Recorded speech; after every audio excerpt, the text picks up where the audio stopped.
for a fact. Fidel Castro, Lenny Pasco, Carlos the Jackal, Umar Akmal, Mahatma Gandhi, Grant and Andy, Brendan Behan, Austin Ian, Guerrilla Cricket. Stick with us, cause you know we're not the kind of thing that you see on the TV and the radio. So vive la revolution. First they tried to buy us, but we would not be bought. Okay, we were, but then we ran away, and we will not be caught. Would not give up the ghost when they left us all for dead. They decapitated us, but we just grew another head. Chairman Mao, Jamie Howe, Ho Chi Minh, Asif Din, Václav Havel, Graham Saville, No Surrender, Percy Fender, Che Guevara, Sangakkara, Joseph Stalin, Douglas Jardine, Robespierre, Darrell Hare, Vladimir Lenin, O'Brien Kevin, Guerrilla Cricket. Well, hello, welcome to Guerrilla Cricket, isn't it? Look you, doesn't it? Whose court is this jacket? We are at Cardiff. As if you couldn't tell by my Scottish accent there. We are at What's Cardiff. occurring? We are what's occurring. We are at Cardiff for the second ODI between England and India. It's a crucial one. It's only only three of these because we've got an ODI World Cup coming up. So clearly it was better to play lots of T20s. Only three. That means if India win this one, well, they win the series. They thoroughly tonked England in the last game. I can't remember where was that last game. I've had a complete mental. Edgbaston, of course it was. The toss has been won, I can tell you, by Harry Brook. Now, don't get too excited. That's not necessarily a good thing. India won all 5 tosses in the T20s. Didn't win a single game. In fact, lost 4 of them and only got saved by the weather in one of them. England won the only toss so far in it, or won the toss in the first game of this series, and they lost that. so far, if you win the toss, you lose the game. Simple rule. Andy Ward will be telling me that's not statistically valid, but it is starting to look like a trend. Some team news. Well, we can tell you that for nothing. Ishan Kishan is out. He's feeling a little poorly, so I hope he's all fine. Sorry, I beg the other way around. Ishan Kishan is in. And KL Rahul is the one who's feeling a little poorly. He is out. England, a couple of tactical changes. Ian Dawson saw a lovely interview with him. How excited he was at the age of 36 to be getting so much cricket with England. He was surprised. Well, clearly they read that and thought, well, we better do something about that. So they've dropped him. And they've also dropped Josh Tongue, or tactically switched. So Arthur Atkinson and his washboard are in. Saqib Mahmood is the other batsman in, so a distinct leaning towards seam going on there. The teams, therefore, well, I should tell you before we do anything else, my compadres to watch the first 10 overs. One, it's David Brooke, master marketing strategist and international cricket player. Who was it you play for? As an international cricketer, remind me, Bosnia or somewhere, isn't it? Montenegro, Tony. Montenegro, that's right. Montenegro, and not an international cricketer, but definitely a man of the world, definitely broadening round the equator, is none other than Messi Jez from Perth. Thank you, Tony. I can view from above that it's 28 degrees in Cardiff at the moment with humidity of 54%. So that's quite warm. It is quite warm. Famous Cardiff, isn't it, for a very short, back or in front and back of each wicket, and very broad at the sides, isn't it? A bit like that, yeah. Yeah. So England, Duckett, Bethel, Root, Brooke, Butler, Curran, Jacks, Archer, Atkinson, Rashid, Saqib Mahmood. Welcome to him. India, Rohit Sharma, Shubman Gill, Virat Kohli, Shreyas Iyer, Ishan Kishan, Washington Sundar, Shivam Dubey, Axar Patel, Gurnal Brar, Jasprit Bumrah, Prasid Krishna. One quick question for both of you. It seems to me the longer the format, the worse England get. Am I being unkind? Quick answers only, but we'll explore it as the game goes on. David? Evidence would support that. Well, the evidence is thin at the moment because there's only been one ODI, but I mean, it's all saying obviously England need to win this today. They've gone for you're generally, yes, you're probably right in general, but I think the team changes are interesting because Cardiff, you need a bit of pace, don't you? Very short boundaries, as we were saying, straight boundaries. So that's why your mate Liam Dawson's been temporarily relieved. Even though he had a good game, he had a good game, didn't he? Here's who's going to open the bowling for England. If it's pace you want, here's a man to deliver it. Break your heart, hotter than lava, cooler than Bogart, in your face, at your stumps, on your toes, on your mum.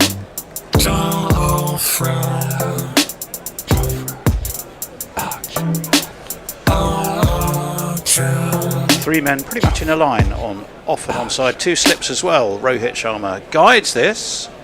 He's evaded the man at gully, and it's down to third man, and he's off with a single. But we'll celebrate that with a little jingle for him.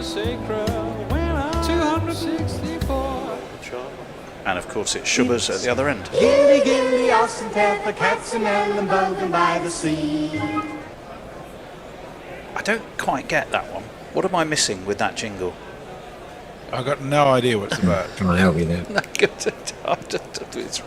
I must. Somebody tell me. I know I should know, but I'm really not too sure. Right, one without loss. Looks a decent crowd for a Thursday. It's a 1 o'clock start, of course. Lunchtime start. So if you're taking a quick break from work, welcome along. Try and stay with us. Two slips go down. Archer comes in, short, and it's gone down leg. That might be given as a wide. What do you reckon, David? Yes. I think it was just given a wide, yeah. Yeah, it certainly was. Good intent, though, from Jofra Archer. A little bit short. We know that pace worked generally pretty well in the T20 leg of the series, which of course England won 4-0 and looked pretty convincing. I mean, that Blatfest at Southampton was, extraordinary. Scoring for both sides was it was just a power fight. This one's turned away to leg.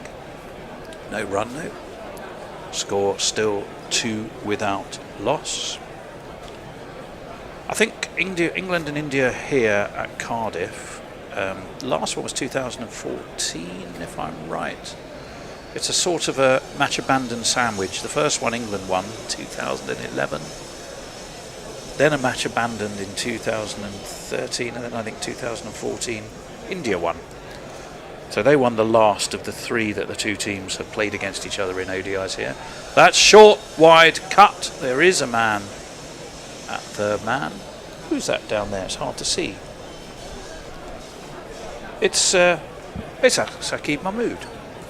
Yeah, good to see him back in the team. He never seems to get a very long run. He hasn't done anything wrong. Whenever he plays, he does his job, and he's just been in and out of the team for no real reason. But I think the genuine view was that England needed they were a seamer short in the game in the first ODI, that's why Liam Dawson, despite rescuing the team with his innings and bowling quite well, has been. I think that was his highest innings in ODIs for Dawson, and he did bat quite beautifully. This one's full, defended by Rohit to short mid wicket. I mean, it did bat well, and it rescued the innings. But it was an old-fashioned score, wasn't it? About 250. Yeah, but so they lost. England had it was more than a wobble. They lost 5 for 19 in about 27 balls. Well, coming back to what you were saying about being poorer on the longer the format, I think England's failing is partnership batting. Was it Root and Dawson? Showed that it could be done, but nobody else actually managed to apply themselves to it with any. There is the problem. Archer in Appearance. left with a high bat by Rohit. It goes thudding through into the gloves of Josh Butler. So it's a decent start from Archer. Nothing that's looked dangerously like taking a wicket, but equally nothing served up to be smashed, David. So I think he'd be happy enough with his start. Just 3 from the first over with 1 ball left.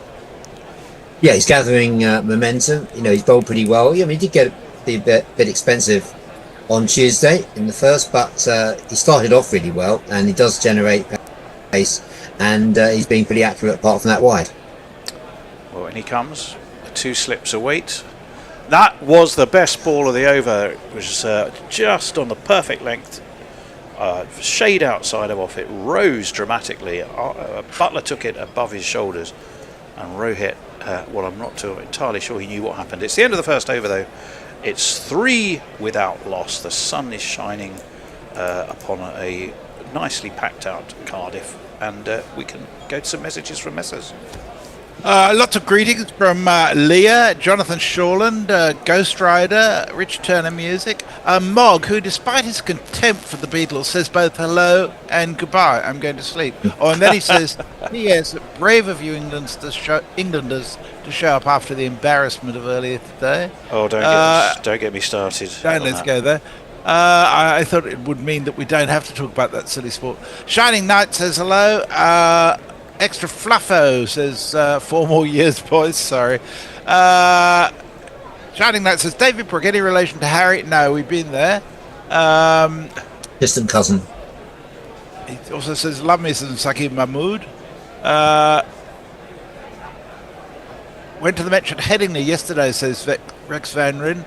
Wurzels needed a ton of runs at the end. Oh yeah, who's qualified for the final? Is it Somerset or is it Somerset? They made 87 off the last 4.5 overs. Right, well it's Saqib Mahmood straight into the action, on off stump. Shubman Gill gets a big foot forward, steers into the offside, and there's no run. Let's jingle up Saqib Mahmood for bowling.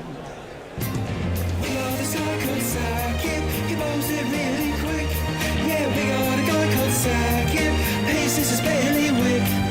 We got a guy named Sackett, goes and gets wickets. We got a guy named Sackett, too polite to say stick it. Sackett Mahmood.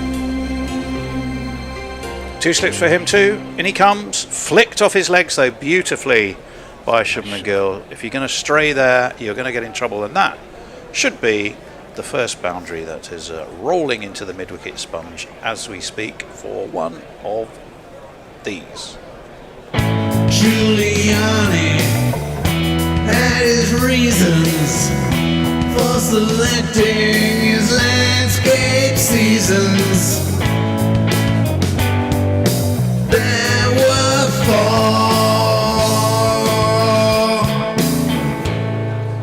4. With the field that England have got, serving a ball up on middle and leg, that sort of length is not ideal, is it? That's a much better ball, and is duly and carefully left by Shubman Gill. Through to Butler it goes, 7 without loss. We are in the first power play, which I think is 10 overs, isn't it? It is. I'm a bit out of touch with ODI cricket. I Eric J might gets lose the knife concentration in. after about 7 overs. Yeah, I know what you mean. Eric J gets a knife and he says, thanks, Gorillas, for turning up on time. Yes. Oh, God. I wasn't even on bloody Tuesday. And it's my phone that's pinging, and I thought, I know exactly what's happened here. But I rang the bear anyway. As this one's wide and sort of swinging rather late. More or less after it had left the bat, to be honest. And Butler took it in front of first slip, so there was no run. So, of course, I rang the bear and said, where are you? And he went, I'm at home, I'm just chilling out. I went, He's okay. having a huge spliff in the garden, apparently. Okay. You do know it's an 11 o'clock start and you're supposed to be in the studio. And then the expletive, well, I would imagine if you were to draw a circle around the audible area of it, I reckon you'd probably reach most of Greater London as he yelled, fuck! Almost like it was my fault. no idea how or why it could have been my fault. Right, Saqib Mahmood. In he comes. He's going to be bowling to the tall, rangy Shubman Gill, who didn't really control that. He's guided it down to third man. He'll take a single. Not sure that's entirely what he meant. Do you think that was an intentional shot, David? No, it was a decent ball from Mahmood, but Gill's been great so far in this series. India really missed him in the T20s. It was great to see his knock on Tuesday. They did indeed. Very good to see such a good crowd for a working day in Cardiff. Cardiff? Oh, well, I mean, some people must do. Someone's got to paint the road signs in 2 different languages, as this one is thumped down. It's sort of more defended down the ground, really. It's being chased by Harry Brook. Now, I think he got a hand to it, but the ball's momentum still took it over or into the sponge, and Harry Brook went flying over it. Oh no, it didn't. He did manage to pull it back, and it was only 3. So it's the end of that Mahmood over. It's gone for 8. We're going to watch that again just before we get some messages. Yeah, Harry Brook gets there. Long fingers stretch out, flicks it back before he throws himself, almost as if he was diving into a swimming pool, over the sponge. Except I think his left foot might be touching the sponge. Anyhow, we shall see. Masters, yes. In the interest of not causing any post-traumatic stress, I'm actually going to decline to read any comments relating to soccer, because there's a few... I don't mind if they're thoughtful. I'm happy to hear them. And it is what it is, as they say. Tim Wilton-Davies referring to that massive innings by Jofra Archer in. That's a good ball. Really jumped up a little bit at Rohit, who had to flinch a little bit, jabbed it into the ground, and there was no run. Carry on, Messrs. By Overton in the blast yesterday, says Craig Overton is the new seam bowling test all-rounder, maybe? And Michelle Fivers says, g'day, legends. Well, we are very happy for you to be with us, Michelle. Looking forward to this game. And of course, now Sunday, no excuses really to not be in the studio for anybody. Unless you happen to be. I will let off anybody who's Spanish or Argentinian from coming into the studio. Otherwise, no excuses. That one's turned nicely around the corner.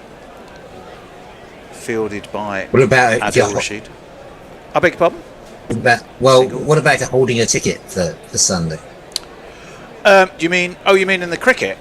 If you've got a ticket for the game, for the cricket, fair enough.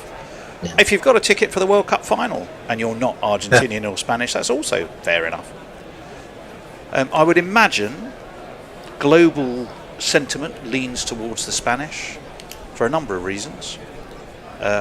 One being, of course, that Donald Trump hates them because they stand up to him.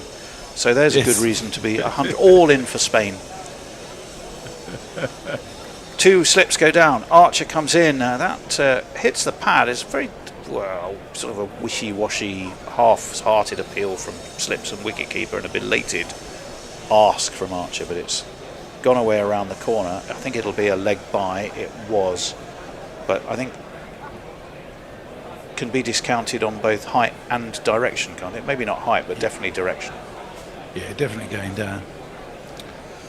But good ball. He's working up a decent head of steam, is Jofra. 13 without loss is where India are. So they'll be happy. It's a good ball, defended nicely by Rohit. No run. Remember the GPL. The GPL is open for the first hour and a half, I think, if I'm right. So guerrillacricket.com/competition. If you just go to guerrillacricket.com, you'll find that easy enough. You can register. You have to estimate how many runs are going to be scored in the game for both teams, obviously added together. So £1 English for each estimate. You have as many as you like. That one's steered to mid-on. Sam Curran is the man patrolling there. No run. Messi, can you have a little look and tell me what the pot is? Just doing that right now, and it is £71. 71 English pounds. Well, let's see if we can get that up nearer to 100. If you win, of course, if you get it on the nose, the money's yours. If 2 or more people happen to get it, you share it. That doesn't hardly ever happen. If you don't get it, never fear. It'll just roll on till Sunday, and a bigger pot will be available to be won. That's lofted up in the air. It's going to go the distance. Oh, it's been dropped. No, it's been dropped. Well, you've got to try and take those. And Gus Atkinson's return to the England side, he had a little rest after the New Zealand series. Oddly dropped for the Oval, which seemed the weirdest decision to me, but not to play. Well, it looked like he was still. Yeah, it looked like he was still having a rest there because he was belatedly onto that, and he was. Pretty poor effort. I mean, Rohit Sharma's lucky to get away with that. I mean, he's lucky to be in the team, isn't he? He's so many talented Indian openers, and you wonder how Sharma's still holding on to his spot. Well, to add insult to injury, it went for 4 as well. Gus Atkinson was late to see it, you felt.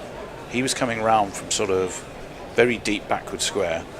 Jofra looks completely fed up and deflated by that, as well he might, because you expect more 100%. from your fellow You do. pace bowlers. Well, it was a good ball. It really got some lift. That's why it was Rohit mishit it. onto Rohit much too quickly for the shot he was trying to play. That one's just defended by Shubman Gill.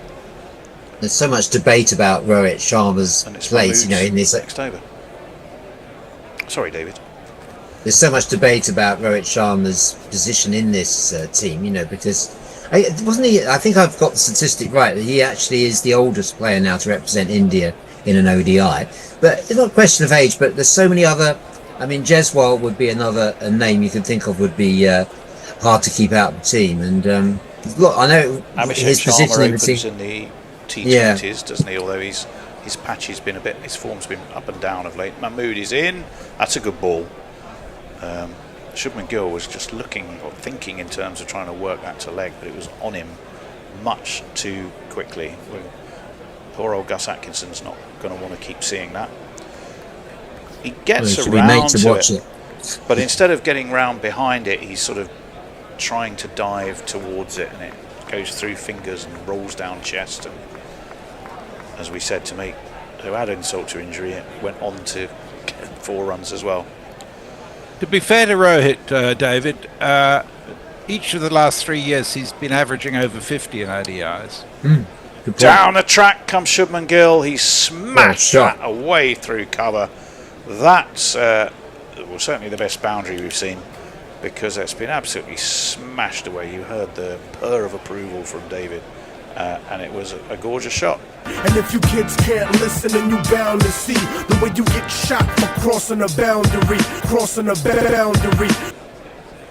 And down the wicket and really middled it, and it just went like a tracer bullet. It did go like a tracer bullet. It was a great footwork too. So he came to meet Mahmood, who'd bowled 2 pretty good balls up to that point, but he's just gone for 4. So he's gone for 12 in his 9 balls that he's bowled so far. Still has the 2 slips. That is a decent shout. All eyes on the umpire, who is impenetrably unmoving. So I think just going down. The think tank is being convened. I hesitate to think of Harry Brook leading anything. I reckon it's worth going for. There we go. I think they'll at least get umpire's call on leg stump. Right. You would think so. You would think so. But they're not doing it, are they? Or are they? Yeah, they are going. Oh, they are. All right. Something that is of note is the rankings in ODIs. England are currently ranked 8th. The World Cup next year, the qualification is the 2 host countries plus the top 8 ranked countries, and then there'll be 3 other countries play off for 2 other places, or 4 others. But at the end of the day, if England were to go down to 10th, which they could do, they've got Sri Lanka and the West Indies behind them. Oh, there was a big edge on that. Was it? Well, that clears up that one. They'd have to play in the qualification tournament. Yeah. Would be a bit embarrassing. Well, I mean, everything went downhill towards the 2023 World Cup, certainly through the 2023 World Cup. And I'm not sure we've seen much in ODIs since to make us feel that England are commanding in the format in any way at all. That one's getting big on Gill. It popped up on him and he played it very, very nicely just to steer it down to third and jog an easy single. So his work should be done for this over at least. Russell Warren, one of the umpires. The other, Sam Najaski. So there is your two. I think Kumar Dharmasena might be the third umpire from vague memory. Yeah, England are a poor ODI side, aren't they, on the recent records? Because it goes back to your first question. They tend to play tend to play it like a T20 often. Well, Yes, indeed. yes. In comes Mahmood. That's well defended. Back to the bowler by the solid Rohit. It's 2 ducks on a pond, 22 without loss. Messers, yes. Tim Wilton Davies sticks his neck out. He's predicting a Spanish-speaking country will win the World Cup. It's not bad. It's good thinking. Demo Furious says they dropped Dawson after that performance. Hard to believe. Brown in Brisbane says, afternoon all, England still in their Bob Willis colours. Actually, I haven't even noticed, are they? They are in light blue, Yeah. Yes. but isn't that their now standard? Isn't that their kit? Well, the general view on the last match was that it's disgusting colour, which I think is fair comment. But both teams are in light blue. That's the issue, isn't it? Ah, well, there is that, yeah. For those of you watching black and white, India are the team in blue. Yeah. Find you, nobody does watch in black and white anymore, do they? I suppose somebody somewhere must be. Eric J says we can talk about the World Cup, but there's no such sport as soccer. Well, it certainly isn't anything. No, quite right too. Right, Jofra Archer. He's going to be bowling his third over. He still has the 2 slips. Shubman Gill gets on top of that, plays it out to short square. In scurries Adil Rashid. Archer's just And there's getting no a bit run. of pace. He is indeed. We got a lovely view away to the Millennium Stadium, the River Taff, meandering its way towards that stadium. It is very close, isn't it? We can see the expanse of Sophia Gardens, lovely and green and plenty of trees, all very beautiful. Archer in, driven straight to mid-off. There is no run, named after the Marchioness of Boot, wasn't it, David? If my memory serves. Sophia That's what Gardens. we call a hospital. That's a hospital pass of a question. Yes. Yeah, I reckon. Well, Not responding it's to just that. every time we cover anything from Cardiff, her name obviously being Sophia. She was his widow, the Marquis of Butte. It was she after who the gardens are named. That's a clever little shot by Shubman Gill, but England have well patrolled on the offside, and it ended up being a little dab cut, but straight to backward point. Ooh, Mark Butcher's got a very smart Rolling Stones t-shirt on. Have you heard the new Stones album, David? I have heard a couple of tracks from it. Yeah, with Paul McCartney on bass. Yeah, on a very punky track as well. I mean, it's the Rolling Stones, but it's as good as good anything Rolling they've done. Stones. I think it's very good Rolling Stones. It's as good as anything they've done in the last 10 years. Will anyone still be listening to it? In 10 comes years' Archer, time? pushed away into the onside, possibly. Well, probably Keith Richard in his wheelchair. Yeah, he'll still be playing at about. It's like 140. McCartney's album. It's like McCartney's album. They say that's one of the best he's produced in the last 10, 20 years. But will anyone be listening to any of those tracks in 10 years' time? They're not going to force their way into his top 10 tracks. Nothing like it.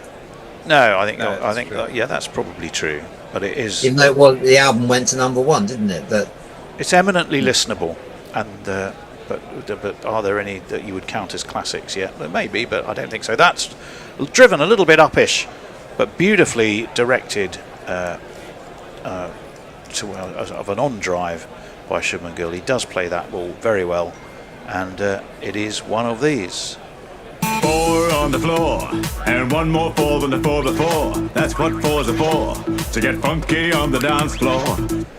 Now, And there's some ominous signs here with Gill batting like this, because England need to win this match, otherwise Sunday's going to be a dead rubber.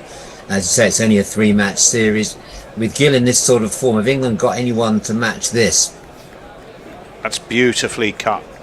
Might be 4 more here for Shubman Gill. It's a very half-hearted chase. It was cut square and cut for 4. So 2 back-to-back boundaries to finish the over for India. They power on to 30 in the power play. 5 overs complete. Is it 5 overs complete? Am I counting correctly? Yes, you are. Yes, I thought so. Yes. Messers. Fluffer says, apart from oranges, does Spain have any native animal species? Oh dear. And to which Eric J said, no, Franco had them all shot. Tim Wilton Davis says, is Blob Key holding on for some anniversary? You've got to think that his grip on that position is extremely tenuous. Neil Harris is with us. Hello, Neil. He says, good morning, Guerrilla Cricket Radio. Love you guys and look forward to a fun day. Great to have you with us, Neil. Yep, welcome along. Saqib Mahmood's going to continue back in the side today. 2 slips go down. That strays a little down leg. I think that might have been off the pad, or was it bat? It's gone to backward square. Bat, says David. Oh. It's 1 more to the score. No, it's a leg by. No, I said pad, Tony. Oh, right, did you? Okay. Well, in which case you were correct. In which case we were both correct. On these small victories, Yeah. little victories for the small. How much do you know about Cardiff, David? My mother was born there. Was she now? So are you part Welsh then? Yes, you could say that. Well, I never knew that, Boyle. Mahmood, in he comes over the wicket. That's horrible. It's sort of floaty and just sliding onto leg, clipped easily as you like, down to fine leg for one of these. 2 + 2 is on my mind. 2 + 2 is on my mind. Well, here's a fact. Mahmood's got a problem here because his natural ball is the in swinger, isn't it? And he's angling it in, and if you bowl anything there to Gill, he's going to put you away. Well, maybe this was the time to have got Atkinson in and said, "You've cost us a wicket Well, with a yeah. terrible drop. Go and compensate, lad." I think England underestimating the importance of getting an early breakthrough because, if Gill gets settled, then on this pitch. Well, they're going nicely at our India. They have had that let off for Rohit, who's by far the lower of the 2 of the scorers so far. That's beautifully played though by Shubman Gill. He's eased this away through deep mid wicket, and he's eased it for 4 more. So Mahmood now is the victim of back-to-back boundaries. 4 F-O-R. And exactly as you say, David, if you just stray slightly with that in-swinger, all he had to do was kind of help it on its way, really, didn't he? And that's exactly what he did. I think, you're right. You've got to pull the mood out the attack now, save him up for later, but this is an unequal contest at the moment between him and Gill. 39. India have eased their way along to with only 1 moment of alarm. Mahmood in. Again, worked away nicely to leg. I don't think it's going to go this time. It's gone between 2 fielders inside the circle, both fairly close to one another at mid-wicket. But they'll come back for 3, so that's well run. And the score moves on to 42. Saqib Mahmood, how much cricket does he play now? I mean, I haven't been following his career closely enough to know if he still plays red ball cricket. I don't think he does. I'm pretty sure. I'll have a look for you, but I don't think he's played any red ball cricket this season. He's at Lancashire, isn't he, these days? Yeah, so this would be useful. You can take him off after 3 overs then, so he's not used to bowling any spells of longer than 4 overs. So he should be removed after this over. He's played some list A games for the England Lions. Yeah, no, we're not denying that. We're saying how much red balls he played, but he has played some. And no red balls since May, so probably none at all. He was wicketless in 2 games for the Lions at Worcestershire against South Africa. That one's well defended. Was he playing in all those list A matches messes that England lost? Yes. He's been playing in the Blast, and he's taken 8 wickets at 25, E2R of 8, and his best bowling was 3 for 20 against Durham, which is the most recent game at Old Trafford.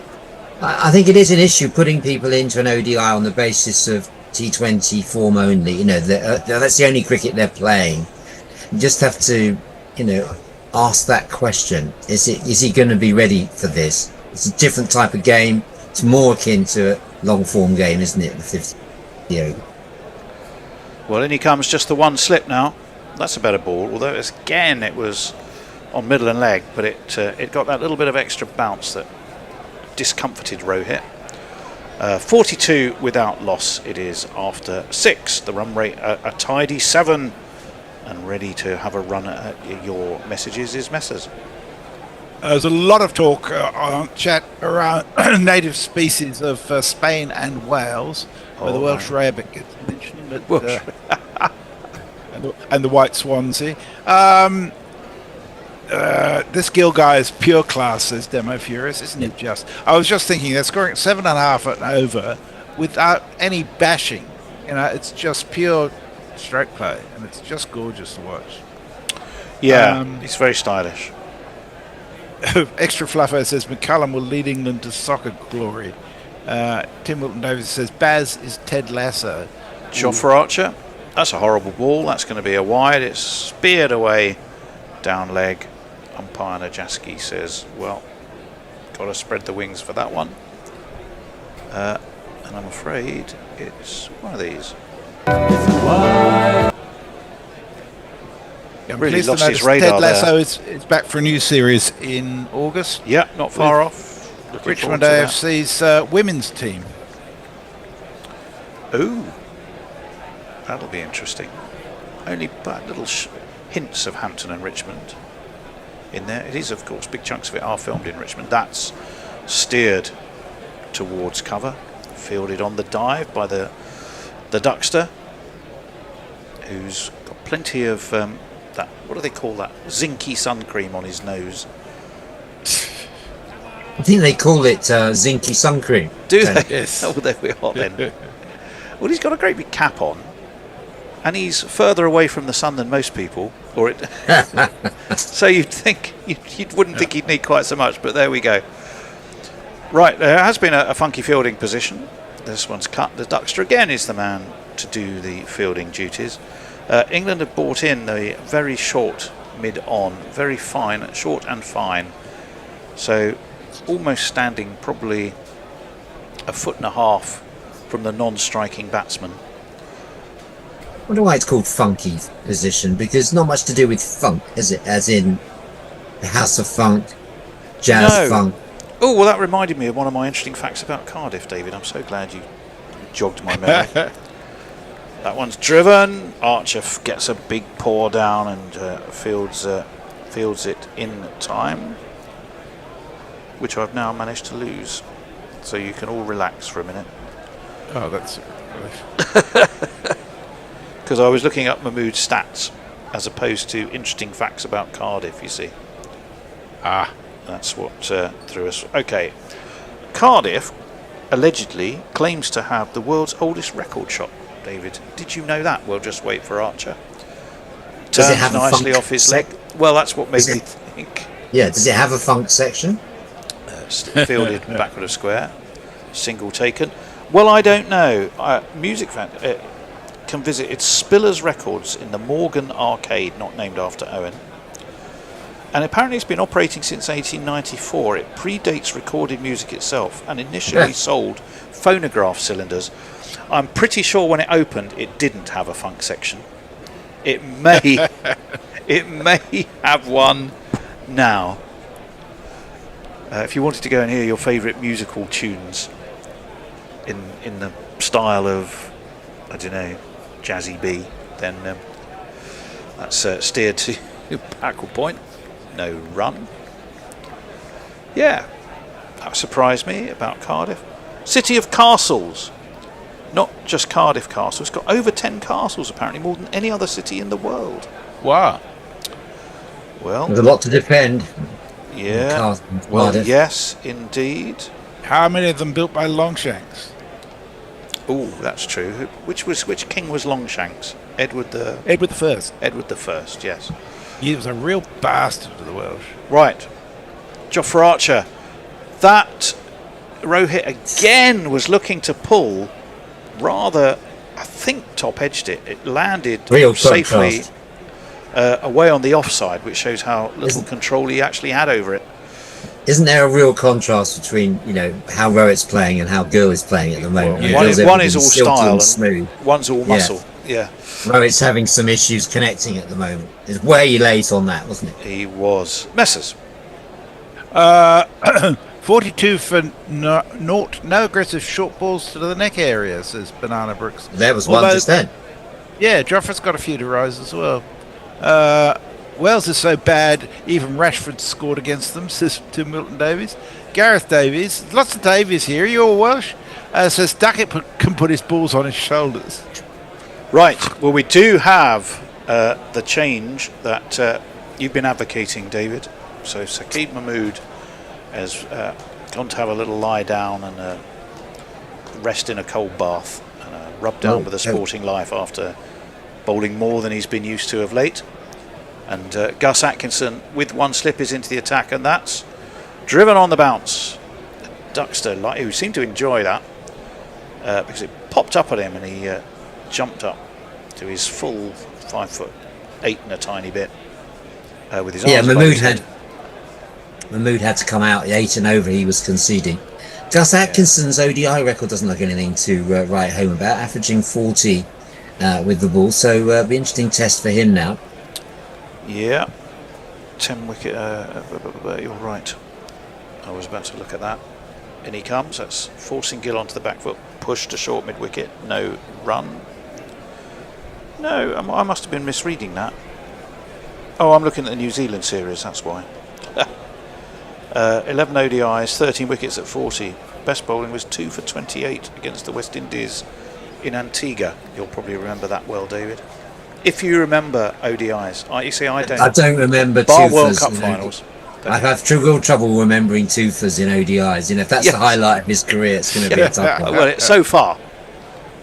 Oh, that's a terrific ball, though. Oh, that's a good one. Take that, he says, David and Tony, because that's probably the best ball bowled today.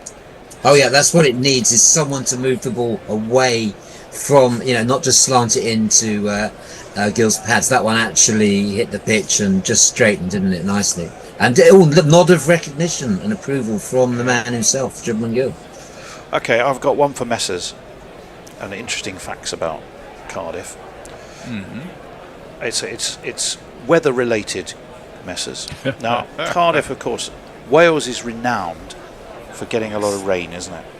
We'll just wait for Gus. There is that short mid-on in there. Driven on the up, taken on the dive. It's the Duckster, who else?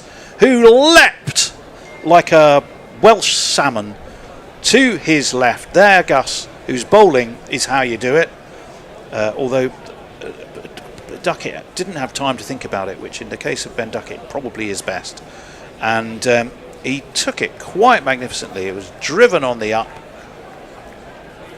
And what a catch, David. Took it well, didn't he? Beautiful from Ben Duckett. Yeah, it was, let's say, could have held that back a bit. Gill got there a bit early, but it was really drilled at Duckett. It was more the pace it was going that made it a good catch. He didn't need to leap to one side. He didn't leap as much as I was saying. No, it was sort of more or less straight at him, but it was the pace at which it was struck, so it did make it a really good catch. Well batted, Shubman Gill, though. But you're gone.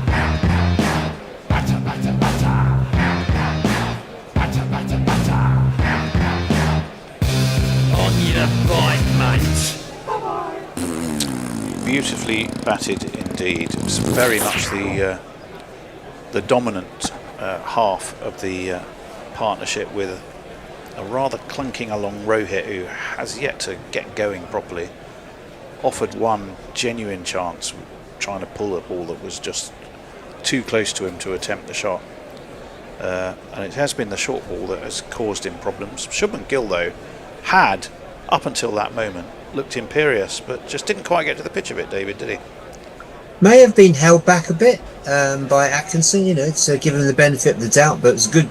This has been an excellent bowling change because Atkinson hasn't conceded a run yet, and he's got that breakthrough in the first 4 balls, but it brings this man to the crease. Well, it does. Kohli Cam will be firing up its engines because, well, we've just said it's clearly this chap. The Indian says signals that they'll knock us on her ass. The pitches are prepared without a sign of grass. The score is mounting quickly. And as good as that jingle is, I'm a bit worried it might get us dinged, so I'm going to quieten it down. Kohli defends tidily his first ball. And for Kohli, I've noticed they now have removed that. Oh no, we're looking at dismissal. Yeah, it's really so they brought the short mid on in for the left-hander, but now we have a right-hander. They've pushed him back to a more conventional position, David. Indeed, they have, and one more ball for a maiden over from Gus Atkinson. That would be a heck of a start, wouldn't it? Wicket made. Well done, Ben Duckett too, because that really was a terrific catch. Atkinson with that scurrying little run of his, driven straight to mid-off, and there it is. It is a maiden over to start for Gus Atkinson. He's removed the danger man Gill, but he has brought Virat Kohli to the crease, who is also a dangerous customer. And we can go to Messrs. Extra Fluffo says using zinc-based lotions can result in the permanent loss of smell. A lady on the telly told me. Well, it must be true. Wow. Lynx are nice animals, says Tim Wilton Davis. We need them in the British countryside, like fuck. And, well, if you want to get rid of the hedgehogs and the bears and the rabbits, yeah. Fabulous animals, horrible deodorant. There you go. And as Extra Fluffo says, St Andrews has some links. So does Royal Birkdale, which is where I'm watching. The Open's on at the moment, isn't it? Right, Jofra Archer, he's carrying on, bowling his 5th over. Rohit's onto his toes, steers it away to mid-wicket. Little Sammy Curran does the fielding, and they take a single, and his Kohliness will come on to strike. Right, I was going to give you that meteorologically related fact, Messrs. I'll tell you what it is. Yes. And this is, Cardiff claims it receives more annual sunlight per year than Milan. What do you make of that? Ooh. Sounds dodgy. It sounds a dodgy old fact to me, I've got to be honest. But they do claim it, doesn't it? It's on the tourist website.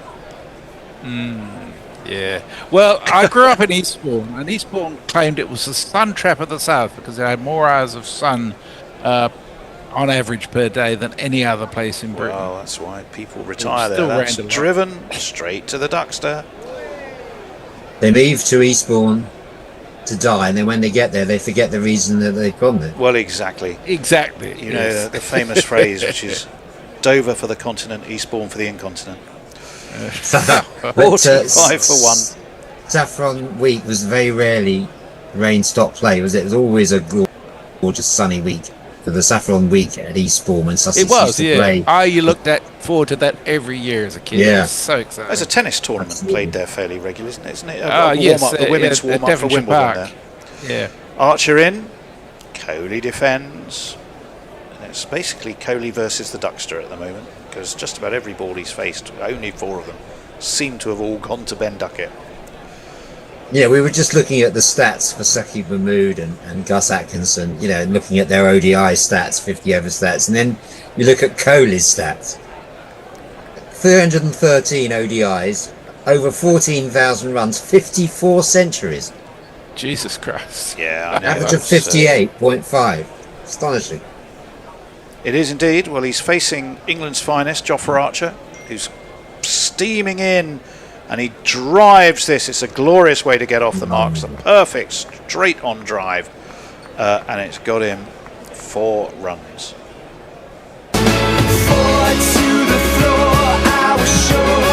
And that'll be enough for an outbreak of mass hysteria in India. No doubt.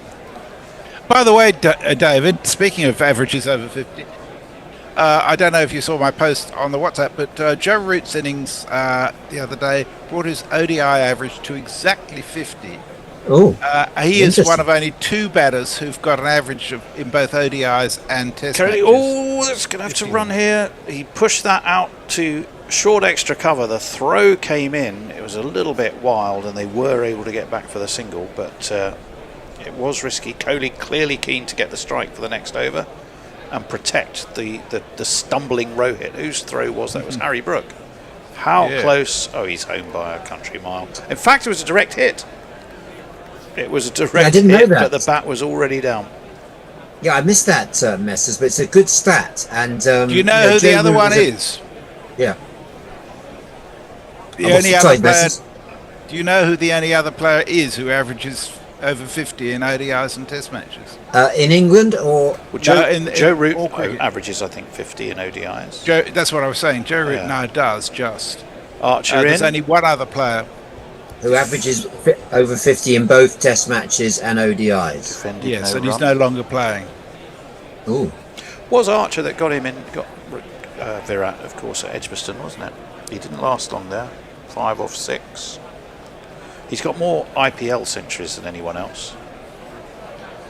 So we have a certain Nigel Henderson with us who Good says Lord. he's stuck on the M25 junction between 14 and 15. Score, please. I don't remember 2 fers in ODIs. Classic Brook. Score is 50 up. The 50 is up. It's 50-1 after 9. And Gus Atkinson has not been responsible for any of those because he's bowled 1 wicket maiden over so far, and he's now going to bowl another one to his Kohliness. In he comes. Now he's conceded because Kohli has flamingo whipped him over long on 1 bounce for 4 runs, and a big old smile on his face to Kohli, that is, not Gus. Just four. But you rarely see a big old smile on Gus Atkinson's face, do you? Messers, is that batsman, the question that you've asked there, lingering, is it an Australian? No, different continent. What are we looking for? Someone who averages over 50 in Test matches and ODIs. Oh, okay. Yeah. Right. Atkinson in, worked off his legs by Virat square, past the square leg umpire. They might well be able to come back for 3. Did they? They would have had to run fast. We'll let you know in just a moment. Oh, I think they just came back for 2. Kohli moves on to 11. So he's going at more than a run a ball. Rohit, is definitely not out of sorts because he's still there. And as long as he's there, he is dangerous. But he certainly hasn't found his timing at all. There's a slip and a gully. Kohli defends to short mid wicket. And there's no run. So whereas Kohli's come restored. So as you say, Kohli's come straight out and looked in prime form. Sharma's still fiddling around a bit. He is the fiddling Sharma. 56. Southern Hemisphere, that batter I was talking of, David, if you're still guessing. It's not someone like Jacques Callis, is it? Or is it someone currently playing? South African then. Yes. That one defended in front of his off stump. In fact, I thought it was defended in front of the stump, but the pace on the ball took it to Gully. Is it De Villiers or Smith? It is indeed. A.B. De Villiers. Which one? De Villiers. John Danby had just posted that very thing on WhatsApp, on YouTube. Very good. Who is the only West Indian to average over 50 currently playing in ODIs? Current West Indian averaging over 50 in ODIs. Atkinson's going to be in. It's short. And Kohli misses the chance to pull it. And he's going through a whole gamut of gestures to show how annoyed he is. Just to keep the camera lingering lovingly upon him while he does. He did rather miss out. I don't follow. West Indian ODIs closely enough, David. Give us more of a clue, David. recently recalled into the Test team and has scored 2 centuries since his recall. Atkinson in, slipping a backward point, ready, but that's gorgeous from Kohli. That is a cover drive for the ages. It was, it was perfect, and it's perfectly 4 runs.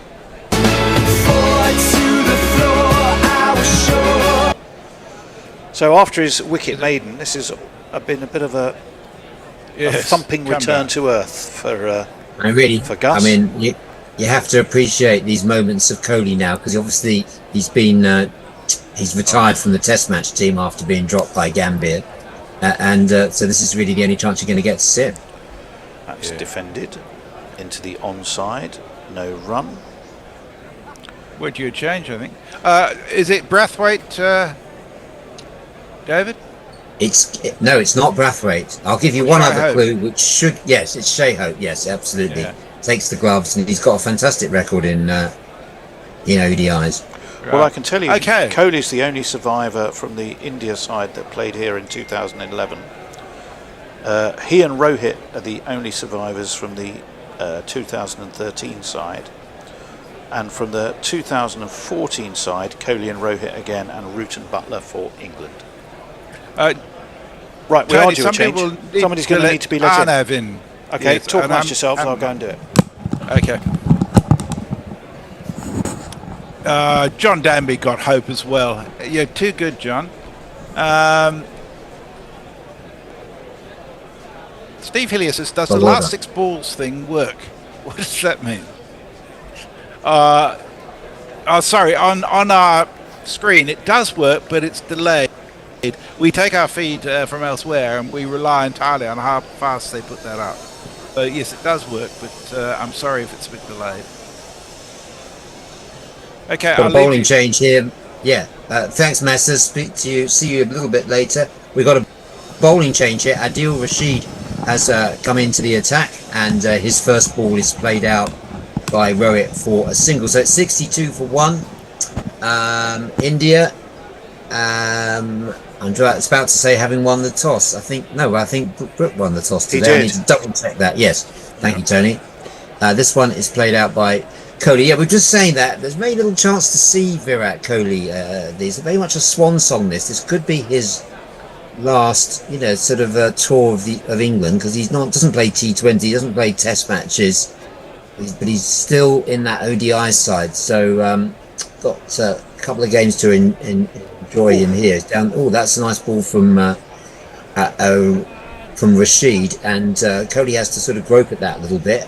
Fumbles away, takes a single, and the score is 63 for 1. So we've got Tony now moving into the summarisers position. Me. Yep, I was and thinking. Arnav has joined us to deal with all your socials. Hello, Arnav. Hi, afternoon, David. Afternoon, Tony. Hope you guys are good. We are indeed. That one's given a bit of air from Rashid, and it's played defensively by Kohli. How much do you look forward to seeing one of these sort of swan song innings from Kohli, Arnav? I'm not going to say anything because I was hoping for the same last match, and both of them got out single digits. Oh, okay, right. You don't want to jinx it, right? This one's driven down to long off for a single. So it matters to you so much that you don't want to jinx the possibility of an early dismissal. Now coming back to sort of level-headed terms, honestly, it's sort of a change of guard, isn't it? Like where Shubman Gill and Shreyas Iyer are expected now to sort of be the leaders, and these two are sort of on their last legs, just enjoying the game. So that one's played out to mid-wicket. End of the over, 64 for 1. Arnav, I'll pass to you now for the socials. We have Rex saying Geezer Butler looks healthy as hell. He's eaten meat once in the last 70 years when the Sabbath lads were skint in Germany. I was going to say Geezer Butler, not Joss Butler. How and at what point did the diet of surviving Black Sabbath members get into the conversation? Sorry, I thought you need to do a little bit of research just to let us know that, because otherwise that's magnificently random.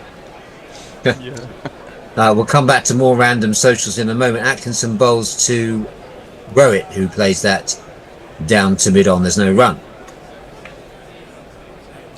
I can give you a few moments here because Atkinson takes a while to walk back to his mark. But you're doing your research. I'll come back to you in a moment. Yeah, well, see if anyone knows what Tony Iommi's favourite dish is. What does he like to dine out on? Sharma on 12, Kohli on 16. There were lots of shots of the Indian players walking around Birmingham frequenting various eating houses. They're on social media. Atkinson bowls it short, and Rowett goes to flay that away, doesn't make any contact, goes through to Butler behind the stumps, and there's no run. So it's been a fairly... Well, Rowett's taken a while to get going today. 12 of 22. All the excitement's been at the other end, really, hasn't it, Tony? Well, it has, but he's the ball that's troubled him every time, and where he should have lost his wicket bar the Atkinson drop, is just the one that rises up just pretty much on a length, and then he's trying to pull one that's too close to his body and on him too quickly. Atkinson bowls to him. That one is he's going to get a quick single here without too much trouble in the end. It's pushed out onto the leg side, and Rowett keen to get off strike, I think, at the moment, and let the others do the work, because Kohli's going over a run of ball, and we're seeing still India 6 and over. So if they keep this up, it's going to be a stiff target for England today. Could be looking at a 300 score. Very early days to make those predictions, I know. Don't know what they're saying on the GPL, but are we going to see a run fest today at Cardiff? Here's Atkinson. And this time Kohli gets into position very early and plays that out with all the time in the world down to the fielder on the deep extra cover boundary, who is left-handed. So who is that then? That would be Little Sammy, isn't it? It was Little Sammy Curran. Yep. It was, yeah. I was interested to hear the conversations on Tuesday, all the Guerrillas talking about Sammy Curran. Grubby was putting him forward as a test match player, and that was not... Fred was not in agreement with that. They were never on at the same time to really have that argument. And this one's short. Rowett goes back. He's going to help himself here. It's going to go all the way, I think, into the crowd. Only the first couple of rows of the crowd, but it's gone all the way for maximum for Rowett. Sharma. That should help him get into his stride. Arnav, back to you quickly. There was a message about Banana Brook says Rashid versus Kohli. It's got him salivating because that's a good matchup. Yes. Indeed. I think Rashid has always had his number. Yes, he got him out a few times, hasn't he? Yep. You've got to hit a Kohli decent hit if you're finds going to hit anything square of the wicket. Yeah, Either side. that's true. We're talking about short boundaries, boundaries, but they're only the short boundaries straight. That one, where it covers up, plays very straight back to that from Atkinson. We've got the wicket to fall today, which was Shubman Gill, caught by Duckett, coming on to replace Saqib Mahmood, who had a difficult opening spell because Shubman Gill really took a liking to him, particularly through the leg side. Atkinson's 1 for 20. And we're looking at a score of 73 for 1, about to have the last ball of the 12th over. Scoring rate of just over 7. And this is short again. It's one of those balls that Tony was just talking about. The one that just rises up, hits Rowett in the nether regions this time. And there's no run, 73 for 1. Are you sure that was unless he's got his nuts under his armpit. which is, I don't know how... Which is fairly unlikely. I didn't think it got up that high. I'm not sure how high that got. Sorry, my voice is getting very high now. I've done a Harry Kane. I'm not sure how high it was. Yes. Anyway, 73 for 1. Arnav. Eric says looking forward to England having a decent total to chase. Yeah. I think it's going to be like 300, 320, isn't it? Yeah. Let's jingle up Rashid very quickly because I think we missed him last time. And Rashid on the 45. Here he comes. And he does sort of come in at a 45-degree angle. That beats Kohli there. Was it the match-up with Kohli that was the one that was referred to there, wasn't it? That was beaten. He beaten by the spin there from Rashid, who does come in on the 45. He comes in again. This one Kohli goes on the back foot, looking for 2. Now he's going to settle for a single. That's only, of course he is. It's fielded at square leg. So Kohli moves on to 18. He's making some sort of gesture. Not quite sure who to this time. But 18 run a ball. So Rashid has the wood over Kohli, does he? That's interesting. Matchups. You a believer in matchups, Tony? Yes, and I think these days computer stats will give everything the coach and is then relayed to the captain everything they need to know. That one's drilled up by Rohit to long on for a single. It is remarkable, Arnav, these stats from Kohli in ODIs. I still can't get my head around them. 14,802 runs at 58.5, 54 ODI centuries. He's been playing forever. This one is driven by the man himself down to long off. Is it going to be? It's going to be one because Archer's down there waiting for it as it was drilled along the ground. Rohit and Kohli. We never thought we'd see them together again in Indian colours. So we've got to be thankful for this little ODI series, however short it is, for our chance to see them. Absolutely. And that is driven quite pleasantly by Rohit for a single. But it is odd the way that their test careers came to an end. Gambia didn't give Rohit called to say, you're going to be picking me. Sorry, well, Kohli called him apparently to say, you're going to be picking me for the summer tour of England last summer. Wasn't given. He didn't even get his call returned. So at that point, he announced his retirement from Test cricket. On the back, that's a nice shot by Kohli. How would you? I can't describe that. It was such a good shot. I don't know how to describe it because it was on the back foot, was it? And it was drilled square of the wicket. Can anyone help me describe that? Well, it was a cut. It was a cut shot, and I think from a half volley. Yeah, let's have a look. Well, it wasn't. Yeah, it was, and it was Mahmood who's at Gully gets one hand to I see it. Yeah, it's short to his right. So it wasn't a half volley. It was there to be cut. Yeah. And if anything, Mahmood will be quite annoyed that he didn't get more of it because it's cost 4 runs. 81 for 1 off 13. Actually, which I haven't jingled. For which I can only apologise. Here it is, 4 runs. 4. Arnav. Oh no, it's not the end of the over. See, I'll start the next one. Too late. Just after this ball, there's just one message to read out. Ooh, that beats Jaffa. Sharma outside the off stump. No run. We have Gareth Davis saying, when Joff has been bowling with power, he rarely takes a long shower. The worrying thing is hiding his bling, which often takes over an hour. Oh, great verse. Lovely. Where do you think he hides it in the shower then? There's a question. Wonderful. I can tell you 386 for 6 in the 2019 World Cup was the highest score on this ground in ODIs. Wow. By England. Against? Can you remember, David? No, you're Bangladesh. Right. Atkinson to Rohit. He's really settled into his work now. That one's just played out to point and there's no run. So Rohit's looking more settled now, which means that my wager on him getting less than 40 is looking under threat. Possibly. Looking at the field, you've got men backward of the. Let's have a look. There's mid off and a mid on. 2 slips. It looks like a leg slip, doesn't it? I'm trying to work out that graphic, which is really misleading because there aren't 2 slips at all. So I'm. Atkinson, and this is paddled away by Rohit. Clever little shot this. Going to help himself to 2 runs. It's fielded. That must be again little Sammy Curran. No, it's little Jacob Bethel. You're getting your peroxide blondes confused, David. Yeah, story of your life. Does Sammy Curran still have peroxide in his hair? Has he gone to a more auburn natural hue now? Well, I don't know. You'll have to ask him. I'll leave that question hovering in the air. So all the talk of the salons up and down the country, that all the Vidal Sassoons are talking about it. Kohli waits for Atkinson now, and that's defensive. Atkinson's right on the money there. He's being bowled quite well so far. Kohli's on 23 though. We're at 22.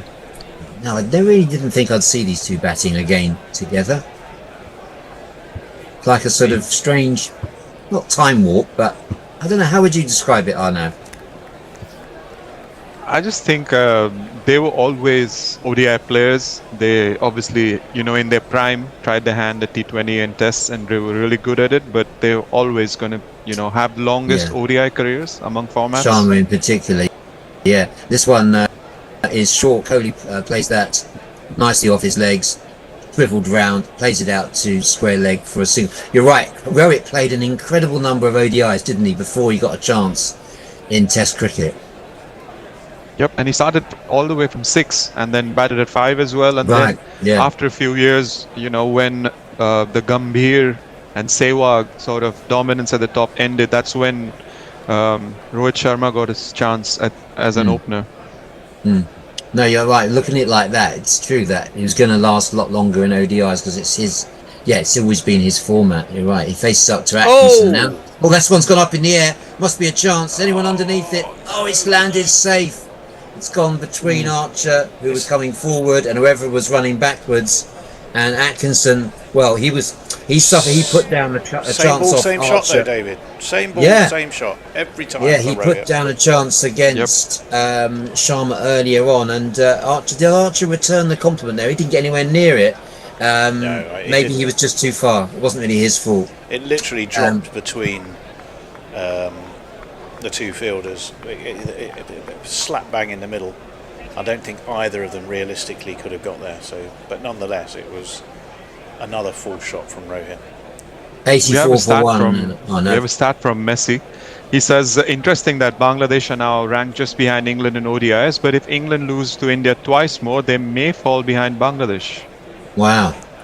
As you said, Messi was talking before about the possibility of England having to qualify for the next World Cup next year. What is the advantage of being number 1 in the world in T20s? Do you get something for it? Defensive goes Rohit. What's the context for that question? Well, England are number 1 in the world in T20s. Oh, I see. Right. I think, which I assume is the ICC team rankings. What you get a few more years of Baz. Well, yes. Baz, one pace McCullum. This one is driven down by Sharma to long on for a single. I mean, you don't make more money. You don't earn more in television rights, do you? What privileges are bestowed upon you other than the honour of being number 1? So are you casting aspersions on the whole notion of bilaterals, Tony? Might be. Lalit Modi saying that bilaterals are over. That's what. I mean, he always likes to be controversial. Driven out to extra cover for no run by Kohli. Rashid continues. I wouldn't normally say that because I enjoy all formats of cricket. I'm only saying it at the moment because at a peak period when we should be playing test matches, we're playing 5 T20s and 3 ODIs, and that feels wrong. It's a very good point. This one is swept very nicely by Kohli. It's kind of swept over sort of straight mid-wicket almost, so a forward sweep, if that's possible, not to square leg, but over mid-wicket. It's 4 runs. And if you kids can't listen, then you bound to see the way you get shot for crossing a boundary, Not that far over the short mid-wicket fielder, but obviously far enough. These two looking ominous now for in England. That's what I'm trying to say. Down to long on for a single by Rohit. This partnership, I wonder how many they're going to put on. It's 90 for 1 now. Could be a big partnership, this. Looking like it. Although Sharma did give that chance in the last over when it went up in the air. This one, it bowls, and that's played out by Rohit to point for a single. End of the 15th over, 91 for 1. I think if you're a betting man, next wicket to fall, you'd be more inclined to be putting it on Rohit, wouldn't you? And we can discuss that for a while because it's a drinks break. Yeah, which was my point, David. Is yeah, I see what you mean. I feel somewhat aggrieved that we had I think an entertaining series, although deeply flawed from England's perspective, against a brilliant Test opponent in New Zealand, and they only get 3 tests kind of squeezed in, and then with the 100 coming up, obviously that's the other thing. But that could have been a 5-test series. We could have played a 2-test series against another touring team, and we don't. Instead, and I understand the financial things, the ECB, I suspect, will make more from selling this back to India than they'll make for any test series that they ever cover anywhere in the world, or certainly that they cover in the UK. But as a cricket fan, I feel I'm being shortchanged. Yeah, that's a good point. Quite massively by not having certainly test matches. Certainly in the Channel 4 era. It was when I was at Channel 4 covering the cricket. We had 7 test matches. We gave Sky covered 2 of them at the start, the minor touring side, and then there was 5 against the main tourists. And now, as you say, that we've got Pakistan squeezed into the end of the season, 3 at the end. Well, mid-August, isn't it? I think mid-August. Why have they played? Yep. But you're right. Why 5 T20s and 3 ODIs as we got the run up to the World Cup? Because the ODIs do matter because of the qualification, and whereas the T20s don't really matter. Oh, if you think creatively, you could have played 2 extra tests for New Zealand and still had time for a trilateral series with New Zealand and India. Yeah. But who's thinking creatively They don't do about those. doing that? They don't do those anymore, do they? Trilaterals. Sadly, they do. And in fact, wasn't there one quite recently between South Africa, Zimbabwe, and somebody else? Yeah. I think that was just before the T20 World Cup. Yeah, wasn't it? there was. But it was ODIs as well as T20s. But generally, no, they don't. And I think it's a missed opportunity. Yeah. Because if you're going to play ODIs, spice it up, make it more interesting, add some extra days of TV coverage, and get an extra team in to provide that variety. It's the T20s that most irk me, because even though we're number 1 in the world, how will that help us when the next T20 World Cup comes around? Do we get a bye in the first to the semi-finals or something? No. It might affect the seeding, but that just probably means we played more difficult teams. I don't know. I'm scarcely doing whoops of joy at the fact we're now number 1 in T20s. That's my You've problem. got the feeling that it was almost saved Baz's job, because Baz McCullum doesn't really have any thing to look back on with pride as far as ODIs is concerned. It's really only the T20s in which he's doing well, so he's lucky to hold on to the ODIs. Well, Atkinson, Sorry, go on. Atkinson to start a new over now, bowls to Rohit. That beats him, hits him on the pad, goes down to 3rd man, and that's run away for 4. Is it?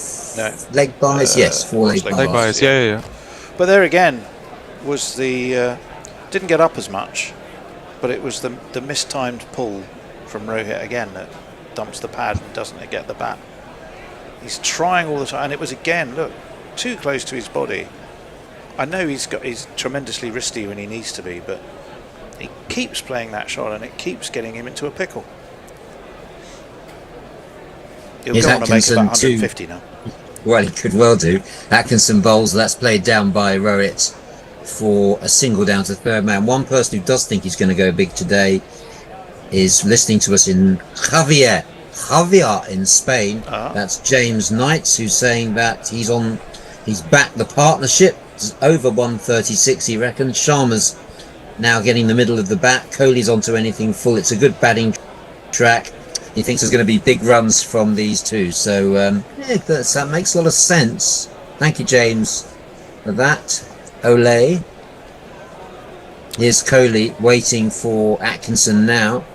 And he plays that very defensively because it was right on the money from Atkinson, who hasn't bowled too badly in this spell. He's 1 for 24. He's in his 5th over. That one hitting 89 miles per hour. Well, you missed the most important question for James, which would be where is he going to watch the match tomorrow if he's in Spain? Is he watching it in a pub? Is he watching it at home? Is he having friends around? Is he not bothering? I didn't realise the third ODI was tomorrow. No, the World Cup final. Oh, Sunday's World Cup final. What cup final? What cup final, lad? The one England aren't in. That's played down by Kohli for no run there. So Atkinson keeping Kohli under control here, 29 from 27 balls. Yeah, creates whether there'll be a mass exodus from Lords on Sunday to watch that cup final now, I'm not sure. Well, I think there would have been. Less so now.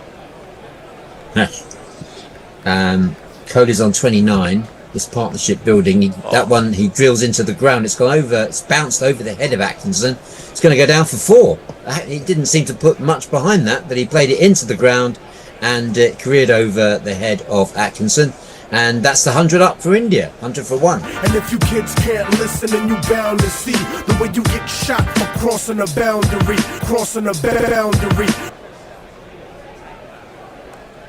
Yeah, there's a bit of a half-hearted attempt to stop that from Gus. Admittedly, it was hit pretty hard, but it was on the bounce back to him, and he's sort of halfway through his follow-through, and he just throws up his arms, but with no real expectation of stopping the ball.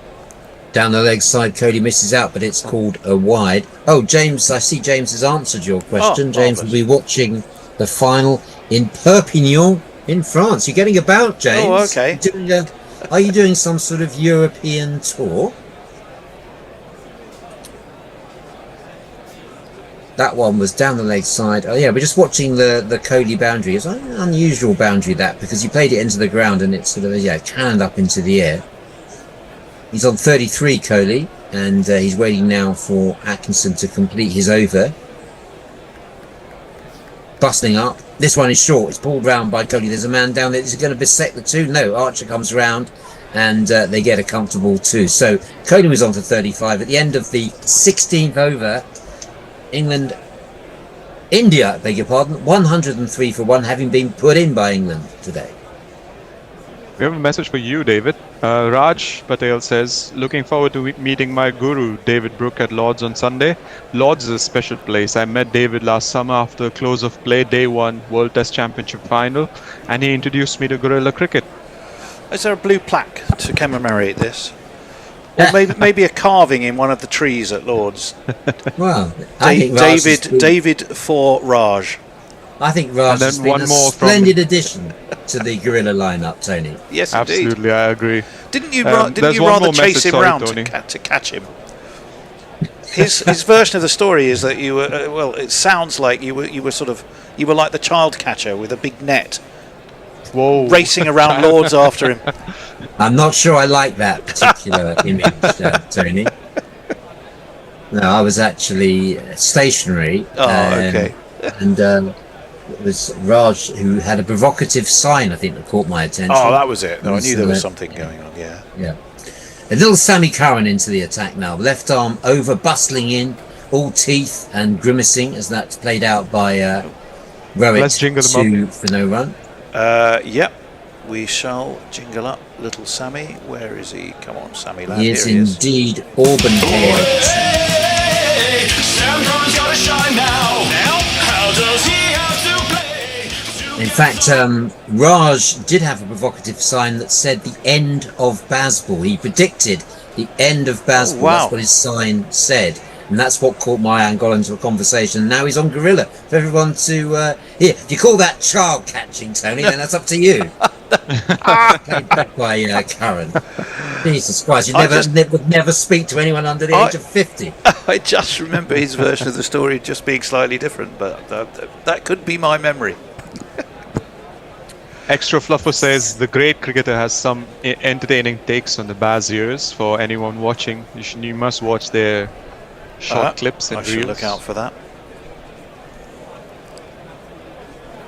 Oh, the great cricketer, yes. Yeah. Oh, I think I've seen that clip. Yeah, it's very amusing. It's talking about the highlights of the Bazball era, and it doesn't make comfortable reading for England fans. That one is played out by Rowett to mid-off for no reason, because it mainly consists of people saying, England players saying outrageous things like in press conferences or after the game to justify their Bazball Wasn't Ben Duckett the trash talker in chief for a while, constantly saying daft things? I think he was when Jeswell got that century. Jeswell got a century in no time, and Duckett said that it was due to Bazball that Jeswell was playing in that style. And England lost that test by like 200 runs or something. The moral victory was also in that. That's played out that's played out by Rowett for no run. All those clips were an exercise in major self-delusion from England. Once the cult of Bazball had really got established, it was players believing in the hype, and there were some really strange things that were said in retrospect when you look back on it. Curran bowls to Rowett, plays this one down to mid-off. They're going to go for a quick single. No, it's been an excellent over so far. Yep, 5 dot balls to start. 5 dots from Sammy, the auburn-haired Sammy Curran, not a hint of peroxide in sight. But Atkinson started with a wicket maiden, didn't he? And got crunched for his next couple. So the one thing these two have the experience to do is to not go hard straight away. Have a look, see what you're up against.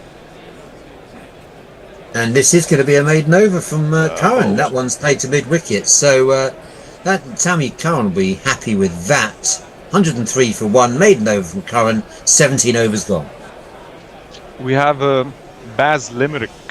When Baz got his balls in a twist, he was often seen shaking his fist. But when leaving the ground, he avoided the sound of Ben Stokes sounding quite pissed. That's lovely.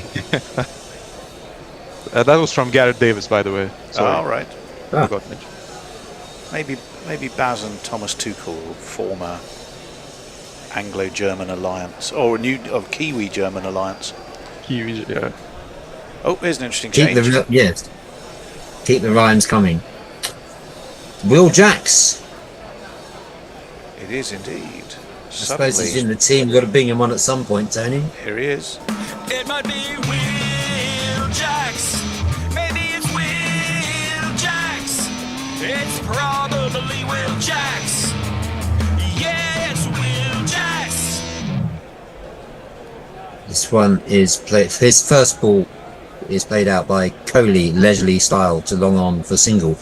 Will Jacks, now, is he worth his place in an ODI team? I understand his role in T20. I can sort of understand it in Test cricket at that number 7, but I wonder what whether he can really demonstrate his value in the ODI game. No, I was looking where Perpignan is. It's obviously not far from the Spanish border, is it? Just up the coast. No. So if you go up from Barcelona through Girona, yes, that's got correct. Andorra to your left, and then you carry on up the coast. You come to Perpignan. So you're in the bottom south east of France, I guess, if you look at a map. Yes. Jacks gives that one a little bit more air, and that's gone out to extra cover. No run. Rowett is waiting there. Comes down the wicket, but decides against playing a big shot. Just in the end, just plays it back to Jacks. So we're getting towards those middle overs where, batsmen perhaps don't need to hit every ball. The run rate is still just under 6 and over, 104 for 1. We're in the 18th over. Jacks makes a signal to change his field. He's coming round the wicket. This one is dropped a little bit shorter, drilled by Rowett, but only finds the fielder. So Rowett's played a lot of dot balls recently, so it may be that he's getting frustrated here. Are we going to see a big shot from him? Or will, as Arnov said, will he use all his experience to... This one's gone up in the air. Has he got any bats on? That is the end of Rohit Sharma. He did actually succumb to the pressure, and James won't be happy with that because the partnership has been broken. But England fans will. It's been a patchy innings from Rohit. 26 off 46 balls. Could James well have done better than that? 104 for 2. And in the end, it's the same shot, only to the slower bowler. He's looking to same top edge, sweep it away, top edged, easy for Butler. And thanks for coming, Rohit. Here we go. Give him this one. Will Jackson. David's been trying to jinx him. The paradox, though, for England here, although well done, Will Jacks, but you're kind of quite happy for Rohit to stay there. He's gobbling up balls and not actually scoring. That's a bad thing, is it? Now, who knows? Suddenly you could unleash fury. Wonder who's going to come out though, because Ishan Kishan is in the lineup. So wonder if they send a lefty out or Shreyas retains a spot. Because I would think they'll stick with Kishan Shreyas. usually bats up the order. So let's see. Ishan Kishan, pretty handy replacement to have for KL Rahul, who was feeling unwell this morning, although not so unwell that he can't be on in the balcony. I see watching the game. So it looks like Kishan. It's Ishan Kishan. Yeah. It is indeed Ishan Kishan. 31 ODIs, averaging 45, 2 centuries, 7 50s. What do you think of Ishan Kishan, Arno? I think he's got all the cricketing shots, but again, it's about his temperament. If he's similar to Rohit in the sense that he gets impatient and goes for an uncharacteristic shot. But he's got a huge arsenal of shots. So, can England keep him quiet? So, is Will Jackson? I was poo-pooing a little bit just now. He answers back by taking the vital wicket. Well, or is it a vital wicket, as Tony was saying? This one is played out to extra cover for no run. But this is a handy first over from Will Jacks because it's only gone for 1 run. It's taken the wicket of Sharma. Will that be a good thing in the end? For which side? Who knows? End of that over. The score is 100 and something for 1. Suter, who says 100% forgot the cricket was on. Been sat watching the golf. Leah says pass ball and what was said during it was even wilder than the Kohli and Shastri intent. Yes. Yeah, absolutely agree with that. Yeah. There's another limerick by Gareth Davis. Greystoke arrives at the game. Rohit just got on the plane. He's on his way back to get a new Mac so India can win in the rain. He's on a roll there, isn't he? He's on a roll. Virat will be more than happy Keep to be staying out there as long as he possibly can, and I'm sure all of India will be happy if he does. So Sam Curran, he didn't concede a run in his first over. He's in for his second over now. He bowls to Kohli, who's on 36. This is going to be a run. No, it's straight to extra cover. Still no run from Kohli. Good bit of fielding there. Very wristy shot there from Kohli, but he didn't find the gap in the field. Rehearses the shot that would have found the gap. He remains on 36.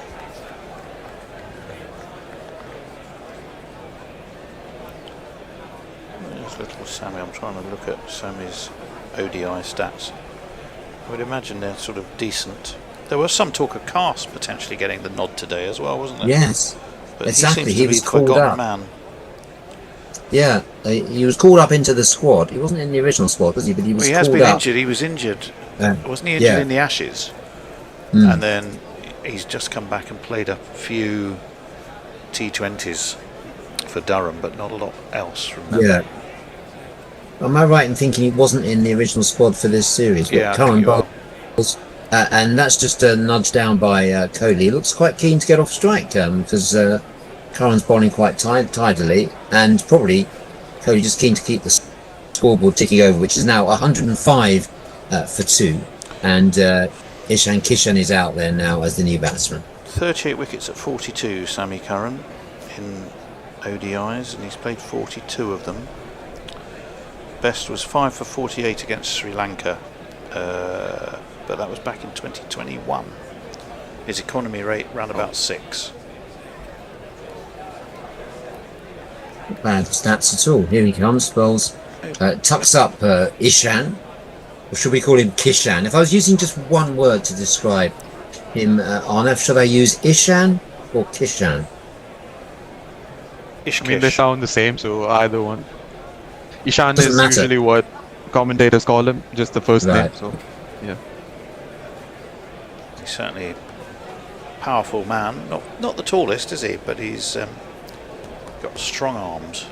Be about the same height as Sam Curran, perhaps. This one is defended up to Shorter. mid-off, so... Yeah, way short, I would say. Way He's probably short. 5'6" or 5'7". Okay. More typical wicket-keeper's build. Yep. So, because I heard you referring to him as little Sammy Curran before, so what does that make Ishan then, Tony? Well, I don't know. He's only little because he seems to be forever young. Oh. To quote Bob Dylan. Oh, yeah. A man-child is Curran.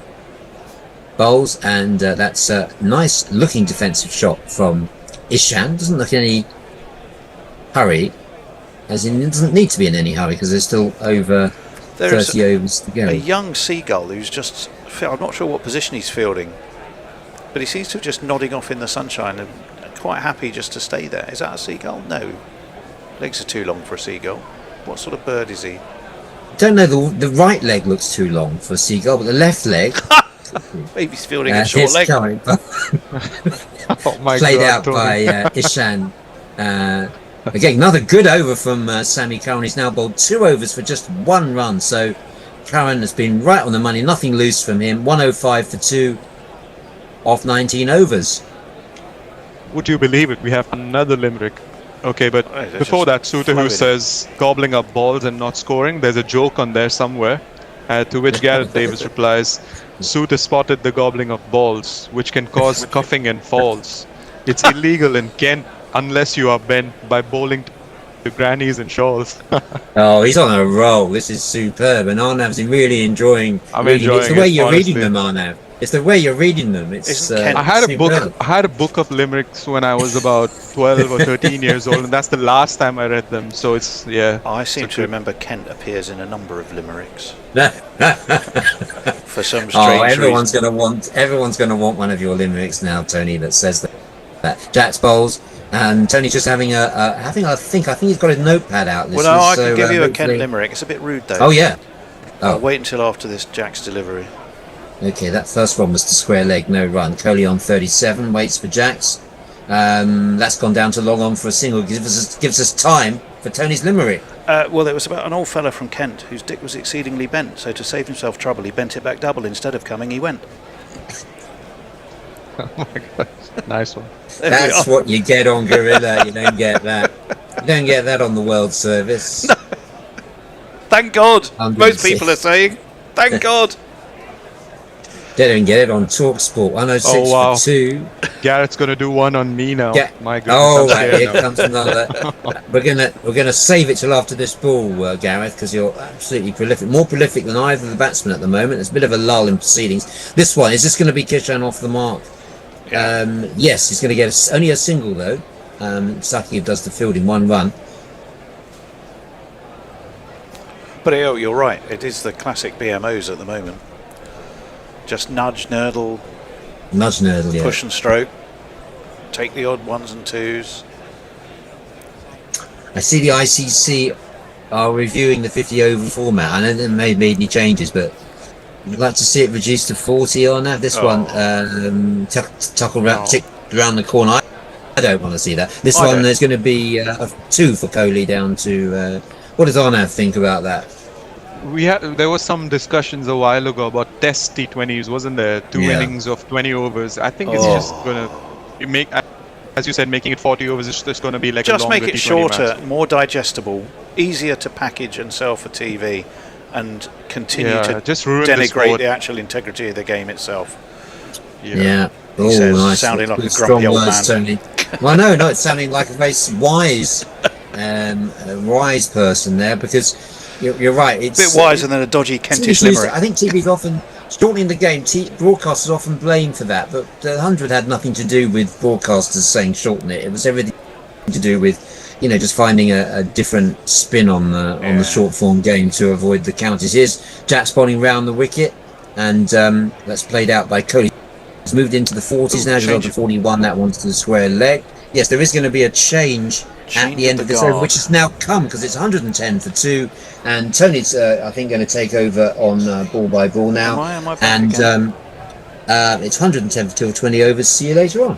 Thank you, David. Immaculate. Yes, it is me. See you soon, David. The Bear. You've scheduled yourself on for 4 sessions in a row. Well, I have. The reason for that being... And me with him. Well, the reason for that being is a few challenges on the staffing front, and the Bear having to take his daughter to the dentist. Oh, God. Where hopefully he has got the timing of that appointment correct. Oh, I hope it's not too bad for her. Funny enough, it's 2 o'clock, dentist, not 2:30, but 2 o'clock. So we are hoping he'll be back to take over from me in for the next session. Right, Sammy Curran is going to be back into the attack. He's only conceded 1 run so far, and he's going to be bowling to a lively Virat Kohli, who's having a very nice little spell at the crease for him. 41 of 37 in barrels, Sammy, and that's driven away through cover, or down to deep cover. Fielded on that cover boundary by, is that Ben Duckett, who's been pushed back there. It was hard to see in the sunshine, but it will get his Kohliness a single and bring Ishan Kishan back on to strike. Virat Kohli clearly feels he mishit that because he's having a long, hard look at the bottom of his bat.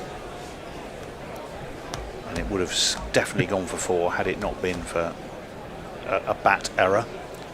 Well, Sammy Curran, have some of them opposition. That was a legitimately decent bouncer, wasn't it? What speed was that? I'd be really interested to see how quick that was. I bet they don't show you for that, but that seemed to have some wheels on it. He's taken a bit of offence to you calling him Little Sammy Curran. He wants if to. That's what it takes. But it reared up at Ishan Kishan, who, I mean, to be fair, was able to duck out the way. But another dot ball. In comes Sankaran, left arm, pulled up in the air. It's going to be a caught and bowled. Curran takes it. Ishan Kishan has gone again. It's a ball that rises up at a batsman who's trying to play a pull shot that they're not in a position to play. We saw it repeatedly from Rohit. It did for him, and now it has done for Ishan Kishan as well. Nelson's has claimed a wicket, and it's 111 for 3. Kishan has towed that, but kind of up in the air. Sammy Curran jogged across to take it off his own bowling, punches the air, throws the ball up in delight. England have a 3rd wicket, and they probably needed it to keep themselves in the fight here, Arnab, didn't they? Absolutely. He's been their best bowler so far. As you said, Atkinson started well but couldn't continue that. Curran is in his 3rd over now and has conceded just 2 runs, I guess. So that's a really good start and shift of momentum in England's favour. There we go. It's a wicket.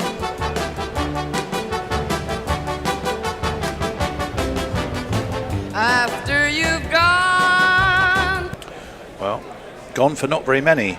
Ishan Kishan, what did he make? Just a single in the end, or did he manage to get a few more? I shall tell you in just a moment. Gareth Davies is on a roll. Sudahu sent a message saying gobbling up balls and not scoring. There's a joke on there. Yeah, we had that one. Did you have Gareth Davies' response though? It may have come in limerick form, but you can read it again because it was quite good. Suda spotted the gobbling of balls, which can cause coughing and falls. It's illegal in Kent unless you're bent by bowling to grannies in shawls. Yeah, that's what led me to recite a very rude Kentish limerick, which I'm not going to recite again. 111 for 3. Drinks are out for England. And coming to the crease will be... Who's it going to be? Shreyas Iyer. Shreyas Iyer. In course it is. So we'll... I have to say, Arnav is in his sights for the next one. Oh yeah, I'm scared. I mean, I read it already, so you can read it out, I guess. We still have time. Well, here's Shreyas Iyer first. Shreyas Iyer, you've been down too long in the IPL. Come join the test team as well. When he hits it hard, he hits it clean. Oh, you see what I mean. Average is 46. T20 ODIs.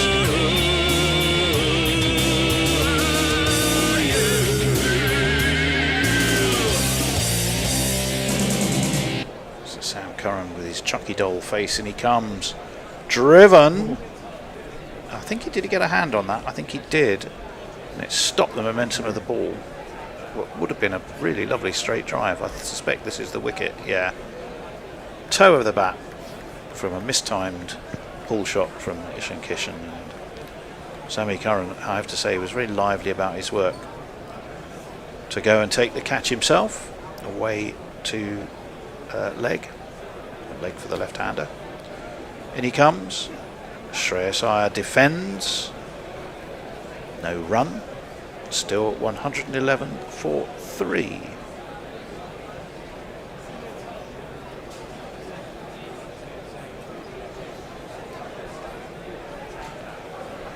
Didn't learn much from that previous ball that beat him with the bouncer, did he? Should have probably anticipated that and probably ducked to it, but went for the. It was straighter. The second one was much straighter, and just slower, I think. Didn't bounce as much, but still reared up at him a little bit. That's defended again by Shreyas Iyer. It's been an excellent over from Sam Curran. Just 1 run and a wicket from it. 111 for 3 after 21. The run rate just a shade over 5. Arnav, whose job at the moment seems to be mainly reading limericks. No, it's Messi. It's Messi. Oh, it's Messi. Of course it is. Sorry. But Arnav is the object of the limerick. It's not actually a limerick, but it's a scansion of a limerick. Gareth Davies says, Arnav, the great commentator, should not be confused with my mater. She has a beard, which isn't that weird, as Arnav is growing his later. Thank you. There's a lot of discussion about the World Cup, which I won't go into because it's over, you know. Well, the World Cup's not over. Well, it is for England. That's a bit short-sighted, saying it's over just because the team I support isn't in it anymore.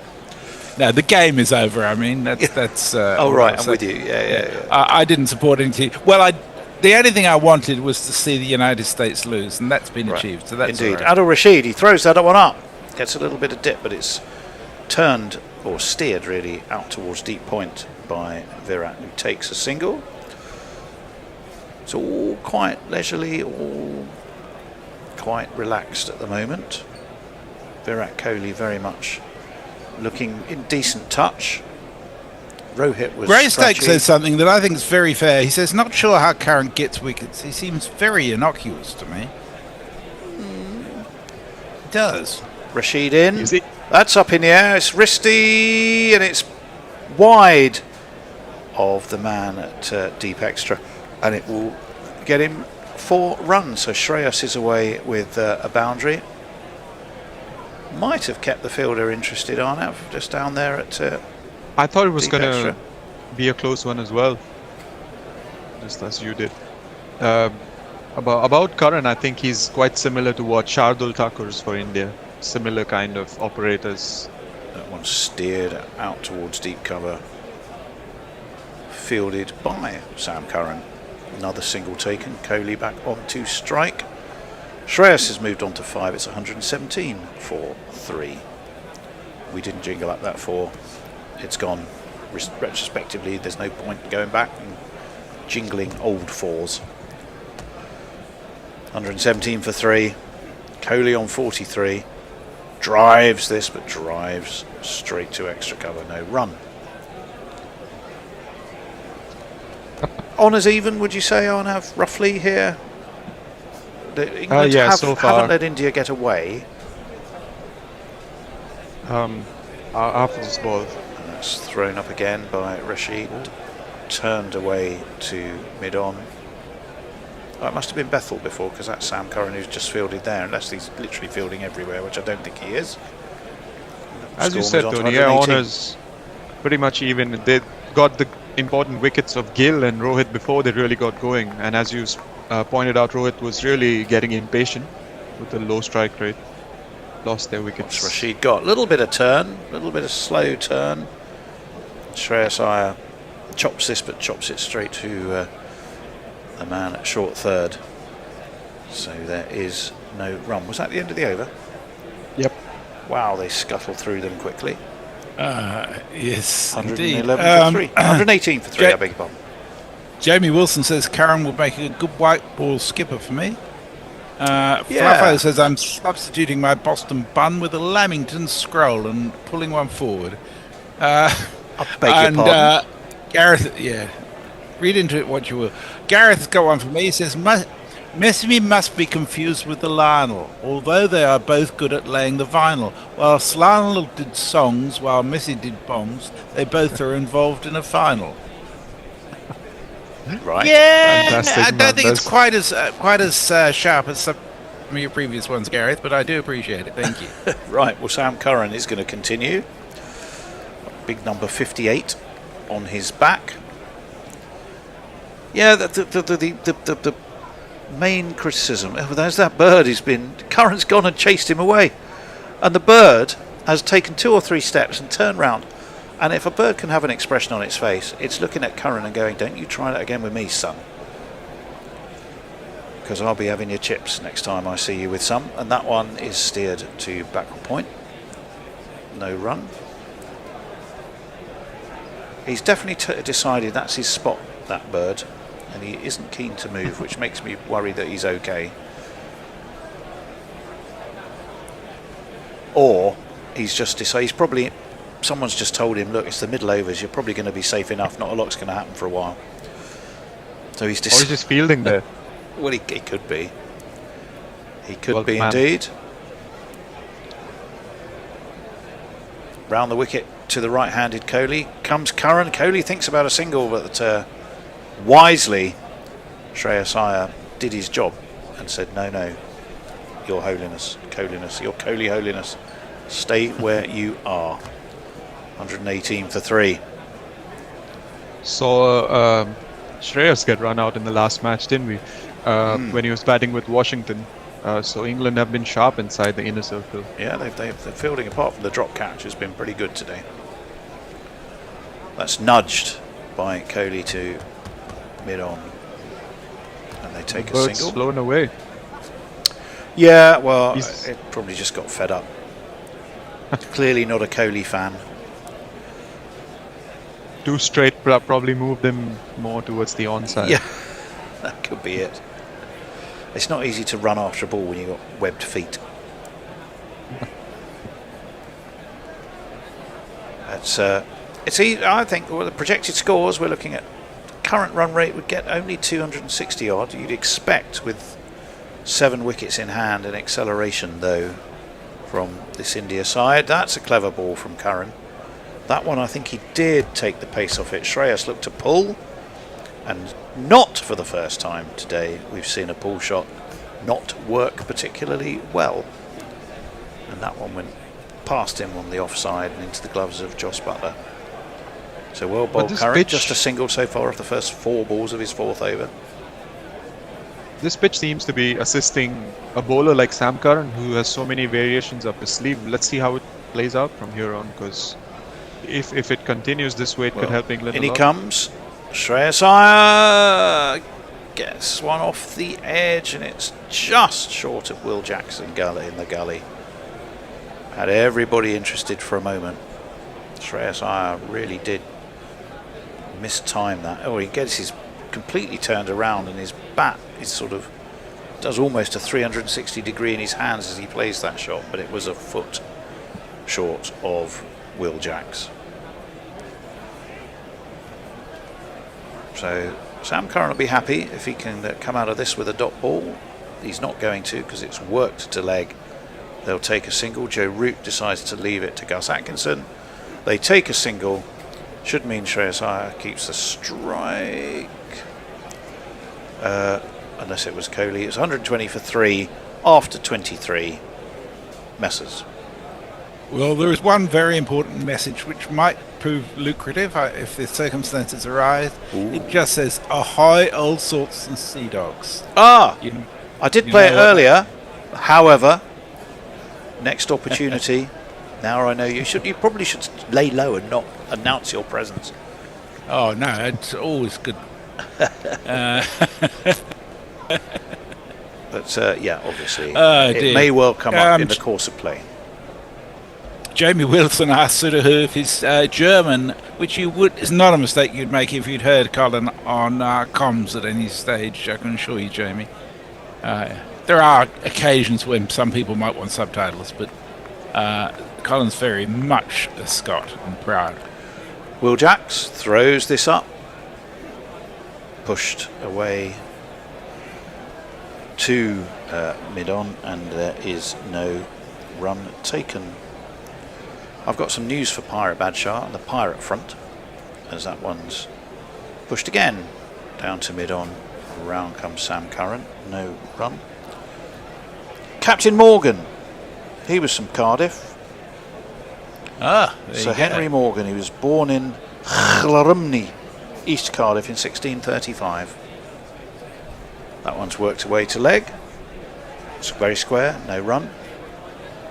England definitely have got a bit of a stranglehold here, Arnav, on these Indian batters. And really good bowling changes as well. Really good bowling changes. Obviously, Curran's going well on the other end to bring Jacks on. On driven with a bit of muscle and a bit of intent, but straight along the ground to, I think that's Saqib Mahmood down there in his floppy hat. Be just a single. So 2 off the over. 1 for 8 for Will Jacks, 122 for 3. And again, driven straight to cover, no run. Frustration for Shreyas Iyer. This reminds me of how Jadeja used to go through his overs real quick before the batters could adjust to the pace of the game, and suddenly, your 10 overs have just gone by. That's what they're doing here. That's really smart. Punch towards mid-wicket.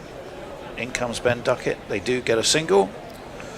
So it ends the over. It was the 24th. It's 123 for 3.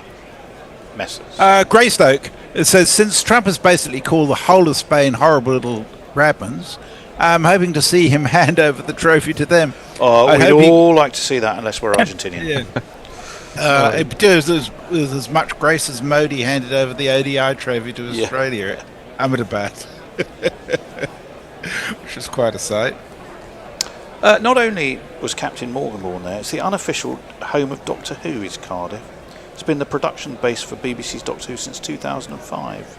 They even offer walking tours of the locations around Cardiff. It's a big tourist thing in Cardiff. It really is. What, Doctor Who?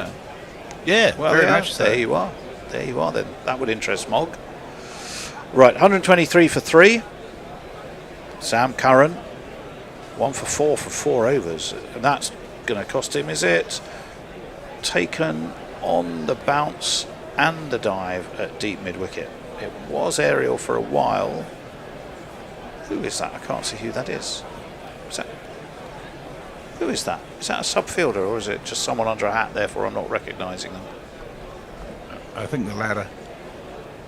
Someone under a hat and I'm not recognising them. Yeah. We should have a jingle Is that for that. Banton? No, I don't think it's Tom Banton. Can't recognise I do think it's a sub-fielder. So now I'm intrigued to know who it is. Sam Curran's coming around the wicket. It's pulled by Kohli. He does get on top of it. There's the man of mystery, and it is Tom Banton. It is Banton. So there we go. It's just because of his number. It's 98, so sort of easy to recognise. Well, yeah, he may be, but when the ball's coming towards him and all you can see is the front of his shirt, the number's not a lot of help. But there we are. I think Joe Root is the only cricketer whose number I remember. He's 66. There's another cricketer who wears 66, though, who is a New Zealand cricketer. Is it Tom Blundell, someone like that? That one's worked away to backward square. Banton again, he's been very busy. He may be trying to hide under that floppy hat, incognito, but the Indians seem to have the knack of picking him out, because they've done it 3 times this over. Each time a single has been taken. The score's moved on to 126 for 3. But again, they're doing it in 1s, 2s, pushes and prods. We do have a super chat, which I think is the first super chat of the day. Oh, so wow. we probably should jingle it up. Hang on 1 second. Let's wait for Sam Curran. That was a slower ball. It's pushed. They take a sharp single. And we can, let's find marketing to, where is it? Oh, here it is. One of these.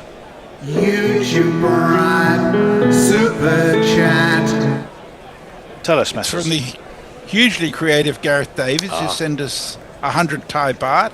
He says, if there are 10 super chats in the next 30 minutes, I will ban my crap limericks for 24 hours. I'm not sure we want them banned. Short and pulled. There is a boundary. Hey. Sam Curran's little spell of You know what to do. really drying up Shreyas Iyer has come to an end because it was beautifully pulled around the corner. And I do know what to do if I can remember where that one lives. Is it this one? 4 on the floor, and one more 4 than the 4 before. That's what 4s are for, to get funky on the dance floor. In honour of Captain Morgan and, of course, Pirate Badshah. Nicely done. 131 for 3. Shreyas Iyer, 14. Virat Kohli at 40. He's now at a run a ball, 48. Up onto his toes goes Shreyas Iyer. Slaps that back with a point. Mahmood loses his sun hat in pursuit, and they take 2. So that's expensive from Curran, given what's gone before. 6, 7, 8, 9, 10 runs from it. And we can go back to Messer. Senahu says, interestingly, my native dialect is a mixture of Scots and German. I often get mistaken as a German by English and Australians when abroad. I'm amazed. Cop 1 in the nuts says hello all. This sounds like, yes. Anyhow, it says hello. He should meet our friend Mike Crotchburns. Yeah, I'm wondering about that. Who will take over the fast bowling from Archer when the ECB realises Archer will not return to his glory days? Thanks. I think Archer is bowling way better than anybody else. He is, but he has to be managed in spells of an appropriate length, doesn't he? Onto the back foot goes Virat. Yeah. I think he'll only get 1 because the Duckster is patrolling at deep mid-wicket, and he does indeed just get a single. So he moves on to 49. I don't The know Parrot has delivered. Oh, fantastic. Oh, $2 €2 from Parrot Badshah with go. Funky on the dance floor. Thank you, Parrot. Super chat. Thank you, your pirateness. Forward comes Shreyas Iyer. Steers to mid-wicket. No run this time. I don't think Virat Kohli's going to get overly excited, is he, about getting an ODI 50? It's a bit like falling off a log. Or shooting fish in a barrel, or whatever analogy you want. That's a clever shot from Shreyas Iyer. He was hopping around the crease. He's reverse ramped that. Didn't get it all the way for 4. But they have been able to come back for 2. So he moves on to 18. Jack's 1 for 12. Halfway through his 4th over. 136 for 3, the score. It's a curiously set game, or an intriguingly set game. Neither side, you would say, is on top, particularly at this stage.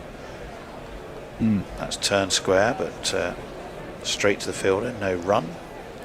Jack's giving it a bit of air with that ball, which is always good to see. That one was short and pulled.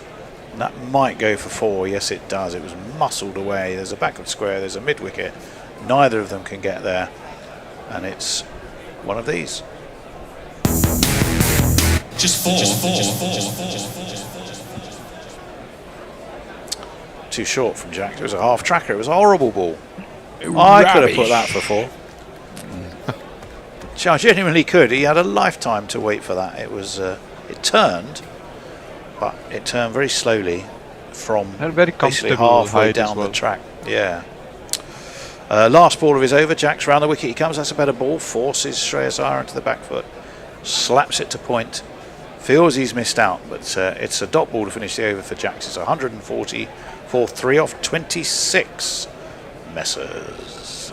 Parrot Badshah is showing some Parrot solidarity. He says it's an insult to Henry Morgan that he's permanently the face of the world's most vile, quote, rum.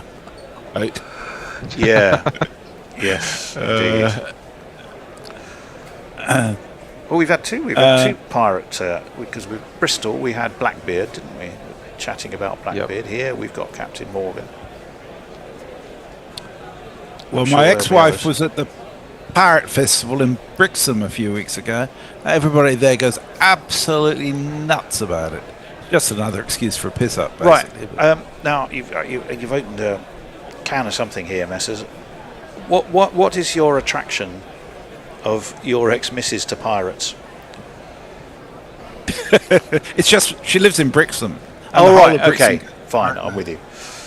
Sammy Curran, in he comes. That's a beautiful shot. That's the straightest and sweetest of straight drives, and it 50. gets Kohli's 50. 53, does it in absolute style. None of this carting the ball over the boundary in ugly fashion. That's a gorgeous, sweet shot, and it's 4 runs. At 78 ODI 50s on top of 54 ODI 100s. Yeah, that's fucking nuts. Bonkers, isn't it? He's been going a shade over 100, his strike rate 106. Well, which would be, obviously just over a run a ball. That's a better ball from Curran, an attempted pull from Virat, and he bottom edges it. And he's guilty of the Rohit sin. Came onto him too quickly, and he was looking to play a pull shot that was too close to him to pull on. Absolutely. Could have turned out in a very, very bad way if had he played it on, or if they probably rushed for a single, could have been a run-out situation there.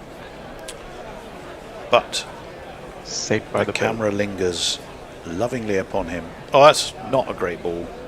Sam Curran, I thought he'd rather lost his line. Was actually helped away around the corner. Adil Rashid is at deep backward square, and he only had to take a few paces to his right to field, so just a single. Kohli moves on to 54. Shreyas Iyer back onto strike, who has 22 off 22.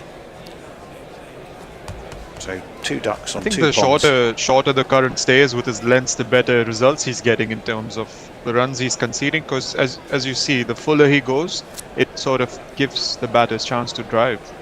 Well, that's well driven, but cut really, more of a cut shot. Backward a point, they take 2. Shreyas Iyer will stay on strike and move on to 24. 7 off this current over, so he's got a little bit more expensive this over. He seems to have, he started well, then he had a couple of overs that were expensive, then he seemed to find his mojo again, and possibly at risk in losing it this over. We'll have to see what happens in the next 2 deliveries, one of which he's going to bowl right now, round the wicket. That's driven away. Is it going to be fielded? Oh, what a stop that was. Lovely fielding. What a piece of fielding that was. It was Jacob Bethel, who was at between mid-off and extra cover, and 2 or 3 steps to his left, and then the dive. That was Jordan Pickford's style at his finest to keep that out. And he threw the stumps down from there as well. Slightly better than Pickford. He does indeed get the throw in and hits the stumps as well. Let's have a look. Batsman was able to hit the top of the stumps, even more impressive. Almost got the umpire with the bails there. Yeah, bails fly everywhere. 148 for 3. I should probably message the bear, unless he's snuck in without saying. Then I'll have to peek round the green curtain in a minute. That's full. Turned square by Kohli, who takes a single. Let's have a look. No bear. I'm sure we'd have heard him. Yeah. Who else do we have? David. Well, that's... Oh, we're watching replays, I was going to say. Yeah, nearly got you. I thought I recognised that shot from earlier. Steady, Messrs. Excuse me. Steady, lad. Speaking of Virat Kohli's runs, I just looked up. He's got 6,800 of his 14,000 runs in India, and 1,400 in Australia, and 1,350 in England, and counting. Yeah. Pretty good. He's certainly scoring all over the world. Isn't he?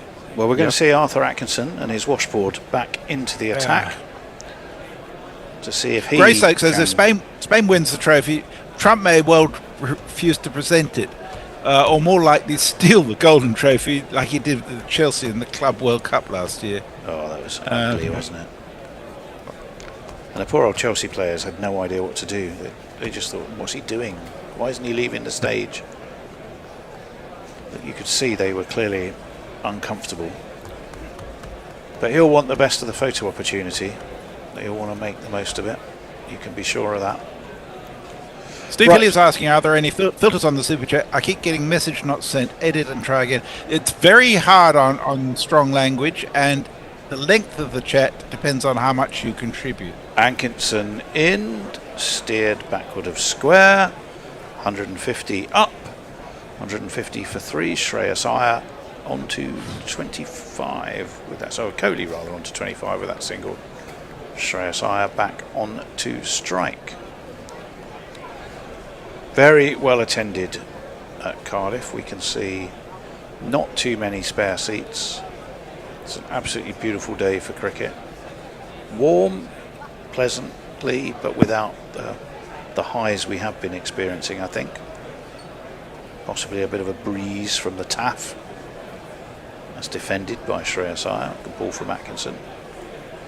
No. So he's appreciative. Tony, he said, we haven't had a Tony replay faux pas in a while. Well, there we go. You nearly got one there. You nearly got one. And Gareth Davis has one for Parrot Badger too. Oh, poem. Excellent. Poem or a limerick? I mean, they are similar. One's a form of t'other, I would argue. It's strictly speaking, none of these are limericks because there is a format to limericks which is actually slightly dull. Atkinson in. All that pops up on Shreyas Iyer. Had there been a short leg, which there wasn't, that would have just plopped straight into their hands. But Shreyas Iyer survived.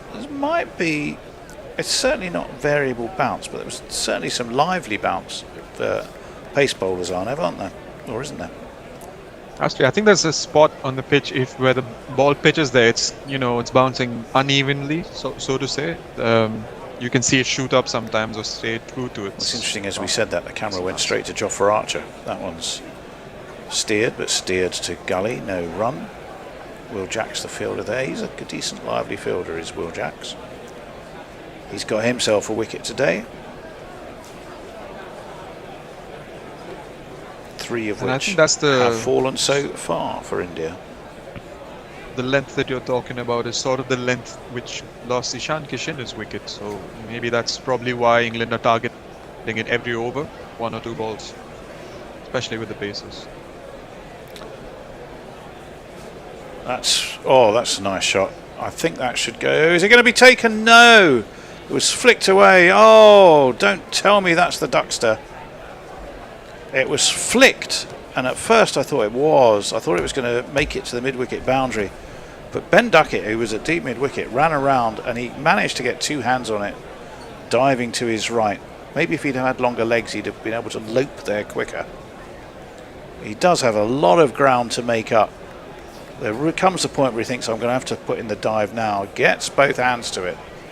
And as happened with Atkinson earlier, it went over the boundary for 4 at the same time. Turned away. This time just a single. So end of the over for Atkinson. It's gone for 6. It's 155 for 3. We have a very generous super chat from Extra Fluffo who sent us $10 Aussie. He says, correct, I can't say fuck. Well, he spelled it FCUK because you can't say fuck on super chats. Annoying.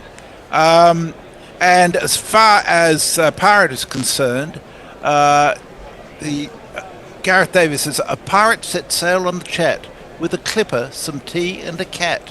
When the cricket went crap, he made a mishap by lighting his pipe with his map. To which Pirate says, I do like my cats, they are more of a cigar rather than pipe man. Nicely Not done, very piratical though, cigars. Yeah. You don't see many pirates with cigars, but you can see them smoking pipes. 155 for 3. And that's pushed down to long on. They'll take a single. So Shreya moves on to 31. Shreyas Iyer. Are cigars are a big thing culturally in the UK? Because I know they are in the US, not so much. They are still. My impression is less so, just because smoking generally has become deadly. It hasn't become deadly, but it's become less popular. And that one is well fielded by Joe Root. He gets into the diving act. He's wearing a jumper, Joe Root. It's hard to tell when they've got jumpers on because they're exactly the same hue as the shirt. That's nicely turned away, square, single taken. 157 for 3. We're past the halfway mark. 28.5 overs. It's almost like a training vest that he's got on top of his jersey, isn't it? Yeah, it is like that. That's driven back to Will Jacks by Shreyas Iyer. England need a sort of a bang bang now, don't they? They need 2 quick wickets. Otherwise, it's starting to look like a fairly strong foundation that India are building. That's turned square. They'll take a single. Just one ball 7 left balls more, and then you can start playing it like a T20 match, like the last 2 Well, overs. exactly. So an over before then, that's speared down leg. That's going to be a wide, and indeed signalled as such. Just seemed to lose his line a bit.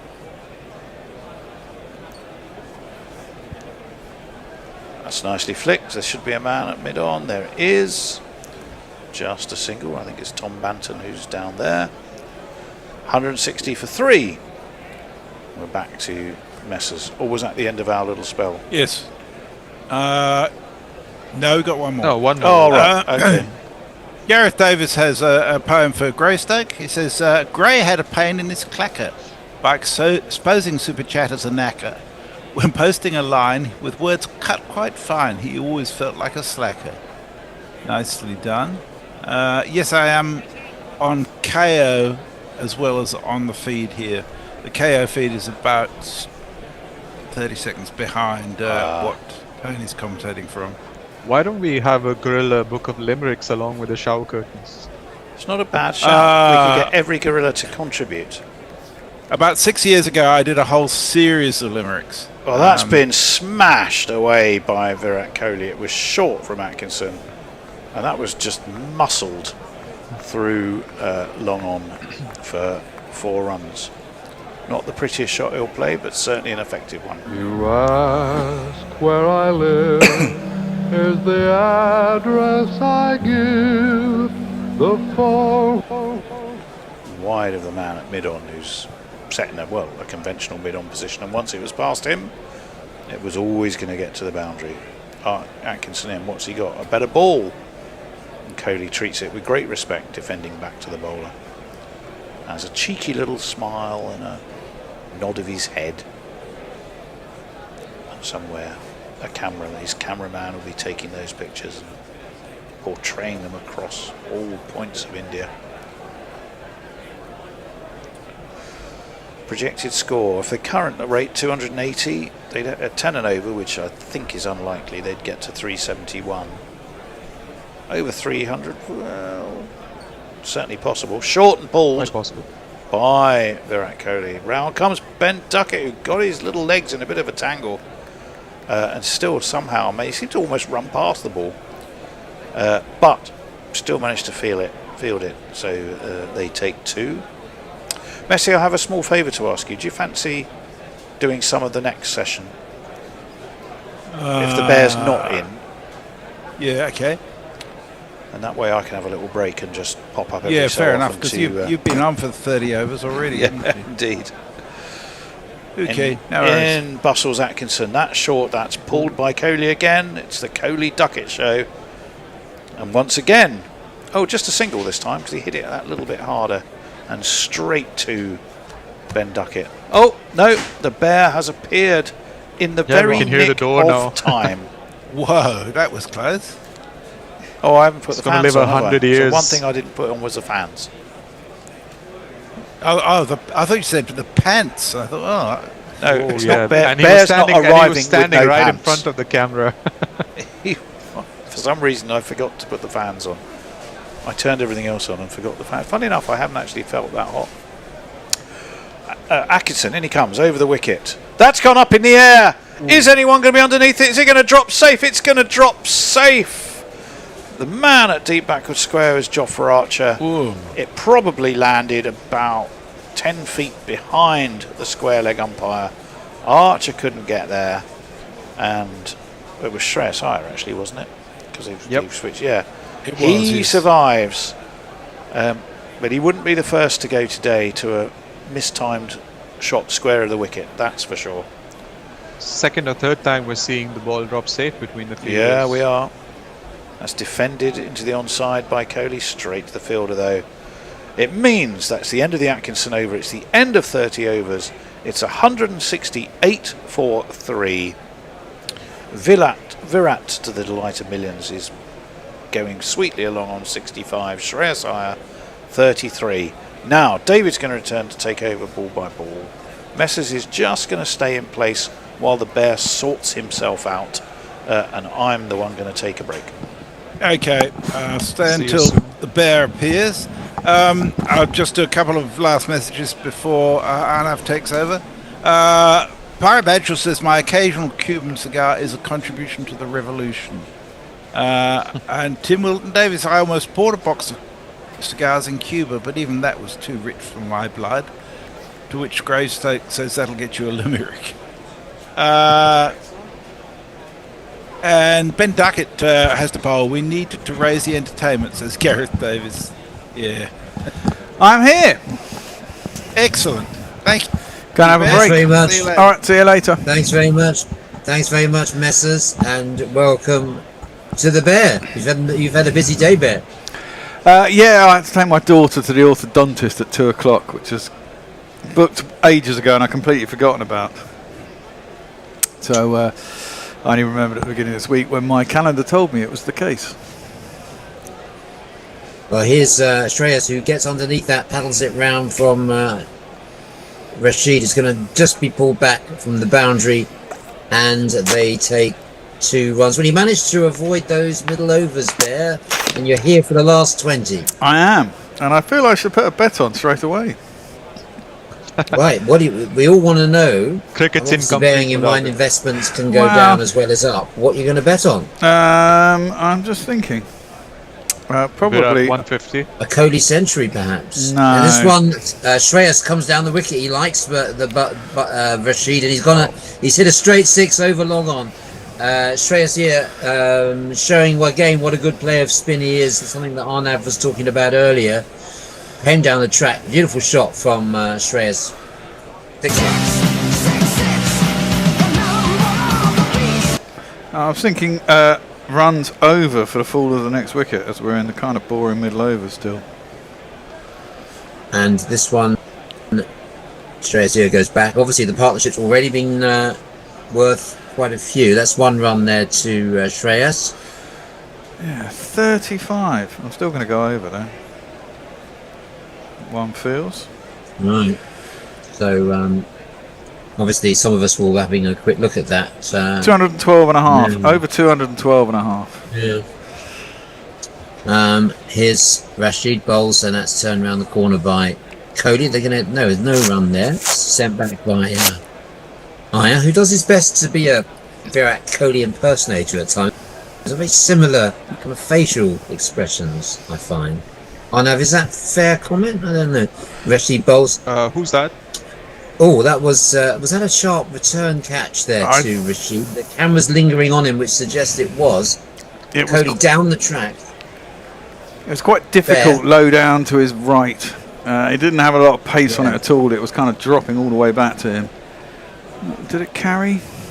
No, it didn't carry anyway. Didn't quite carry. A more lanky man might have clung on to that. That's the end of the over. 177 for 3. Arnav is taking over from Messers on your socials. Do get in touch with us. Arnav, anything to report? A lot of chat about cigars and Cuba. Gareth Davis says Ben Duckett has to bowl. We need to raise the entertainment. Right. Yeah, waiting a while. Might waiting a while for that one, exactly. I was saying that Shreyas got a lot of the same facial characteristics as Kohli. He's a dead ringer for Virat Kohli. Is that fair comment, or is that racist? Or is it racist? Sorry, I didn't catch that. I was reading the comments. Sorry, what did you say? looks very similar to Kohli in terms of his facial expressions and the way he. Is that fair comment? So Archer's back in the attack now. Yeah. Oh, good. Comment. Phew. Thanks. Thanks, Bear. Thanks for your support, Bear. Yeah. Well, it's not racist then, is it? Bear's just trying to poke the bear. Yeah. From the chat that's happened this morning on the group. Childlike remark. Yeah. 177 for 3. Shreyas on 42, and his doppelganger Kohli 65. Not that I'd much. want to sort of not that much. No. Archer's back into the attack. We thought that he might have been introduced a bit earlier when Shreyas first came in. He's on 42 now because Brooks doesn't usually miss a trick with his bowling changes. He's waited a while for the reintroduction of Archer. Shreyas is such a good player of spin. That's a single to him. You were saying that earlier, Arnav, weren't you? That Shreyas really likes. He's really very confident player against the spinners. Yep, and having these two in the middle overs is like a boost for India because they are really good at rotating strike and they can always farm the strike as well. If I remember right, Cardiff is quite a high-scoring ground, isn't it? It's very short. It is. Down to the river. That's right. The straight boundaries are short. That one's gone straight through Kohli. Archer wants a court behind. He thinks there was a thin edge. Butler doesn't look too confident about it. Is he going to support the decision? Brooks coming down. Are they going to refer them there as well? They got referrals to use. They are going to use one. Yeah, well, for me, Butler's looking a bit guilty there, isn't he? Like I didn't catch it anyway, but certainly didn't look like he was celebrating or indeed appealing against the injustice of it not being given. It was very sort of half-hearted from Butler, but the England players gathering around there, they have taken a review, and we're going to see whether Kohli did get a touch on that as he attempted to play that over mid-wicket. It went through to Butler, but it's bounced in front of Butler, and so it's pretty academic as to. No, I thought it went in. To be fair. Oh, okay. Bear, you take over. Well, the question is, did he get anything on it? Oh, he did. He got a big nick on it, massive nick on it. Oh, so did it carry? I thought it went straight into the gloves. I thought it was dropping, but then I thought it dropped into his gloves. It's right behind his head. No, and I'm completely wrong. That's bounced. Yeah. That's would clearly you say bounced. Another way of looking at it is that I called it right there. Would you say? Yeah, you could call it right. No, because I know that you were wrong. Well, from here, it's kind of obscured when it went behind on that original shot. It looked on the angle. It looked like it had just dropped into his gloves. But no, I'm with you, Bear, because it was right behind Virat's head as well in the replay. So yeah, that was sort of confusing. Yeah. Not out on the big screen. Kohli remains on 65, on course, according to the bookies, on course for a ton. And, what are the odds on that? Oh God, are you sure? Oh. This one's gone up in the air. He's not going to get it because the very next ball, unless I'm seeing a replay. No, Archer has taken the wicket of Virat Kohli, so the odds are immaterial because it is the end of Virat Kohli. Rather threw that away, you could say, after that reprieve. The ball before not quite carrying. This one was a swish at top edge and taken by Adil Rashid. Kohli's out for 65. Well, that was my bet fucking blown out of the water in no time at all, wasn't it?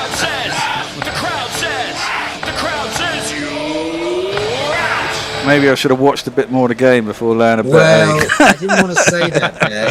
Because it's straight into the action. There is sometimes an argument for delayed gratification there. Yeah, well, it's been one of those days. I've been running around like a blue-ass fly trying to get lots of shit done before I get in here. How does a blue-ass fly run around? Well, I don't know, but it's just an expression, isn't it, Dave? Well, it is a good expression. It is a good expression. Yeah, I use it a lot myself, but I've never quite seen a blue-ass fly. And I doubt they run a lot, because they probably fly a lot, actually, but, Yeah. So, the end of Kohli, who would have thought that? Certainly not the Bear, but none. I was about to invest in Kohli's century, and I'm glad I didn't. Because I said to everyone before, investments can go down as well as up. And I presume that it would have probably only been about 2-1, wouldn't it? When considering it was on 65, it would have been pretty poor. That's right, Bear. It's a variation on over and under. Basically, he was the market was over under 99. Yeah. It could be a good time to invest on a Washington 50 if he's out next, or Akshar. Ooh. I don't like betting on the scores. The odds on them are pathetically low. It has to be said. When you look at the amount of times they get those scores and the odds they offer you, it's pretty fucking pathetic. Well, it's a variation for me on over and under, Bear. That's all. Rather than the landmarks, I agree. I don't tend to bet on landmarks, but I do like looking at the over under on particular individuals. So, for example, a colleague of yours who's not sitting too far away from you on the screen anyway, picked up some cash on Cody getting a 50 and Sharma getting under 41 today. Yeah, nice. Yeah, Rohit under 41 with it. He didn't look anywhere near in form in the first game. He looked completely out of it. Are we sure it's Washington coming in next? We're having a rather long break here, I presume. Could be either or, because they're the same sort of. It's Washington. Yes, it is Washington. Well, we're going to play his jingle.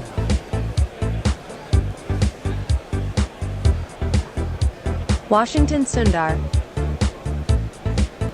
It's the Open this weekend as well. I suppose you've done enough talking about. Let's switch to the golf. Switch to the golf. I don't know.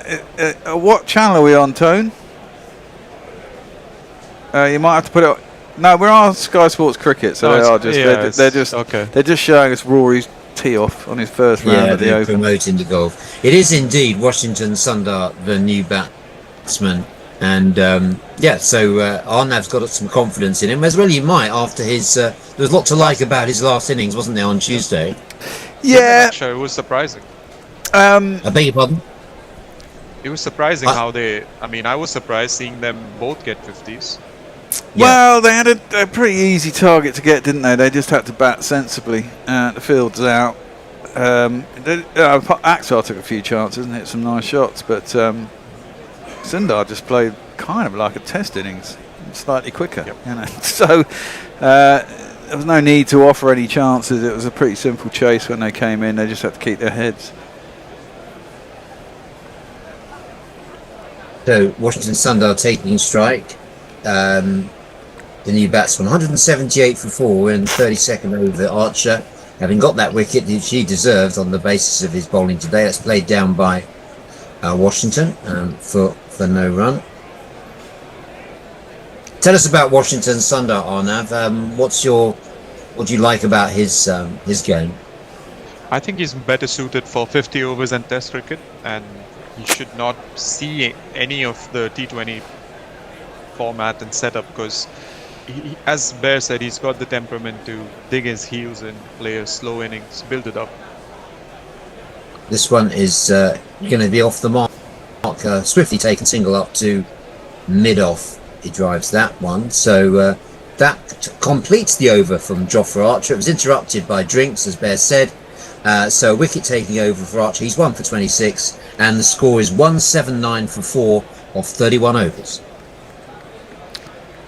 We have Gareth Davis again with Rick. He says, Tim Wilton Davis met a man in old Cuba who sold him cigars from Aruba. He said, that's not fine, bugger off with your wine. I'm buying a car that sounds like a tuba. It's been a limerick day today on Guerrilla. We've been inundated. Stephen Kelk says Bear is drinking water. That's all. Yeah, well, I've just been cycling in. It's fucking hot, and water. Get the hydration in. Get the hydration in before get some water in first, then I can have a beer. You see.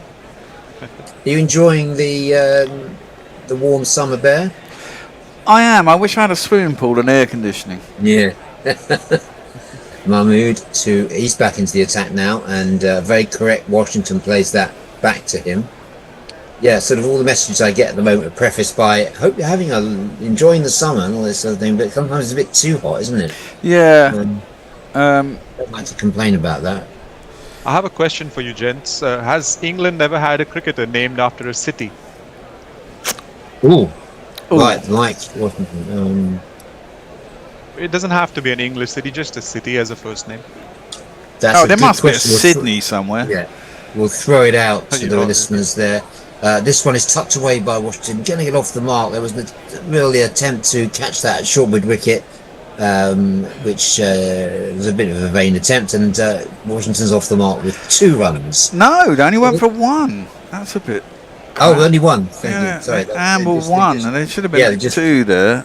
Yes, it was an amble, wasn't it? It really was. And they should have gone hard on the first one. Shreyas did go down halfway for the second, but sorry, Washington, yeah, but they didn't go fast enough on the first one, did they? They just Bit of village running. Yeah, sort of thing you'd see. If they lose by 1 run. Oh, whoa. Mahmood bowls, and that's driven up by Shreyas. Hit a pigeon. Let's check on the pigeon's health. I'm sure it's okay. It wasn't going that fast by the time it got to it. No, it's not the pigeon that was troubling us earlier when Sammy Cowan was bowling. Is there some? Was it knocked it out? It definitely hit the pigeon before it got to duck it. Does no one want to go near the pigeon? They're not even showing it. Oh no! Well, it's a fucking pigeon, for fuck's sake! Stop! Saving my blushes. It's fine. I want to see if the pigeon got hit and if it's okay. I don't care. Someone's obviously picked the pigeon up. Yay! Bethel. Jager Bethel, of course. It had to be him, didn't it? He's rescued the pigeon and he's given it to an RSPCA official. No, it's one of the stewards. Is it a steward? Boundary operator? It's flicking its legs, so I presume it's just a bit stunned. Yeah. Now there's going to be a delay here because Washington's taken off one of his pads for some reason. He can't. So he's come out. He's injured. Now he's pulling down his. He's taking his trousers down. Yeah, but he's getting strapping around his thigh or his knee. Probably, yeah, his thigh. But they're showing the replay now, I guess. No. Oh, that's just the view that they turned down. Yeah. Well, that's a bit poor if he came out and he was injured when he came out. I mean, he didn't seem to. I mean, he didn't sprint that one, but maybe he can't. He's okay. So they're strapping up his hammy, essentially his thigh, and he's just come out and faced 4 balls. Not very smart to send a batter out like that, is it? Especially in the middle overs when you need runs. Yeah. I mean, you call them the boring middle overs, Bear. I mean, pigeons being killed. I mean, I've been here. I've been on air since. We've been on air nearly half an hour now, and we've had 2.3 overs. Yeah. Yeah. No, about 20 minutes we've been on air. It's fucking pathetic. Yeah, this sort of attention should be administered off the field. A replacement should have been called, and. Well, if I mean, the question begs: did he have the injury? Well, yeah. Well, exactly that. They just had a water break, presumably, and begs the question: did they know he was injured when they picked him, or did he feel it? Did he feel it when he first ran his first run? Yeah. Yeah. He must have an inkling. It's not like he's set off to sprint at any point and would have pulled that hammy. So, is he prone to injuries? Is he injured a lot? Arno? No, not really. I mean, he's a spin bowler. He don't often pull a hammy as a spinner. Yeah. Well, the helmet's gone back on. Now the gloves are going on. It's certainly taken 5 minutes out of the game here.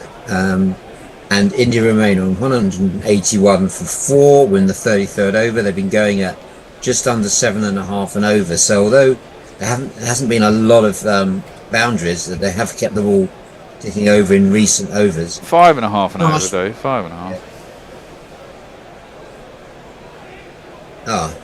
They're not going at 7.5 and over. They're going at 7.5 and over now. They'd be doing really well. I do beg your pardon. It's 5.5 and over. They were going for 7 earlier. This one is short and it's going to be out, isn't it? It's actually got a glove on that. He tried to turn it round the corner. That's a wicket from Mahmood. It's been taken by Butler running backwards. Yes, what a waste of fucking time.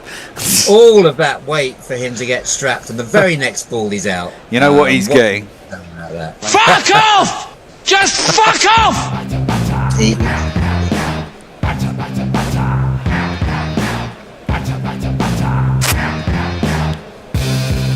disappointment. Well, it looks like me turning up was good for the game, wasn't it? I mean, I've been here 20 minutes. We've had drinks break, injury, 2 wickets, one of them being Kohli. Yeah. Was it a pigeon? No, Yeah. I got a funny feeling it was a duck. The way it seems to, but that doesn't make sense because there are always pigeons on cricket field. So. Was it a dove of peace? No, I thought it was a duck. The way when its feet were flapping when the woman took her, it looked like its legs were too long to be a pigeon. Well, if it looks like a duck, feels like a duck. Catching up on the socials. Oh yes, might as well. Greystoke says, genuine question, how many serious English cricket grounds actually have a physical boundary that is an oval?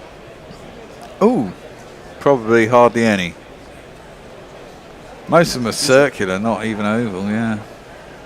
Yeah, because even the oval itself is less of an oval since they built the new stand. Yeah.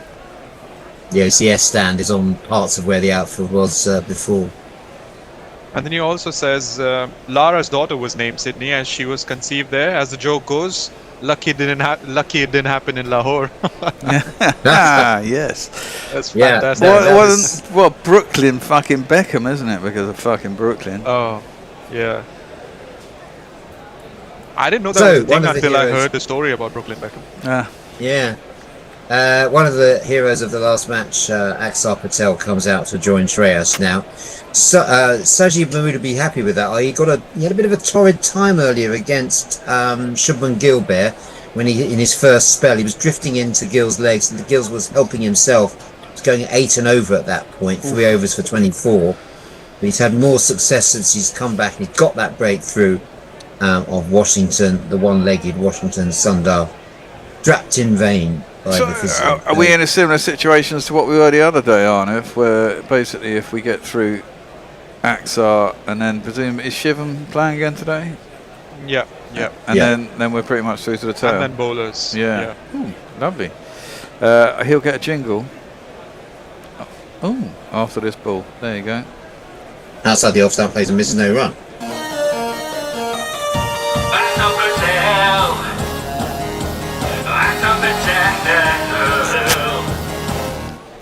Have we had post-match blues from last night and chat on earlier in the day?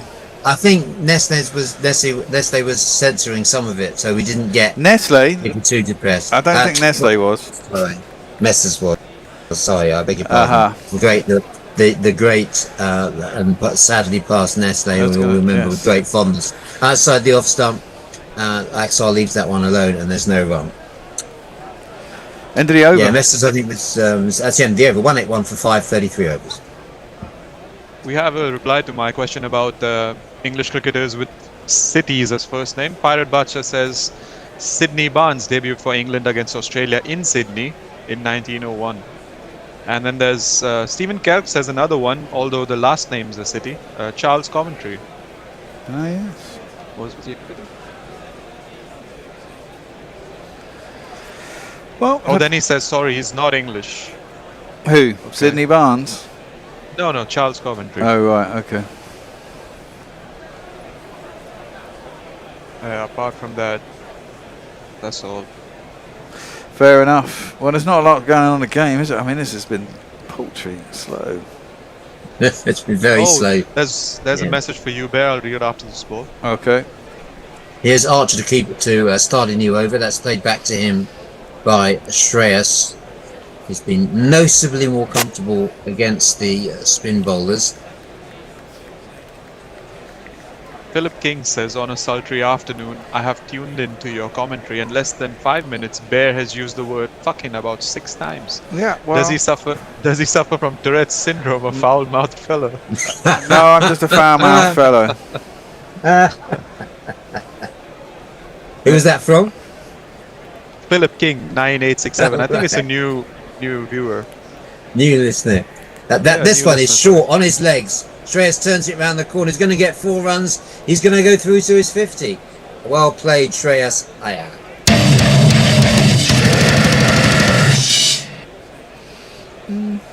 42 balls, 4 fours, 2 sixes. Strike rate 119. Decent innings. 50 runs. The job has only just begun. He may have had a torrid time as captain of India's T20 team in that series, but he's done well in this in the rank and file now. That one goes through from Archer, bounces through to Butler, and there is no run. Yeah, well, it all went. Sorry. Well, he had a torrid time as captain, yeah, but he actually personally did all right, didn't he? In Yes, T20, he's he got did. 2 scores and 2 of them. Yeah, I should have made that clear. I was referring to the captaincy. Yes. Yeah. No, everyone else around him was pants. Yeah, but you know, no, he actually played a number of captain's innings, and then no one else contributed. So it was a tough initiation as captain after a good IPL series as captain of. Arnav, help me out here. Punjab. Punjab, thank you. This one's played out by Shreyas for no run. So 50 coming off 44 balls. So with after this, there'll be 16 overs after this. India 187 for 5. What do we think would be a good total? they must be looking. Well, 300. 300. Yeah, I mean, if all goes well, they could still get 320, but that relies on not many wickets falling, I suppose. Yeah, as you say, Bear, if England can get a couple of wickets, they'll be into the tail. That one's helped out around the corner by Shreyas for a single. So with the reintroduction of Archer and Mahmood, Harry Brooks certainly striving for wickets here. He knows that just get through this one. You've got Shivan Dubé. After that, it's the bowlers. Yeah, so, and India can't afford to lose, really, another wicket for 8 or 9 overs into the 40s. And England certainly can't afford to lose this match, because then it would be a dead rubber at Lord's, where I'm going on Sunday, Bear, and I won't be at the studio for domestic reasons. I wasn't able to come in today on Tuesday. I'll share them with you off air, if you're interested. And that's Shreyas just... And then I played that down. That's the end of 34 overs. 18845. Leah says, read my dirty poem about the racist chip shop owner, Arnav. So, okay. The white Australia policy was looking outdated, so Pauline Hanson tried to get it reinstated.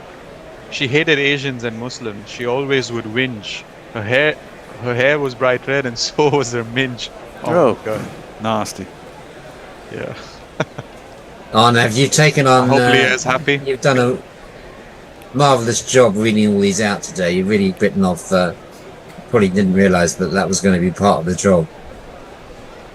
Everything. I mean, I got a gist of it during the first day of the first test of the Ashes when I did my first stint of what to expect. There was an F-bomb by Bear. There was a bit of banter going on in the chat. It all happened on the first day itself. Sajid Mahmood back, back, and that's played back by Shreyas for no run. So Mahmood, this is a much better second spell for him. His first 3 went for 24, fourth over just went for 2 runs, and he took the wicket to fall of Washington Sundar. Washington Sundar, thank you. It was Archer, of course, who got Kohli, so 2 wickets to fall in between all the interminable stoppages that we've had. England have been pleased with their recent work anyway. So Kohli was out, Rashid bowled Archer for 65. That one's just tickled away by Ayer. Just going to get 1 run there. So I know 50 over games often have these passages of play in the middle overs where things do just slow down a bit, and it's not all out and out attack. And that's what we're seeing at the moment with the reintroduction of the 2 opening bowlers. So to come, we got sorry, Bear. What changes have England done today then? Just the one change. It was Saki no, 2 changes. I beg your pardon. Out went Liam Dawson, and in came Saki Mahmood, and Atkinson replaced. That's a very quickly Josh Tongue. Josh Tongue, thank you. Yeah, Josh Tongue, I think. Yeah. And one change for India. KL Rahul reported to be unwell today, although he is sitting on the balcony, and Ishan Kishan taken his spot. So probably weakened the team a little bit, because KL Rahul looked in pretty good form on Tuesday. That was a swiftly run single. He got bugger all on Tuesday. Oh, there you go. Yeah. Should have been in the As studio. the Wouldn't Kishan have made today. that elementary mistake. You look good with the gloves. That's what I meant to say. Took that great catch, diving right-handed. Here's Saki Mahmood, and that's played straight out to extra cover by Shreyas. There's no run. There, Jacob Bethel does the fielding after his RS. What am I trying to say? Oh, can't speak today, Bear. You know what I'm trying to say. No, I don't know what you're trying to say. What are you trying to say? Prevention of cruelty to birds. What they call Oh, right, RSPB. Oh, thank you. Easy for you to say. 190 for 5. Skeleton staff today, you see, Bear. We've all been on for too long. Well, it's like that. It'd be nice if people wanted to do them. And it'd be handy. Marmee drop short. That's played out. Is that caught? No, it's not. I thought for a moment that was a very good catch at mid-wicket, but actually it must have bounced in front of him or gone along the ground or whatever. Yeah, I think it was hit and it bounced a little bit before him. So, Very excited people in the crowd. Hendo's not around either. Issues going on in Hendo's life. Hendo's travelling around the M25. We heard from him earlier, wanting to know the score. Hopefully we were able to provide that for him. And here's waiting for Mahmood. This one, it's gone straight up in the air. How far? Has it got a lot of legs? No, it's just bounced in front of Harry Brook down there long off. And Mahmood really looking disconsolate there. He thought that was a wicket. It went straight up in the air from... didn't fall far from Harry Brook. I mean, why was I was wondering why he didn't make an effort. He didn't make an effort. He could have dived at that, surely, couldn't he? I think he lost the flight of it actually in the air. But yeah, it's pretty. No, not good. I don't think. Have you got a horse race going on in the background there, Dave? No, I can hear it, but it's not coming from. It's not coming from here. Not much jump racing at the moment to speak of there. No, of course it's flat season, isn't it? Yeah, it's mainly flat. It's a little bit of jumps every now and again. 191 for 5 at the end of those 35 overs. Our Navs in the hot seat, reading out your limericks. We have Kieran Roseblade saying, "I've missed the cricketers that sound like a city thing." So it was just about. I just asked a question on air about English cricketers whose names are cities. So that's what it was, and nothing more. And we only got Sydney Barnes out of that, didn't we? But new over from Archer, and the first ball is played down, just dropped in front of him by Shreyas, who remains on 53. Yeah, the run rate, which I miscalculated earlier, is actually 5.4. So it's all gettable by England, and they need to win this to avoid the dead rubber. I'm going to Lords on Sunday. Don't want to go all the way there for dead rubber. Well, this one, and that's played out by Shreyas, and there's no run. Much like a football game or a rugby game, even in a series, there's no truly a dread. Never truly a dead rubber. You never like losing as a professional sportsman. So this is true. If England do lose 3-0, as Messi pointed out earlier, Bangladesh overtakes them in the ODI standings. No. Yeah. Yeah, we're top of the T20 rankings and pretty far down the ODI rankings, aren't we? Yeah, we were saying earlier that Tony was making the point that it doesn't matter much if you're top of the T20. There's no bearings on anything, whereas with the ODI rankings, it really does matter in terms of qualification. Sure, Shreyas tries to swing this round. Is that going to be a wide? Yes, it is a wide down the leg side from Jofra. But yeah, the danger of England slipping down the low Bangladesh. They've still got West Indies below that, though. West Indies have got a one-day in the international series going on at the moment against New Zealand. It's 1-1 with 3 to play there. They've got 5 ODIs, which is much more sensible. Tony McGain made the point earlier that it would have been more sensible to have 5 ODIs and 3 T20s rather than the other way around in this series, because we're heading for a 50-over World Cup. Indeed. Archer getting some good lift there, and Shreyas wants a quick single. He runs through. Good running there. Off the pad, was it? Probably. 193 for 5. Jofra doing his best to make up time. Oh no, he's got to tie his shoelace up. No, he hasn't. He was just putting his hand in the dirt. As A lot of very, very happy Indian supporters in the crowd in Cardiff. We always get a good turnout there. One or two of them with umbrellas to protect themselves from the sun. Who'd have thought it? In Cardiff. You A either place do that one, don't apparently you? You either has- have sunglasses or umbrella. Like you can't do both. No. Apparently it has more sun in Cardiff. What was the statistic we had earlier? More hours of sunlight in Cardiff than, I forget, Archer bowls. This one is the attempted paddle by Axar. Has he got something on it? Archer thinks he has, and so does Butler. Straight into the gloves of Butler. That is the end of Axar Patel. Ooh, just making one run. That was a weak dismissal. England will be very happy with that. 193 for 6.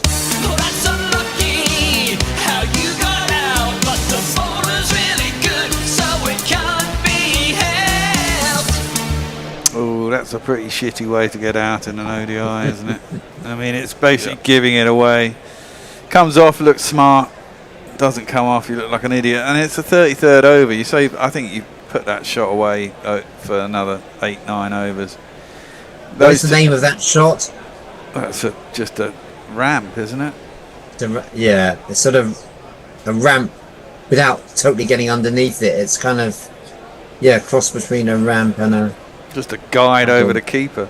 Yeah, it's almost guiding it. Yeah, sort of shot you would play when giving catches to people in warm-ups before a game. I mean, it's if you get hold of it, it's safe. There's never anyone down there, but when you don't have a lot left in the hutch, you've hardly faced any balls, and you've got a lot of overs to navigate to get to a decent score. That doesn't seem particularly wise. But hey, Archer will be happy with that, and it means that we've got Shivan Dubé coming in. Would Shivan normally bat before Axar? Would you say he's a better batsman than Axar, Arno? If there's, Akshar came in with I think 18 overs or so to go, and that was the right time to send him because Shivan's more of a pinch hitter when you need the big hits. But I don't think he's a finisher, isn't he? I mean, he bats 5, 6 or 7 in the T20s, doesn't he? I wouldn't pick him to build an innings. Well, he's got to now. Yeah, he's got to now. And he's got the best jiggle. He's got the skills you need, and he's right buff, really. He's hitting sixes, not making duck eggs. So take this guy on if you feel like getting clubbed. Really soft dismissal from Axar. Last 15 balls, last 15 runs, 3 wickets off the last 5 overs. I think last 6 overs. Last 5 overs. That's right. 15 runs, 3 wickets. Shivan Dubé, the new batsman. It's very English-like, Dave. Yeah, it is. The sort of middle order collapse that we see in from the English team. 193 for 6. Archer now picked up 2 wickets in this second spell. Some reward after a good opening spell where he didn't get a wicket, even though it was put down. There was a yes, and that's straight back at him. That's caught and bowled. First ball. Archer's on a hat trick. Shivan Dubé goes first ball. It was a half-hearted sort of drive shot, neither one thing nor the other. Straight back into the hands of Jofra Archer. Caught and bowled Dubé. Oh yeah, that was a good catch, man.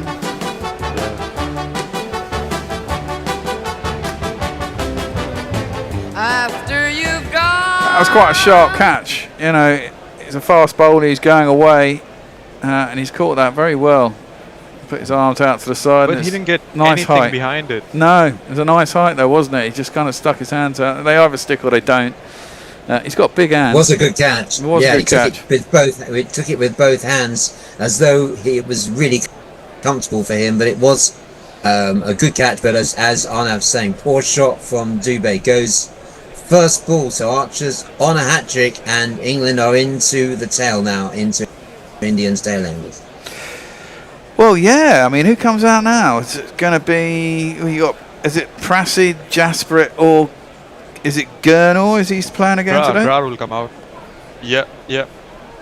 So basically, it's the tail end already. So 250, 260 is what they will go for probably now. Yeah. Shreyas is going to have to do a lot of heavy lifting. He's going to have to do an awful lot of heavy lifting. Wait, this is the batsman. And I said, hey,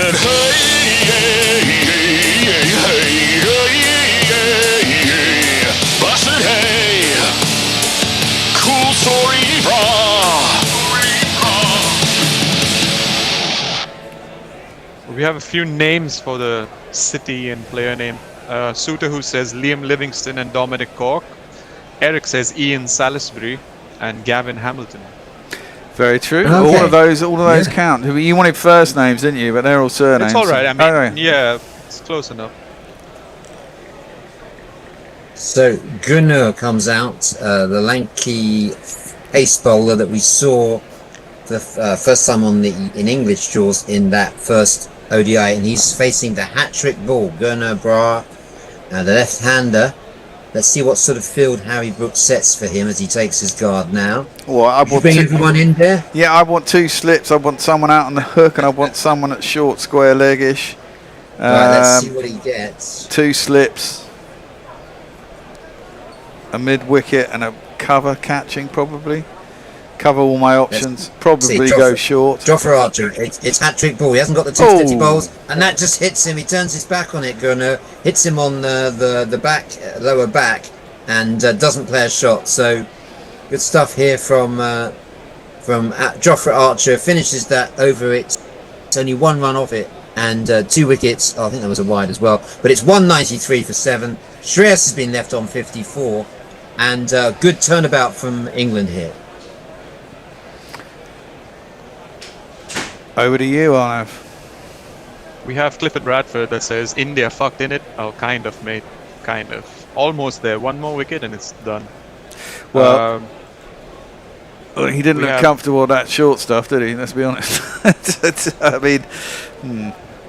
I mean, Shivam was there just for a ball. Gurnur has faced 1 more, as many deliveries as him already. And yeah, that was just a shocking dismissal and a great catch by Archer, as you said. We have Rich Turner music saying, Arnav Zoom is always in black and white. Is he a fan of Raj Kapoor films? He resembles it's not black and white. The great actor. It's not. It's, I don't know. I put my blinds down because the sunlight, I mean, the sun straight away, it comes onto the screens and heats it up, so that's why. We can get some colour though. Oh, we had 2 entries in the GBL today. Brian was in 5-3-5 and 6-4-2. Well, we could be a long way from that if India don't get. What do they need? They need another 60 runs really for that to be coming true. 70 even. This one is played away by Shreyas. Is he going to take the? Yeah, he's got no choice. He's going to take the single. Obviously, you're not in a position to turn down singles, but he's at the non-strikers. And now watching the carnage at the other end, 193 for 7. He's going to hope that someone can stay with him because there are still 14 overs remaining of this innings. And in fact, did he take the single? He didn't take the single. Oh God, you can't get into that sort of territory. He didn't take the single. Well, if he's going to do that, then he's going to have to do even more heavy lifting because he's going to have to go deep and then try and smash a bunch of 6s at the end.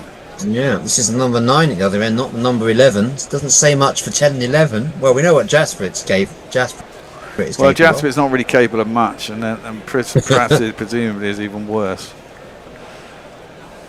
Mahmood bowls, and again, that's just played out to extra cover, and one assumes that they're not going to run again. I think at this point in a game, you've got to go shit or bust, haven't you? I mean, Shreyas has got to go. You can't fanny around getting 2 or 3 and over. I mean, that's going to get you nowhere. You're better off hitting 5 6s over the next 4 overs and getting out. I mean, you're going to get just as many runs over the course of 14 overs. What the guys at the other end going to do when they face? Just block out as well, or try and hit it. And if they do, they might get out, and you might not get any runs. Mahmood to Shreyas, going down to third man. Off the third ball of the overs, he's going to take a single this time. Yes, he does. He chooses eventually. So, yeah, it's hard to work out quite what's going on here because if you're going to take a single off the third, you may as well take a single off the first. Yeah. But some good hostile fast bowling from Jofra Archer. And to be fair, we did see some good bowling earlier from Sammy Curran, who was very difficult to get away. He put a good spell in earlier. So, Harry Brook will be pretty pleased with his bowlers. Even Saki Mahmood, who had a difficult start against Gould, has come back well in this second spell. He's 1 for 30, and he's going to get a chance for the first time to bowl to Gunnar. He's yet to get a bat on it. In his first ball, he just turned his back on the ball. Let's see what he does this time. He does go forward quite hesitantly, and there's no run here. So another over's going to tick by here, and only 1 run off it so far. So the way the scoring rate has dried up is quite remarkable, actually. Yeah, when I turned up, it was about 5.8 and over. It's now down to 5.29, and that's happened in the space of 6 overs. Yeah. This is how England's innings in the first ODI panned out. Yes. Yeah, Same very much as how so. Shreyas' batting, it was root in that match. Yeah. Round the wicket, that one climbs on him again, and that's gone out to point no run. Yeah, we have seen some inconsistent bounce throughout. It's a sort of pitch where if you put some effort in, dig it in, there's been some steepling bounce at times, and English bowlers have exploited that. Arnav, do you see any of the Indian bowlers being able to do the same? Obviously Bumrah accepted. Prasid is a good bouncer. Yeah. He's been really good in English conditions whenever he's bowled. Even in the Test series last time, Yeah. he was decent. And this man, I suppose, as well, Gunnar Brar. He was quite I haven't expensive to seen start enough. with. Yeah, yeah. But he was getting decent pace. He's bowling up in the high 80s. He's content to play this last ball down. So just 1 run off the over from Mahmood. Good stuff from England here. 37 overs gone.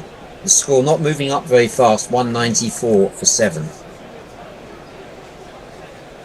A couple more of the city cricketers. It's Hamilton Masakadza, prolific international player and former captain of Zimbabwe. Sydney Edward Gregory, pioneer Australian cricketer. Both messages from Greystoke, by the way. Leah says, and apologies in advance if I don't get the pronunciation, what an absolute Pakal tornado this performance by India's middle order. Is that an actual German word, Leah? Interesting one. Looks like it. Yeah. What's its literal translation in English? I always like those.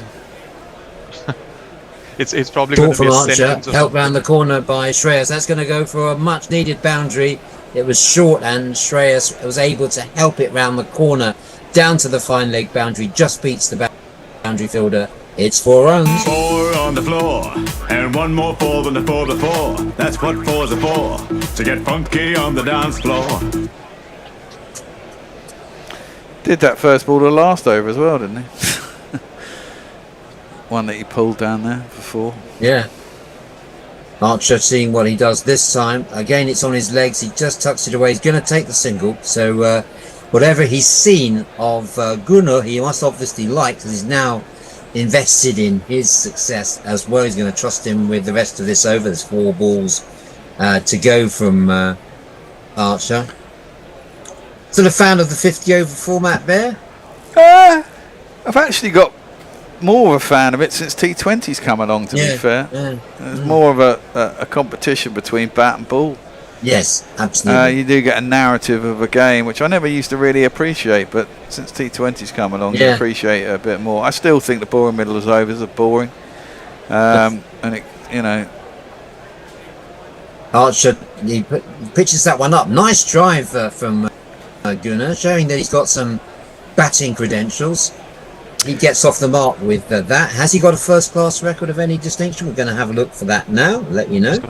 I'm pretty certain he doesn't. We talked about this last time. The other thing is, I mean, you still get bare games. You still get obvious results in ODIs, and I guess that's why we kind of cried out for T20 in a certain degree, because like this game, England should win this probably from here with ease. That one's a good steepling bounce again from Archer, and Shreyas, without quite reproducing the Glenn Phillips kind of dodge and weave, lets it go because it would have been a difficult one to make contact with. So it's a steepling bounce, lets it pass through to the keeper, no run. The Indian 200 came up with that 1 run from Gunnar. They're on 200 7. We're in power play 2. How long does power play 2 go on for? Till 40, doesn't it? It's the Right. middle 30 overs, 10 to 40. Archer to Shreyas down the leg side. That's misdirected from Archer, unless he's planning to get him caught down there. Claren is down at fine leg, 1 run. Is he bowling for that, Bear?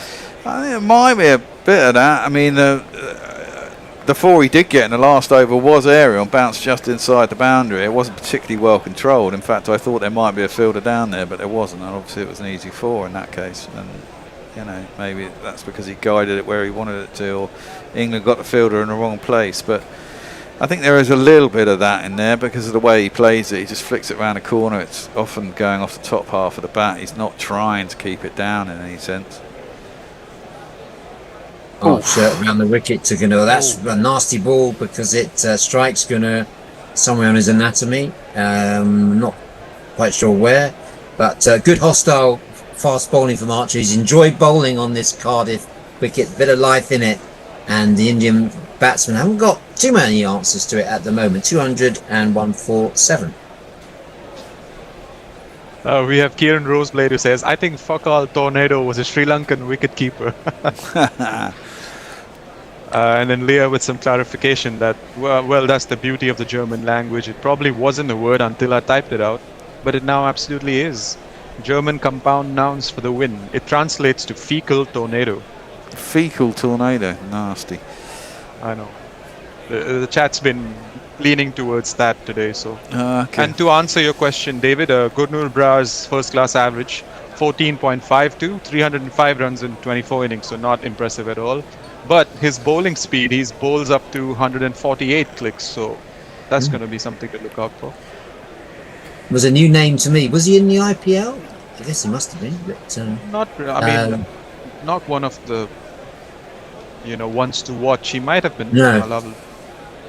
First ball of the over from Mahmood has been driven to mid-off, no run. Shreyas is pacing round like a caged tiger because he hasn't had much of the strike. He doesn't know whether to go hard or keep the strike or just keep going as he is at the moment. So it's difficult for him to calculate. He's on 61 now. He's played well. It's a run of ball innings, but he's slowed down noticeably now when these wickets have been falling. Mahmood's bowling to him. That's a nice drive. That's going to beat the inner field. There's a chase on the boundary. It's Duckett there. He's been fielding really well today, and they go through for 2 runs, much to Shreyas's delight because he'll want to keep the strike at the moment. Bear, what do you reckon they're going to get to here? They've got 12 overs left. I mean, they still want to get 70 or 80 if they can. Do what England did the other day and hope to get to 250, 260. Probably won't be enough. One wouldn't have thought. But at least it gives you a shout, which is exactly what England tried to do the other day and fell well short in the end, didn't they? With 4 overs to spare and India won by 4 wickets. Down the leg side, this is just flicked by Shreyas. The Adil Rashid is down there. They take a single. So Brar was in a part of the Gujarat Titans squad, but was benched for the entire season. But another surprising thing about him is he's 6'5". Wow. You couldn't tell that just looking at him. No. Quite a lanky figure. But that's going to be interesting then, seeing him bowl. Yeah, he looked okay the other day. He wasn't very accurate. I mean, his first 4 overs, I mean, he got a couple of wickets, which are a bit gimmies to set him up. Go on, Dave. That one is just played out by Gunnar for no run up to mid-off. Yeah, so he his first 3 overs or 2.5 overs went for 24, 25. I mean, he was getting a bit of tap. Duckett was hitting him for 4s. Then he got Bethel bowled a short one, and Bethel clothed it out to deep square leg, and literally about 2 balls later, Duckett ramped one to 3rd man, straight to the guy, didn't have to move. This one is into the ribs of Gunnar. They're going to take a single, I think. I think he got some bat on that. We'll find out in a moment. Yeah, looks that way. Yeah, because he's doubled his score. He's gone on to 2, and the score is 205 for 7. Yeah, where do you stand on the 50 over format? I know we were talking about this briefly earlier, but still popular, do you think? Absolutely. Among my friends, people of my age, I would say late 20s, we grew up watching ODI cricket as the main format. Yeah. Test cricket was second, and T20 was sort of like for enjoyment. Interesting. And that one is right on the money from Mahmood. It's well directed. All Shreyas can do is play it back to him. Can't get the strike. 39 overs have gone. It's 205 for 7. Clifford Bradford asks, "What's a Gurnur, brah?" To which Eric replies, "World Gurning Championship, held annually in Cumbria since the 13th century." Chat's on fire today. Yeah. Well, one more over and we'll have a little switcheroo. Messi's coming back. I think you must be on ball by ball there. I think I am on ball by ball, yeah. Because Tony did a 30 over, was it 40 over stint earlier? 30. 30. This is the end of my 30th over and going to be 40 overs. So, I mean, it's fun, honestly. I never thought it's going to be so fun. I thought it would be a bit exhausting, but it's nice. How good. Hopefully our listeners feel the same, Bear. Absolutely. It has been an interesting game because, there's been periods when India have been absolutely smashing on the runs. Well, when I turned up, they were 180 for 3 after 30 overs and looking in good fettle. It's gone horribly wrong since I arrived, so that's good news. Joffa working up a real head of steam here. Again, digs that into the pitch and Gurner just sways out the way. It's really reminiscent, this, of the Archer spell to Glenn Phillips in the New Zealand Test Series. Did you catch that one, Arno? Which one, sorry? The Archer spell to Glenn Phillips in the England-New Zealand Series, where Glenn Phillips was dodging out the way like a cat on a hot tin roof. And then he got 100 the next day. Yeah, oh yeah. Archer round the wicket to Gunnar. That one's pitched up in the block hole, but Gunnar gets a bat on it, probably a half volley. And that goes out to Ben Duckett on the boundary. They'll just take a comfortable 1 to return the strike. No, they do take 2. So a lot of trust now in Gunnar, who again doubles. He keeps on doubling his score. Can he continue to double his score? We have to get 4 now, but then they'd have to get an 8. That's it. Yeah, that could be a bit tricky. It's the heat. Gunnar, though, digging in now. Look, big concentration on his face. That one again. Archer goes for the block hole. Gurner gets his bat down on that. Going to go for 2 again. Mahmood does the fielding, so Shreyas will be happy with his partner here because Gunner is beginning to keep the scoreboard ticking over. 209 for 7. Interesting to see what the market says on the India total score. Have you been tempted to make any further investments, Bear, as you've been commentating? Not yet. Archer. This one must be the short one. That one is straight into the hands of Gunnar. Drops his bat, walks around as if to say, I didn't sign up for this. Exactly. Fuck this. I thought it was going to be a simple white ball series, and I didn't expect to be facing Archer at 90 miles an hour. Well, the run line that the bookies have got is 253.5. Which, of course, should be gettable, but it all depends on wickets, doesn't it? Yes. Oh, he just ducked into that. It's got him on basically on the bicep, I think. Good thing he can bowl 90 as well. Yeah. He's got the ball in hand. He's definitely. I mean, he took his eyes off it.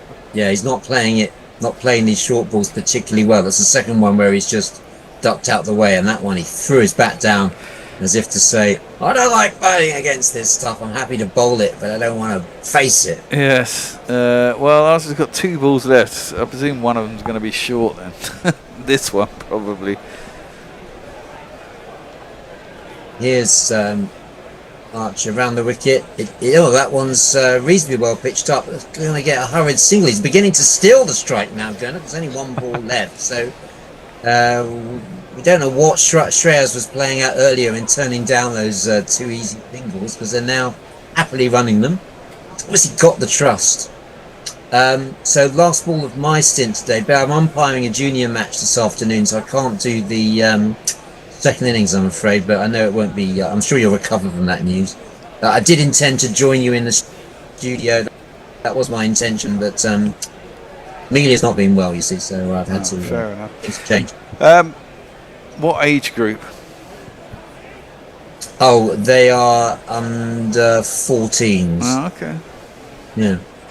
Here comes Archer Bowles down the, just turning that one to mid wicket. Does Shreyas. He remains on 64. That's 40 overs have gone. So everything's geared up now for 10 overs of Bear on the ball by ball. It's 210 for 7.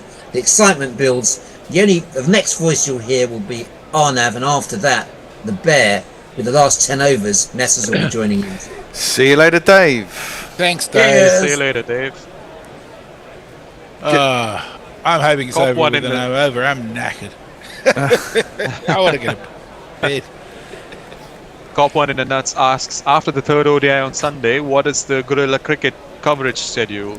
Well, the tests start where you have a little bit of time off, and then 3 test series against Pakistan starts on the 19th of August. We're not doing 100, fuck that. Can't be asked. And I don't really care about it.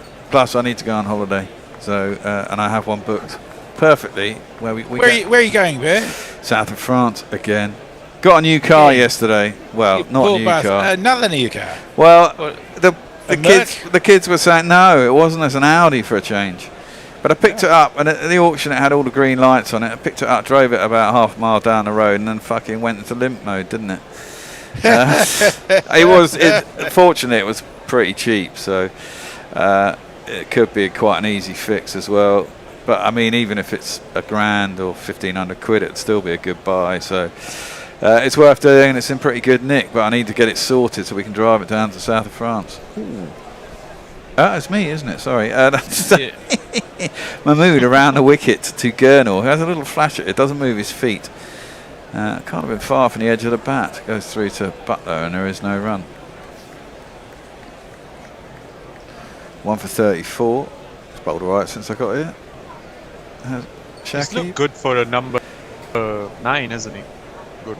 So Gurnall, he's looked okay. I mean, he's got 7 off 14. He survived, but I mean, this is it. Surviving at this point. If they do survive, shots, obviously, but looks like he can block the ball decent. Well, certainly get his body in the way of the faster stuff. Short leg is in. I don't know who it is. Oh, now splays his legs. He's out. After you said he looked all right, he's lost his shit. He's splayed his legs and tried to smash it over the offside or somewhere, and he's got a big outside edge that has gone aerial out to deep cover, where it's been pounced by. You heard me say I wanted to go to bed. Yeah, was it pounced by Atkinson? I think maybe out there, or was it Duckett? It wasn't Duckett. I think it's Gus. Yep. And England have their 8th. Yes, it is Atkinson. 210 for 8. Gurnall goes. Face 15 balls for his 7. 210 for 8. Looking quite parlous for India here. Now, what does Shreyas do? Stick or twist? If I were him, I'd twist, really. Try and go a bit Burker. Bumrah can hit the ball, so farm the strike and give him the last delivery or last 2 deliveries of the over. That's what Shreyas would be thinking. Yeah, Bumrah can strike it, but he can also get out quite easily. Yeah. And I think you're better off trusting Shreyas to try and smash it out of the park. At least get away with it. If he gets away with it for 4 overs, for example, he'll probably get 30 or 40 runs. And it's easy to have a go at batsmen who do that. Oh, you got 2 wickets left, but the 2 wickets aren't really going to get you. And if you're just going to pootle along at 1 or 2 or 3 and over, I'm not sure it's worth hanging around for that amount of time. Or maybe that's my biased view because it's pointless. And we might as well just get on with the game. It makes sense because it's, as you said, it's the same scoring rate anyway, so prioritize the runs. Exactly, prioritise the runs. Well, Bumrah is out. We should give him a jingle. There's a goodie. It's this one. And now then, Marty Bumrah, oh, you're bowling again, aren't you? Oh, I thought as much. 91 matches, average 7.58, and a strike rate of 57.23. So it doesn't bode particularly well. Averages, he's played 91 matches, has made 91 runs. That's quite extraordinary. Well, it doesn't get to bat that often, I wouldn't have thought. No, obviously not. He's going to face up to Mahmood. He's in his 8th over. Joffre's bowled out now. Shakib is in. Full ball. Ooh, inside edge. Good stop by Butler. Went sharply in the other direction. Had to get down quick and did. So that'll be a dot ball. A tempter wide of the off stump. He's just pushed at it. So he could have dragged it back onto his stump. Good reflexes by Butler. Yeah, it was. Those can easily slide under the keeper and go for 4. Well, exactly. It's good to stop them. Those are the shitty runs that you don't want to give away. So did you pick a score then for your bet for the over and under? Well, they usually give you, like for over and under the wickets, they'll give you a spread. So generally in the middle overs, it'll be quite a big spread. Like if a partnership gets going, it might well be for like 40 runs, 35, 37 runs. That's an outside edge by Bumrah. I think it bounced just before Jacks, who again did a smart bit of fielding, managed to palm it back towards the keeper, and they didn't get a run. But I think it was just short of him. Certainly looks that way. It's gone down. Yeah, it's just short of Will Jacks, sort of gully. It's a good stop. Doing the best to keep Bumrah on strike as long as possible. Absolutely. Shakib in. Ooh, just fended up to mid on. And there is no run. This could be a Waden. One more dot ball. It will be the second of the English bowling innings. And the 41st over, which is not what you want for the 41st over, is it, Andy? Yeah. Interesting. So Mahmood's got, what, 2 left after this? But seems Sarah Cohen's got a fair few left. I don't know. I'll have to have a look at the scorecard.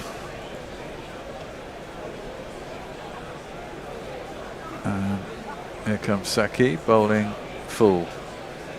Fielded by Saki. He throws at the stumps, misses them. There is no run.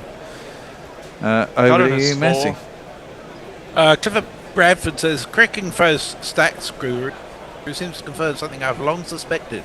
A search for players named Yadav, and of 87 records, only 1 was from pre-21st century. That's interesting. Wow.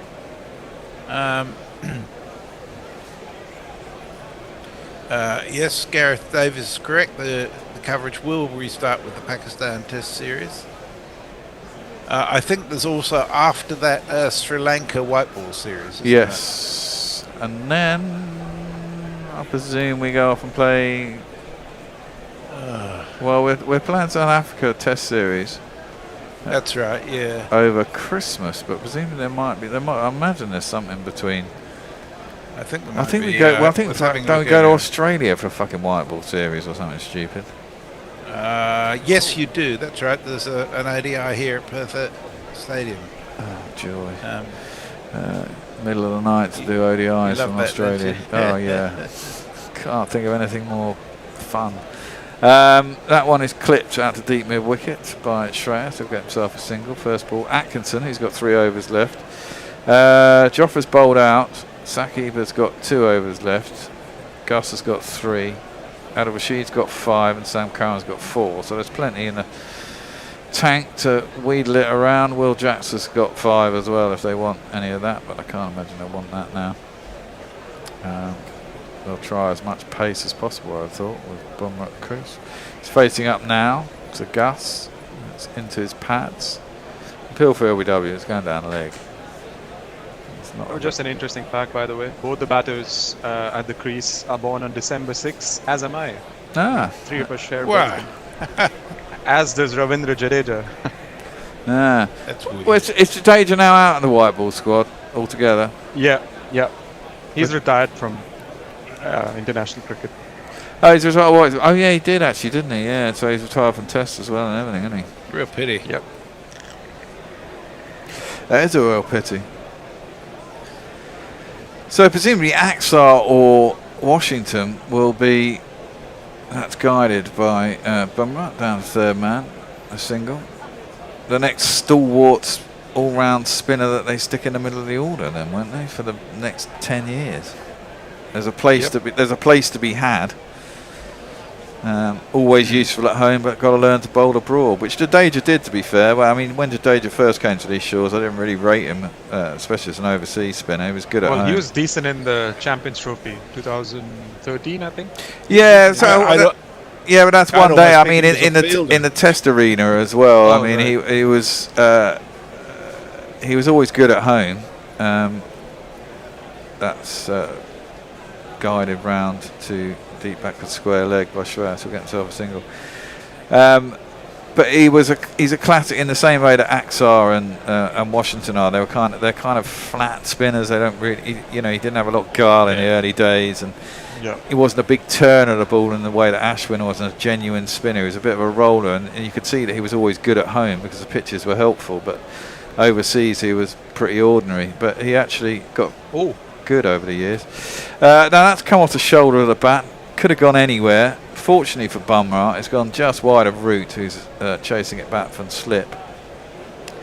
And he'll get himself a single. 214 for 8.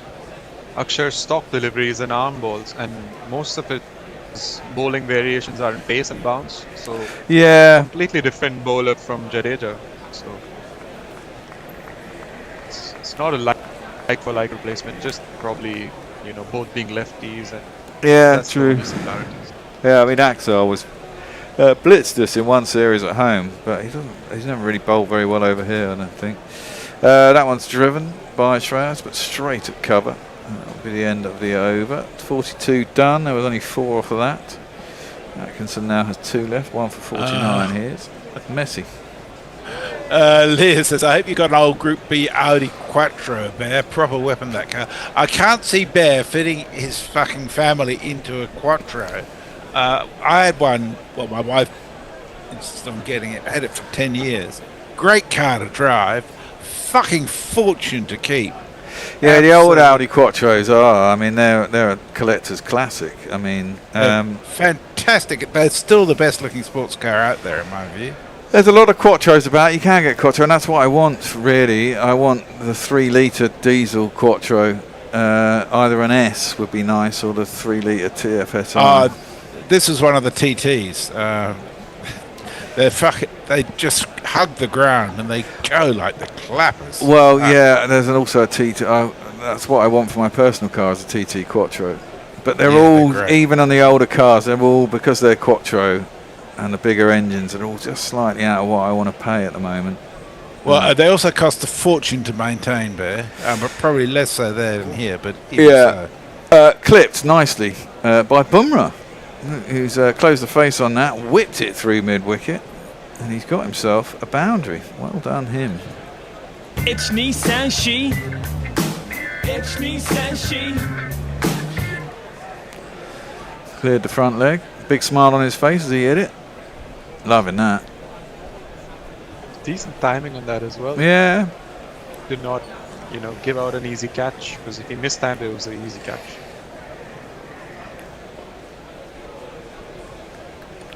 Saki was gone 38 in his 8 overs, so he's bowled quite economically, considering he went for 24, 26 in his first 3. He's come back well. He's now running into bowl to Bumrah, who just defends that out to the offside, and there is no run.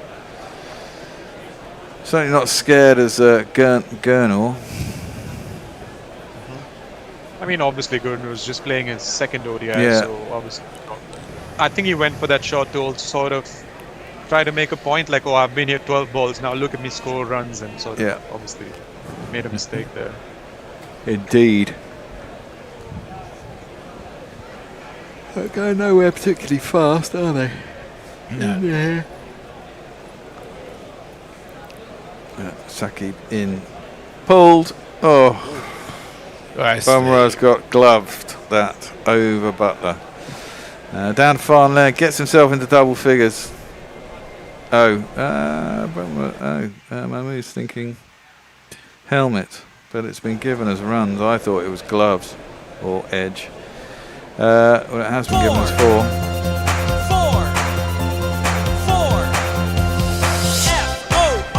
But it was off the helmet. It was helmet, yeah. If it had been caught, I'm sure it would have been given out. Yeah, it's pinged off his helmet. Saki's not happy because that goes against his bowling analysis. Economy, exactly. Yeah, exactly. Well, Bumrah's got it. 10 off 10. Saki in again. Another big swish. He's going to get 4 more here.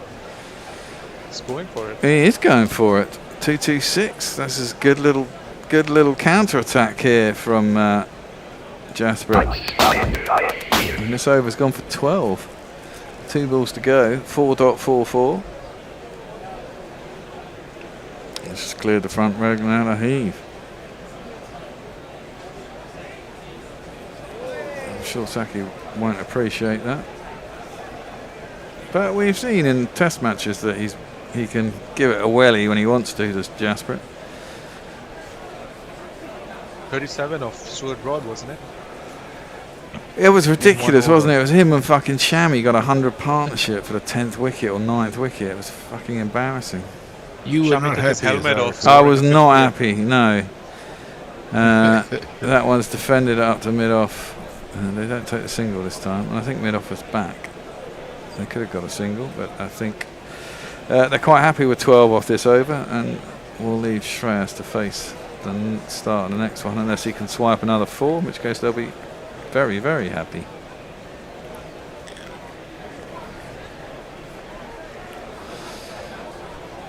Saki at the end of his run.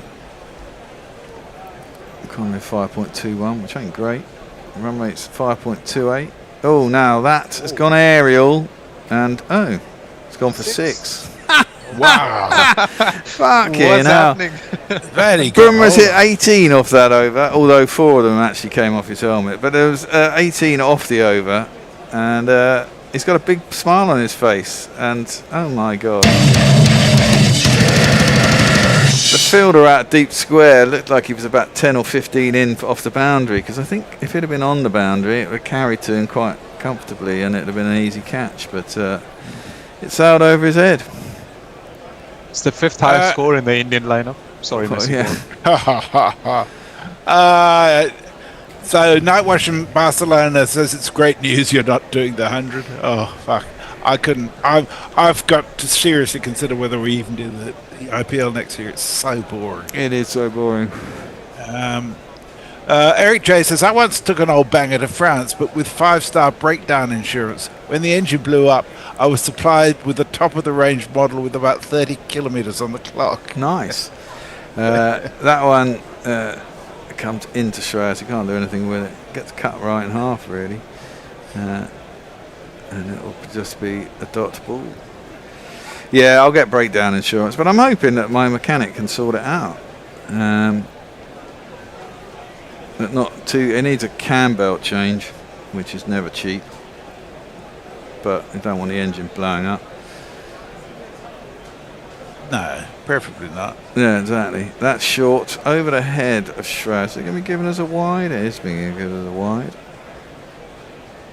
There's an interesting stat earlier, actually. After about 20 overs or 30 overs, England have bowled 60% short, the Pacers. There must be something in this wicket that's a bit... Maybe it takes the pace off, or it comes off. Maybe. An uneven pace. Slow ball bounces, all that nonsense. Well, what I do know actually about Cardiff, because I've done a few games there, that's cut out to cover, and there is no run. It's bloody short straight, really short straight, especially at the river end. Many a ball go over the boundary and into the river, so you're probably better off bowling short than getting hit square where it's much longer. Yeah. Really don't want to be getting pounded down the ground. Fourth ball of the over, third ball of the over, and Shirazad's gone. Oh, there he goes. Atkinson's got him. Well, he's done not a lot for about 4 or 5 overs now. Fair enough, Bummer's got 20 off the last, but Shiraz is gone for 66 off 71 deliveries. He's just feathered one. I think he was trying to guard it down at third man, but he just got a thin feather through to Butler.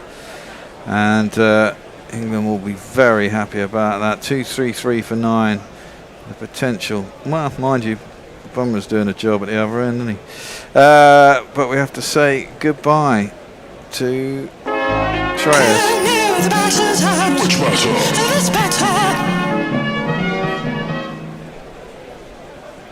And Atkinson gets his second wicket, 66 off 71. Caught bowled Atkinson, 2-3-3 for 9. Not enough, one would suggest. No. Not at all. Anyone sending us any messages? Indeed. Zippy Tuna says, I'm still driving our cheap, crappy Generation 2 Prius up to 223,000 miles now. Had to bring this up since I know it's Ben's favourite car. I fucking hate Priuses. I'd never have one. They're ugly. Timbleton Davis says Bellingham is in trouble for slapping an Argentina substitute. And on the place names thing, Kieran Roseblade says, how did we miss this one? St Andrew Strauss. Oh, Jesus. That time in a cricket match. It is. I don't know what Bellingham did. I did see him slap the kid. Presumably the kid said something in Spanish that probably 100% that he probably thought that Bellingham wouldn't understand, and of course Bellingham does understand, and slapped him on the back of the neck, and then it all got a bit tasty. Argentine players are known for saying contentious things. Oh yeah, totally. I mean, they brought out that banner. There's been a whole furore about that over here. That's defended up to mid-off and there's no run. All day I've been hearing, what should we do about Argentina? I'm like, listen, the Argentines... Ignore it. Exactly, ignore it. We won the war. Who's got the Falklands now? Precisely. Why are we all getting... Look, they're doing it because they're upset because they got beaten. And it's one thing for them to say they beat us at football and then they bring out this fucking banner. Just ignore it. It's bullshit. Yeah. Who cares? You know? That easily provoked. How insecure are you? Well, precisely. Proceed is in, by the way. Second ball he faces also a dot ball. End of the over the... Oh no, there's one more left because there was a wide. I've just been seeing TV chat shows all morning going, well, we should bring this up with a consulate and they should be fucking banned from the final. And they were saying... ridiculous. They were saying the work permits should be revoked and they should be sent back because Martinez plays for United. Yeah, you know. McAllister plays for Liverpool, for crying out loud. Enzo Moretti, what's his name? Fernandez plays for Chelsea. Bold. He has a big swing, proceed. That's it. That is it. And he doesn't get anything on it. They've only lasted 44 overs. Considering they only lost 3 wickets when I arrived at the 30th over, India have done, and England is the best way you can put that, really, because they were 183 for 3, I think, when I arrived here, and they've been. Or we could put it a different way. We could say that Bear has done a Shelley. Well, yeah, which I'm quite glad. Since I've arrived, they've scored only about 50 runs for 7 wickets, which is. You know how the saying goes, when in Rome, do as Romans do. Well, yeah, you know. Paying homage to the hosts. It's a pretty poor collapse from India, it has to be said. Yep. Yeah. All started when Kohli was out. And that was weird as well, because he got one, he under-edged it through, and Butler claimed it even though it was on the half volley. And then literally next ball, squirted one out, the third man was out, and that just started to rot. Since then, 6 wickets for 55 runs to be precise. Yeah, there you go. That's pretty poor. That is pretty poor. 178 for 4, and then 233 all out. In the space of what, 12 At least overs. I get to go to bed. You do get to go to bed, and England presumably should walk this, but we'll never make it easy. And then it'll be 1-1, and the dead rubber won't be happening on Sunday. Just on the other thing on the World Cup, yeah, it's annoying that we lost. My daughter was crying, but I said to her, look, if you're an England supporter, you got to get used to this, and B, it's sport. Shit happens. I mean, I just think, for me, I just think it's a blessing if you get into the last 4 at a major tournament. You've got to where you think you should be, right? And then when you get to that in any sport, in any tournament, the 4 teams that are there could win. And England didn't deserve to win really in the end yesterday, because they did well and got ahead well. But then they just sat back and let fucking Argentina come at them for the best part of half an hour. If you're going to cry over your team losing, it's a recipe for disaster, especially in tournaments where 47 of the 48 teams don't win. Well, precisely. I mean, it's annoying because it only happens once every 4 years, and that's the thing. But I mean, that's what I mean. It's nice to get through to the last week of a major tournament and still have skin in the game. I think what irked the fans the most is that you sort of got rid of Southgate to get rid of what happened yesterday, and the same thing happened with Tuchel. So that's the thing that. Yeah, I mean, that was it. I mean, I've been saying all along, and Tuchel's been kind of saying this. I think if you're going to win tournaments, you've got to win tournaments. You've got to be brave. You've got to be brave, exactly. And they just weren't. I mean, England are better than that. They could still hold on to the ball. They still should have been able to attack on the counter, and still should have been trying to put pressure on Argentina. But instead, they decided they were going to sit back, and I just don't think you can do that. Argentina won it last time. They're world champions currently. A lot of people don't think they're good enough to be it, but weirdly, they always stand up when they need to. They've got a lot of fight and a lot of courage, and they're a pretty good team. So, at the end of the day, to go out was annoying in that sense, but c'est la vie, that's competition football. So indeed it is. Right. Fighters prevail. Indeed. Right, we shall have a break then, I suppose. We'll be back for the second innings. Probably in about half an hour. See you on I imagine. Sunday. Yeah, I'll see you on Sunday. Well, you won't see me on Sunday. I'm not in on Sunday. It's my day off on a Sunday, isn't it? And that'll be the last time we're on it. So that'll be the last time I see you until Pakistan. I shall look forward to seeing you then, Messi. Okay, thanks, Bear. See you later. Thanks, Arnav. Catch you later. Catch you later. Bye-bye.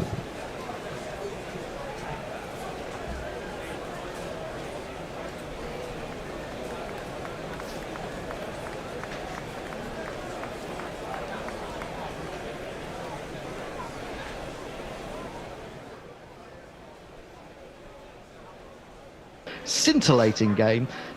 Can you guess how old she currently is? Well, this is one where I'm like, Dawn is a name that to me, that's a name. I don't think of Dawn as being a name that's been around longer than the 70s. Really, I mean, I might be wrong. I do know it is quite popular name in Australia, actually, Dawn. But I think, let's say that she was born in the 80s. What would she be now? 80s, 90s. Oh, there's maths going on here. She'd be in her early. She might be in her early 40s, late. I'm gonna say 43. All that work you did, and you're absolutely nowhere near. She's a lot older than that. She's 80, would you believe? So Dawn has been around for a little bit longer in Australia. It sounds like. Maybe it was just a very occasional name at that time. And Tony's got more news about Dawn Newman. Well, quite a cricketing family, actually. She's born in Mount Hawthorn, Western Australia. She played 3 Test matches for Australia against England in 68-69. She's right-hand bat.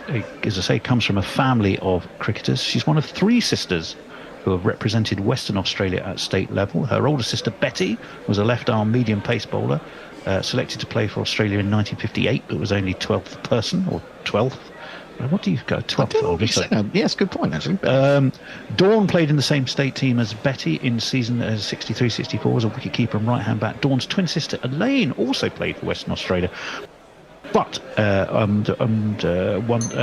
Barbara is the mother of former Test and ODI cricketer Bruce Reid. Bruce Reid, yeah, so the lanky left arm. She toured England in 68-69.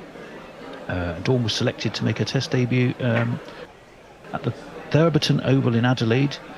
Muriel Picton was the skipper that day, and some other notables in the team were Mim Key, Anne Gordon, Patsy May, Elaine Bray and Ollie Smith. Dawn top scored for the Aussies that day with 76. Well, there you go. That's Dawn Newman. One more name to go. See if Kit can once again level up the scores. It's going to be a tight one, this. I can feel it in my bones. The sixth name, before we go to the break, is Thomas McCarty, England. Thomas McCarty. Yeah, do you want me to spell that for you again? No, it's okay. McCarty. Okay. Thomas McCarty, England. Mm-hmm. Oh, okay. So what I need to ask is, when you say England, are you referring simply to the England adult men's team, or does it include teams like England Deaf or England Limited Mobility? Because I don't think there's been an England player in the traditional sense by that name. But there might. So you can't possibly know all the names. If they're a cricketer, though, if they're a cricketer, then they're a cricketer. Yeah, that's right. Okay, so let's put it this way: anyone whose name comes up when you put them into Cricinfo. Oh God! I mean, that includes me. That's ridiculous. Well, yeah. Well, who knows what the next name coming up after the break is? It could be Kit Harris, but you'd be okay. So you got that wrong. I'm not convinced that it's someone who has played for the England men's senior team. Right. You don't actually have to play. I mean, you could be an English cricketer who's played county cricket. You don't have to be a. Oh wait! Oh, I see. Yes, it's not just international cricketers. It's cricketers for county cricket, for T20s, ODIs. Everything. Yes, okay, absolutely. So right. Well, I'll go for cricketer then. What did you say his first name was? Thomas. Thomas McCarty. Well, he's alive then. It's not a live cricketer, but moving over for a bonus point to Emma, is he a dead cricketer or a weirdo? I'm going to say he's a dead cricketer. No! For the first time, you've both gone wrong. He's not a dead cricketer, so there's no extra points for anyone as we go into the break. He is a weirdo, and well, I say weirdo. I mean, he's had quite an extraordinary life, Thomas McCarthy. Well, yeah, I mean, he was an English circus performer. He was a one-armed lion tamer. He was born in Cork around 1838, but I guess we should probably start by addressing the elephant, or perhaps the lion in the room. Why did he only have one arm? And he was indeed mauled by a lion. And in fact, he was killed in 1872 by his own lion, so that gives you a clue as to that. He had his left arm torn off in the circuses of Messrs. Bell and Myers in Liverpool in 1862. Although his cries summoned help from a performer, it was too late to save the severely damaged arm. Sadly, when he died, he had two more lucky escapes. One in Bolton, and then I think he had one lucky escape in Blackpool, somewhere up north, and then he died in Bolton. He died, as many entertainers have, in Bolton. He'd been on the bottle, turned his back on the lions, who proceeded to kill him. He was rescued from the lions as quickly as possible, but ere this could be done, the newspaper report said, he was frightful, torn by their teeth and claws, his legs, heads and hand being lacerated to such a degree that the flesh was completely torn away from the bones. So if you're a football fan, you will have heard of Bolton's most famous son, Nat Lofthouse, known as the Lion of Vienna, but he had nothing to do with it. There you go, and he didn't play for England Lions either. Boom, boom. That is the end of the first part of Who's That Weirdo, episode 5. We're going to go shortly to the musings and the thinkings of Chris Woke, our social justice. What's the scores on the door? The scores on the door as we go into the break is Emma 6, Kit 4. Greg Matthews, Alan Knott. Who's that weirdo? Phil Sidhu, Neil McKenzie.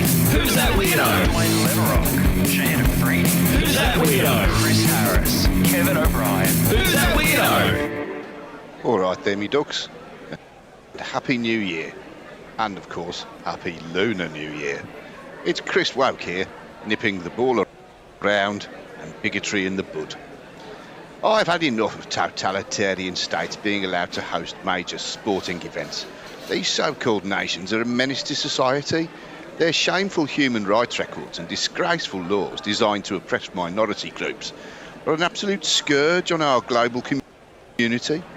And that's why I'm backing a blanket ban on cricket in Wales. Did you know it's a criminal offence to walk into a butcher's in Swansea and ask for English lamb, or to demand a rarebit from any other part of the world? Were you aware, people, that laughing at Ian Rush's moustache from 1982 to 1989 carried the death penalty in Newport? These are the acts of a savage regime. Our great game must take a stand. So, from 2023, there will be no mid-ons in mid-Glamorgan, no Gower on the Gower, and no silly points in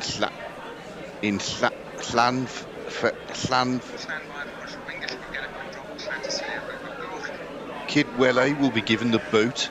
Barry Wood given half a chance, but won't be allowed to. Fishguard will not be protected. Didn't we have a lovely time the day we went to Bangor? No, we didn't, because the fascist police force arrested us for daring to suggest that Bromsgrove's telephone box museum is superior to Penryn Castle. Whales would live in Wales, apparently, because there are no whaling ships in Aberystwyth, whereas there are in Japan and Norway. But I'll tell you this, the woke roadshow of cricket, forced inclusion and all, will not be making an appearance in this evil principality.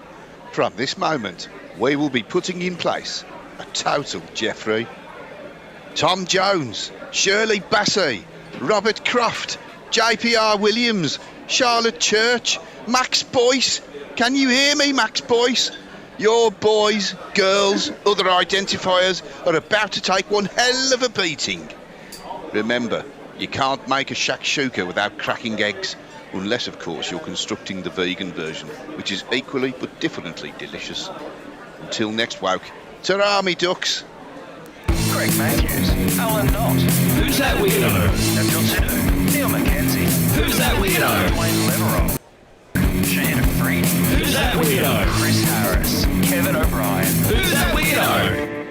Welcome to the second part of Who's That Weirdo, episode 5. Our guests today are Emma John, Guardian writer and author, and Kit Harris, who is the assistant editor of Wizardon Almanac. Wizardon. I actually want to see that publication. Wizardon. Wizardon version.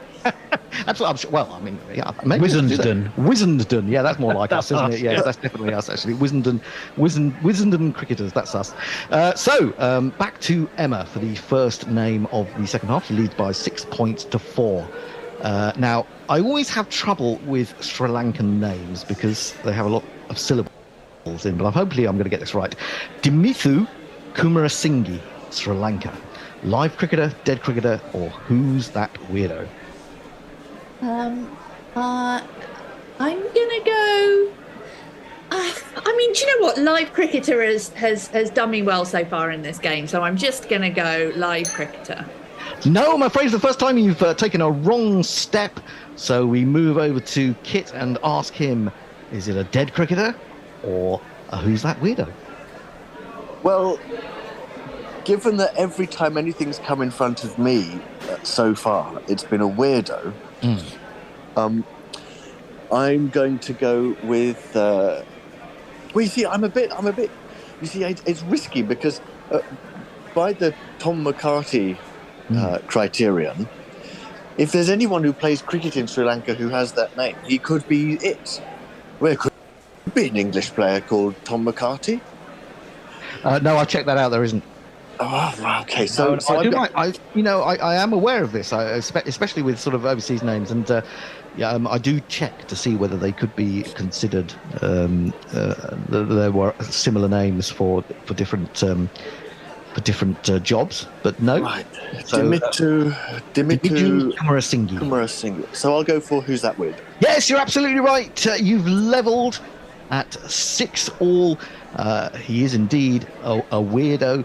And would you like to offer a guess on why he's a weirdo? What could he be? What could Dimitri Kumarasinghe be if he's not a cricketer? I'll do this in honour of the Icelandic Sri Lankans who dominate the national cricket team over there, with whom I am friends, and all of them, without exception, are amazing chefs. So I'm going to go with a chef. Well, but that has completely thrown me. I never thought you would get it. What? But you he's a chef. He is a chef. Tell us more about this chef. Well, Dimitri Kumarasinghe. Just any old chef. Just any old chef. Just any old chef. Dimitri Kumarasinghe is the third best chef in Sri Lanka, as voted by Top Chef's website. He has been president of the Chefs Guild of Sri Lanka for 52 years, since 1971. Since moving to Sri Lanka in 2000, he's worked for the Aiken Spence Hotel management team. He was the only chef in the world to have won 9 gold medals in individual events at the Culinary Olympics, held in 2004 and 2006. Is that the first time anyone's ever guessed a weirdo, what they do? Pretty much. As far as we know, yes. Yeah, Messenger's got really close with regards to a Barbadian politician, but I think someone to actually get it right on the nose like that I think that's the first, Kit. Well done. Anyway, those events at the Olympics included such august events as the artistic pastry showpiece, and the pulled sugar event. For the record, above him on the best Sri Lankan chefs list are Peter Kuravita and Chef Duminda, if you've ever heard of either of those two, with your in-depth knowledge, Kit, of Sri Lankan chefery. Well, that's amazing, isn't it? Basically, if you're in Sri Lanka, you're either a cricketer or a chef, it seems to me, basically from what we have found. So Kit has taken the lead. He's gone to 7 points. Emma needs to get back in the game, trailing 6 points to 7, or 6 runs to 7, if you want to call it that. Let's move on to name number 8, and the name number 8 is Ian Payne, England. Live cricketer, dead cricketer, or who's that weirdo? Just remind me, how many names in total are there? 12. 80. I know. Yeah, we're going to be here till tomorrow, basically. Wait, and now I've totally forgotten. Was it Ian Payne, did you Ian say? Payne, yes. Ian Payne, England. And is the Payne with a Y? Or It is with a Y. It is with a Y. Yes. It is with a Y because... You're not supposed to be helping out here, Kit. You're supposed to be trying to win. I reckon he was on the Somerset staff. This is unheralded, basically. I reckon he was on the Somerset. I'm trying to help out his opponent. And tell me, Kit, how old would you say he is? And do you think he's still around? Wait, hang on a minute. This is me. This is my one. It's the 8th one. It's my one. It's definitely been given to me. Hang on, I may have made a complete cock up. I've made a complete cock wrong. I've made a complete cock up. It is, sorry, I must admit, it is for Cato. Sorry about that. We're going to have to record the whole programme again because I made a complete muck up. No, Ian Payne, sorry about that. Emma, it is indeed Cato's question. Ian Payne, England, live cricketer, dead cricketer, who's that weirdo? Well, I think he was on the Somerset staff. I think he was on the Somerset staff. If he was, yes, Payne. Payne even. He's a very good friend of yours by the sounds of it. I reckon, and I'll tell you the story now, so that if it's wrong, I look even more stupid than if I save it in case I am wrong. I used to play club cricket in South London at Al Ain Cricket Club. Massive. I'm a huge Somerset fan, which is why you can have a big cackle if this is wrong. In the 1990s, I was playing in a game with a club mate called Justin Naish, and he came out to bat in a Somerset shirt. And I said, "Wow, how have you got a Somerset shirt? That's so cool." I didn't have one. He said, "I got it from one of the players." And I said, "Who?" And he said, "Payne." And I reckon that was Ian Payne. Or I reckon that's Ian Payne. I'm going to go cricketer alive. And you're absolutely right. We can't get past Kit. His knowledge is so deep. that. Well, his knowledge is very deep. I'm not denying that, but you have literally picked somebody from his team. Well, actually, I didn't. Have we, though? Have we now? Because we're gonna ask Cato for his extra point. How old he thinks Ian Payne might be at this stage? Well, I would go 52. Absolutely nowhere near. So I don't know what you're talking about. No, he's not. He's 64. Now, we're going to find out whether Ian Payne did indeed play for Somerset, because Tony's going to tell us. Well, not as far as I could see. Very much alive, you're absolutely right. He was born in 1958 in Kennington, played for Gloucestershire and Surrey between 87 and 1987 and 1996, I think. Mostly Surrey, and then the last 2 years with Gloucestershire. After a bit of a break, he then played for Shropshire, I beg your pardon, between 1994 and 97, so he had quite a long time off. He played 47 first-class games, right arm, medium and right arm bat, mainly a bowler, decent economy rates. His best first-class bowling figures were 5 for 13 in Surrey's innings victory over Gloucestershire in 83. His best list A figures were 5 for 21 against Derbyshire. He played for Oswestry Cricket Club as a director, and he and his wife Jules run a PR company in Oswestry called the Jules Payne Partnership. There you go. Well, no link, as far as I know, with Somerset. So do you think, Kid, it was just the sort of the West Country link, the fact that he played a few games for Gloucestershire just up the road, really, from Somerset, isn't that? Wouldn't you say that? Well, that wouldn't explain why Justin Naish had Payne written on his jumper. Well, no, it was a white one. It was a county championship one. There's more than one Payne. There must be more than one Payne that's played cricket over the years. So I simply guessed it right on the basis that I thought of someone completely different called Payne. Yeah, so you're just incredibly lucky, and especially as you pointed out that it was your call anyway, as opposed to Emma's. So moving back to Emma, we have scores of 9 to Kit and 6 to Emma. So Emma has some catching up to do. The next name we have is Jason Flores, Australia. Live cricketer, dead cricketer, or who's that weirdo? Jason Flores. Is it Floris? No, it's Floros. OS. Oh. Jason If it was Floris, then I wanted him to be a perfumier. Well, no, I can't say anything. Jason Flores. Floros.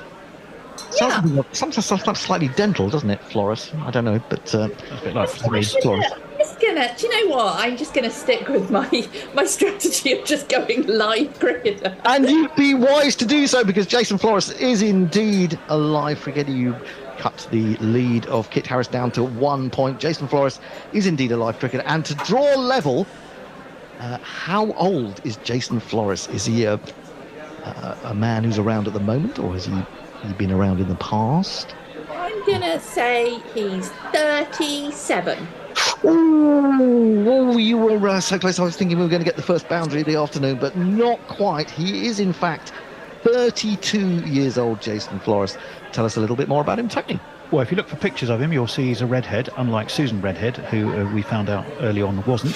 He's from Woden, Canberra. He's an all-round left-hand bat and right-arm off-break bowler. Played for Queensland and a bit for Brisbane Heat and Sydney Thunder in the Big Bash. Last played for first-class cricket in 2017 and T20s in 2018. He averaged 22 with the bat in 15 first-class games for Queensland and took 26 wickets at 44. He did own, maybe still does, 2 pet snakes. Okay. And he's now the finance officer for Queensland Cricket. Brilliant. There you go. There's always find jobs for ex-cricketers who haven't done very well, absolutely. The gentleman... He can count snakes, obviously. Indeed. Whether he can count money, I don't know. Well, that means that we are now Kit on 9, Emma on 8. We move on to Kit's penultimate name, and this is Mahmood Hussain, Pakistan. Dead cricketer, live cricketer. Hang on a minute. Mahmood Hussain. Mahmood Hussain. I know you're going to say there must be about 20 Mahmood Hussains, but I can guarantee you 20. There must be about 100,000. But how many of them are cricketers? And is indeed this man a cricketer? I'm not saying that he is or he isn't. I mean, how many Mahmood Hussains who aren't cricketers might there be? A tough one, isn't it? Is that Nine-eight. I am 100% certain that there is a Mahmood Hussain who has played first-class cricket in Pakistan. Right. 100%. There must have been. I'm not thinking of anyone in particular. No, I could. It's a bit like the sort of 3 Imran Khans, isn't it? There are at least 3 Imran Khans who played. If we delve down into a certain hardback yellow cricket book. Well, hopefully you're not wandering around trying to look in that at this particular moment. No, I'm wandering around in I'm being very anguish. trusting. You've not gone to your enormous bookshelf. Well, yes, he must be. Must be a cricketer, definitely. But is he living or is he dead? Is one of them alive or dead? Interesting question. One of the very many Mahmood Hussains. Mahmood Hussain. Yeah. Yes. A live cricketer. No, you're absolutely wrong. We'll soon see about that. He's a dead cricketer. I'm going to go over to Emma. I'm going to say, if you can guess the age at which he perished, you will get a bonus point. How old was Mahmood Hussain when he died? Well, do you know what we've gone with a lot of people in the 60s, and I feel like 60 is old enough that it won't make me sad that he's dead. But it's also, it's also not in the kind of upper reaches of long life. Hang on, I'm nearly 60. It won't make you sad if I'm just dropped dead. I'm past 60, so hold on. I feel like anything under 60 is the kind of age at which when you report it in the paper, you say the tragically young age of. Yes. I don't think people in their 60s and upwards get that courtesy. No, sadly. Sadly. So you're going for 60. What my brutal journalistic mind is going for. Yeah, so I'll just go bang on the nose 60. Well, that's very good. That's a very good guess. It's not quite good enough for the boundary, but he was indeed 59 when he died in 1991. So you get a bonus point, which means that you have levelled going into the final round of names. But before we go into the final round of names, Tony will tell me a little bit more about Mahmood Hussain the 7th. Yeah, he died at 59 in 1991. He was a right-arm quick. He was born in Lahore, but died sadly at Northwick Park Hospital, where I'm sure you knew I used to be a gardener. Stanmore, isn't it? Yeah, in Wembley. Okay. Yeah, I used to do the gardens there. It used to be one of my most exciting jobs in the past. One of the stalwarts of Pakistan's early cricket. He played from 1952 to 1962, took 60 wickets in 29 test matches. First played in Pakistan's second ever test on their 1953 tour of India, took 3 for 35 and 1 for 57. Polly Umrigar was his first ever wicket, bowled for 15. He was the fastest of a trio of new ball bowlers around whom Pakistan's attack was built in the 1950s. Fazal Mahmood, Khan Mohammed and Mahmood Hussain were all born in Lahore and did their city proud as they helped Pakistan to one famous victory after another.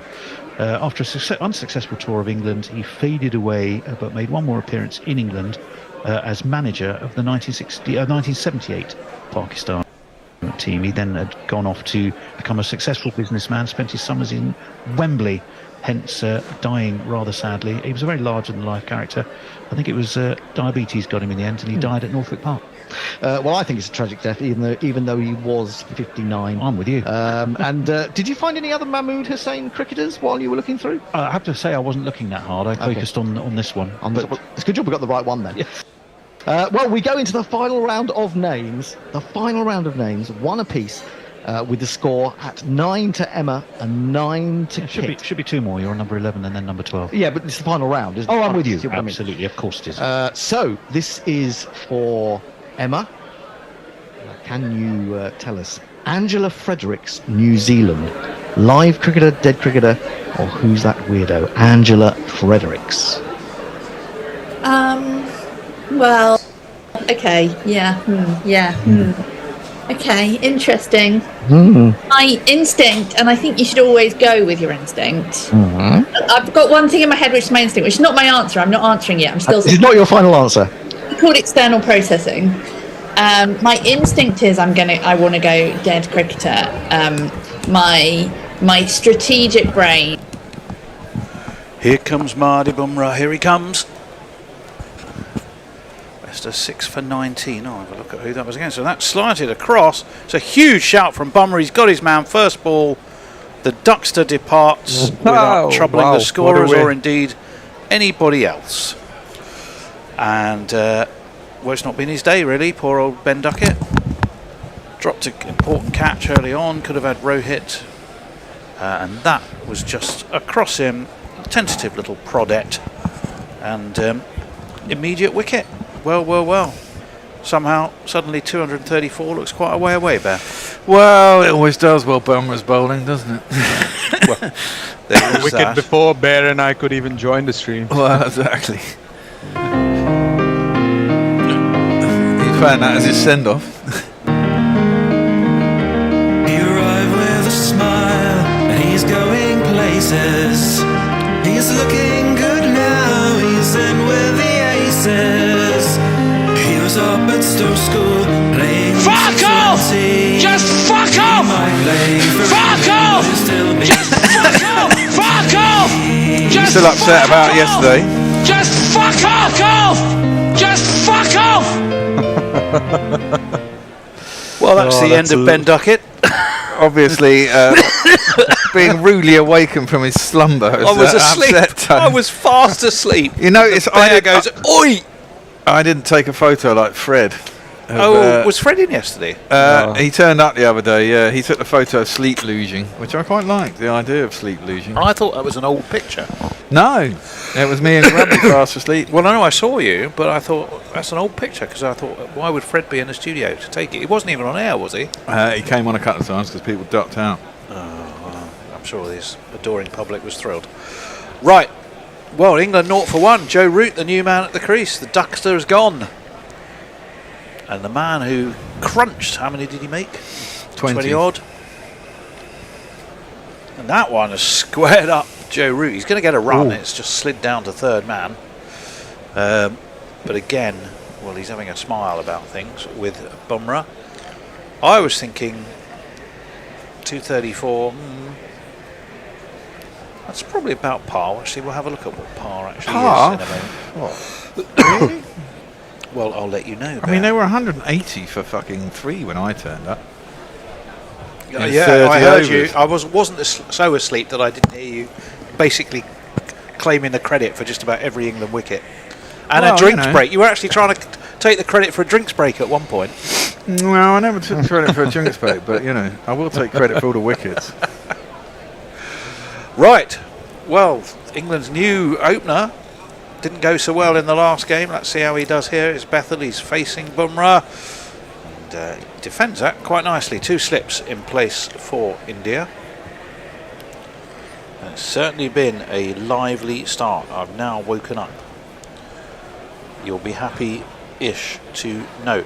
Right, in the last 5, the average first inning score in the last 5, because they're so far apart that you don't want to go too far back in history. So I just looked at the last 5. It's 250, Oh, wow. Yeah. Okay. I thought it was quite a high scoring. 4 out of 5 won by the team batting second. I will tell you in a minute. This is a contest we have on our hands. Well, as it stands. Well, I think you're right. And that's well defended by left-handed Bethel. Back to Bumrah. So the 2019, England did make the highest score on the ground, which was 386 for 6 against Bangladesh. But since then, also 2019, Afghanistan made a massive 125 against South Africa. 2021, Pakistan 141 against England. 2023, England 291 against New Zealand. And then England won last time out here, scoring 308 first against the West Indies. That's driven beautifully. It was wide of off stump. Bethel has lashed this away to the cover boundary for the first one of these. Now my innings going, great guns, I hit the ball, 4 runs, I hit the ball and it went for 4 runs. Right up there in the slot, wasn't it? A nice wide half volley. Yeah. Lefties love them. He's bowled so well and then all of a sudden not so well. And Jacob Bethel was very quick to take advantage. We should jingle him up, seeing as he's now actually bothered to make a run. This one clipped straight to mid-on, so no run there. So interesting first over, 5 runs, very importantly a wicket, not just a wicket, the wicket of the mighty Duckster off the very first ball. England are 5 for 1. Here's Jacob Bethel and Arnav, who is with us. Socials. Nothing yet about. I think people are still coming back, and they're going to be seeing the fact that England are 1 down. Oh, Eric says never arrive 1 ball late after the resumption. You'll miss Duckett. Yeah, Bear and I almost did. Well, precisely. Prasid Krishna. Right. Sorry, go Brian on. in Brisbane says the crap Indian score blows my GPL. Yeah, I don't think anyone can win it. Exactly. I think you're all too high. Is everyone aiming high? Well, there was only 2 entries from Brian, and one was 527, which, considering they got 233, is out of the question. So yeah, it's going to be under. It's going to be it's going to be under 300. Isn't it? It's under 500. 500. Sorry. Yes. Oh, that's an attempt to route to push to leg. Outside How edge. many times have players got in a mess today playing square? Even Joe Root, although he wasn't trying a particularly extravagant shot, it was an attempted little push to leg. It was going down leg. It was only a Prasid second Krishna. ball. Everyone's vulnerable for 10 balls, aren't they, really? Yeah, this is the problem with Duckett when he falls 100 short of his ton. Yeah. As this one. That was pretty close, actually. Right, in comes Prasid Krishna onto his toes. Goes Root, steers to gully, and there is no run. Where is our friend Prasid Krishna? He's at number 9, mate. He's at number 9. There he is, that's him. He's being Harry Kane. Do you want to play dirty with him? Do you think you can handle him? Prasid Krishna, Prasid Krishna. That's a nice one. Was that Mog again? That was a genius. I think it's Mog, yeah. Ooh, Root's tucked up by that as well. Quicker than he thought. Tried to pull. And I think he has a combination of bat and belly for Rooty there. Bit of uneven bounce in this wicket, do we Well, think? this was the problem. Every time England got a ball to rise off a length, they got an Indian batsman into trouble. Most of the time it was Rohit, but not exclusively him. There were top edges and missed pulls, and Rohit was guilty of about 7 or 8 of them, and it did for him in the end. Oh, that's an attempted little late cut from Joe Root, and the ball's past him into the gloves of substitute wicket-keeper today, Ishan Kishan. Did They anyone are ever... all indisposed? Did Messi give the answer yesterday to his batsman who had a test average and an ODI average over 50 that wasn't Joe Root? Yesterday. Yeah, it's AB de Villiers. It was AB de Villiers. Oh, Yes. okay. Yeah. Yesterday, I thought, It was you on- mean it was on earlier. It was on the WhatsApp. No, it was on the WhatsApp. Oh, it was up, right. chat I'm with yesterday. you because he was talking about it today, but I must have missed it on the WhatsApp yesterday. Okay, right. Prasid Krishna, 4-dot ball so far, and he comes to Joe Root, slip in a gully. Root defends towards the gully, and there is no run. In fact, you've got a first slip, probably a 4.5 slip, and a gully, so they know the ball that they aim at Arnav for Joe Root, isn't it? Is that one that he deliberately tries to glide? Yeah. Yep, Actually, seen from that angle, they're not quite so close, but you do have a slip, like a gully, 2.5 and a back. and- It's not Yeah. exactly a secret now. No. Root's been playing it for and still Well, getting precisely. it through. For, Australia got him a number of times, I think, like that. And he's played it there, but again, he slapped it straight to the gully. It's a dot ball, and it's a maiden over. Well bowled Prasid. Frustration for England, 5 for 1. We have clips guys saying, Bear, lots of vape smoke here in North America, getting pretty crazy. Tim Wilton Davis replies saying, people vape on public transport in the UK, which they aren't supposed to. Stephen Hiller says, I get high by riding the Atlanta public transport system. Well, yeah, I don't like weed vapes. Too strong. Fucking way too strong. Weed vapes? Yeah, you can get Are those legal though? Like no, of course how they're you're- not legal. No, of course they're not legal. People still buy them. I mean, people sell them. I mean, I wouldn't buy them anyway because they're on. Where would WhatsApp. you not buy one of these weed Oh, vapes, Bear? people Just sell- for those of us who may not WhatsApp and Insta, people Oh, right, buying okay. them off. You know, the kids. Well, if you They're don't... not available at every corner store. No. Right, Bumrah. Colour. Oh, I say, that one is angled across. That was very similar to the ball that got Duckett. Jacob Bethel is happy to watch it by. He does a little dance on his toes to get his legs going and a sharp intake of breath, a sucking of his cheeks. But what I will say Well, about honestly- them is they're way too strong for the kids, man. I mean, they're like 45% THC. Okay. Some of them. It's So, fucking ridiculous. and you know this because... I've tried them, and that's why I don't like them. I mean, you literally have one puff, and it's like you're tripping, man. It's fucking ridiculous. It's crazy. Right, Bumrah, in he comes. Oh, that's beaten the outside edge as well. It moved in the air and just a little off the pitch. Bethel was playing at fresh air. It was whipping away past him. He is so difficult to deal with bowling to left-handers like this. Yeah, he went right across to try and cover that as well, and he didn't need to, really. He should have just let it go. Well, we're watching... Are we watching the same... Can't be watching the same... No, that was the other ball. day. I was going to say, yeah, because essentially he kept bowling he kept bowling the same ball that got him first ball today is the point that was being made, Yeah. I think. Consistent. In he comes. Oh, and there's a dabble. Kishan thinks he's got him. Bumrah went up very late. I think that's Sam Najadzki, chap from Hobart anyway. He didn't think so. I'm not entirely sure. Have they reviewed? I don't know.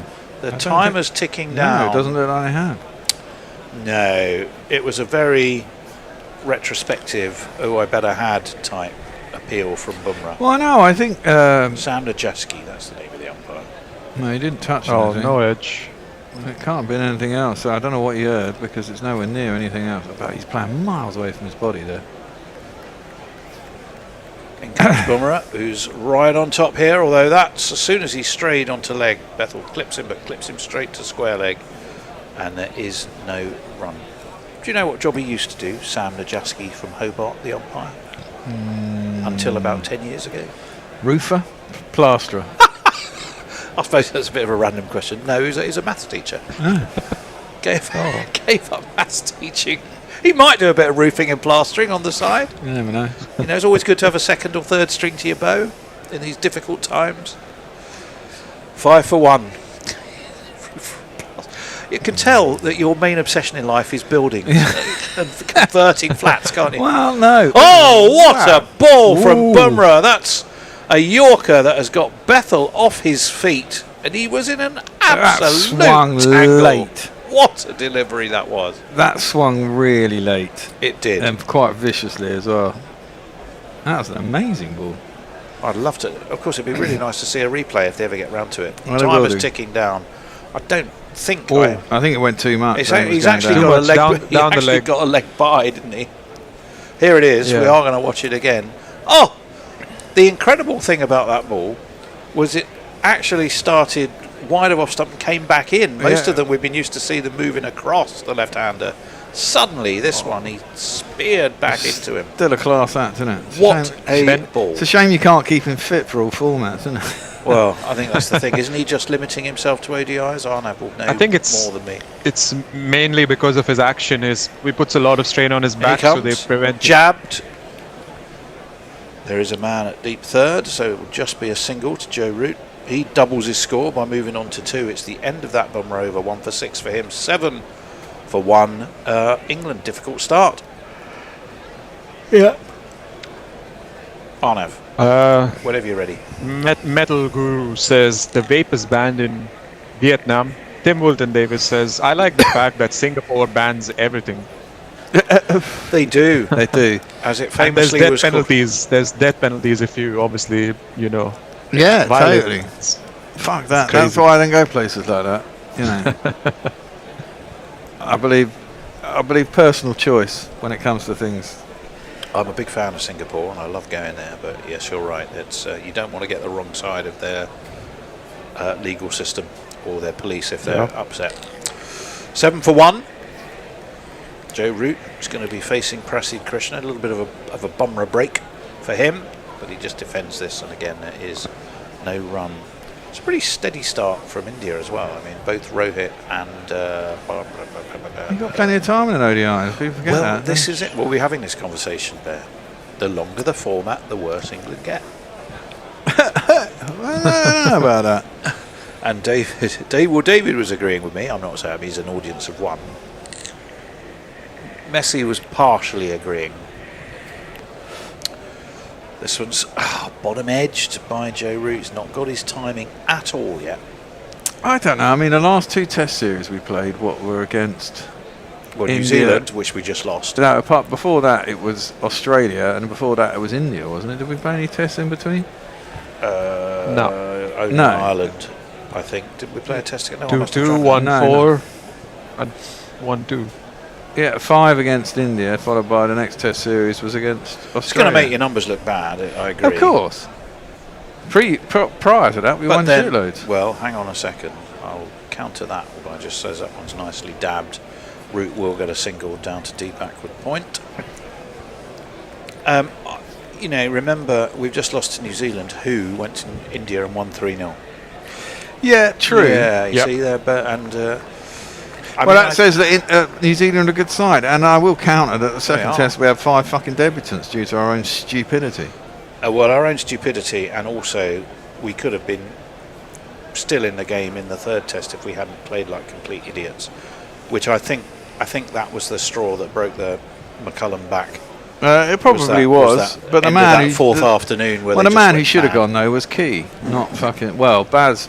Out of 2 of them, Key was the man to go first. He's the ultimate Teflon man. He certainly fucking is, isn't he? Oh, that's bounced and beaten. He's got an edge, I think. Prasid has his man. Bethel's gone. England are 2 down.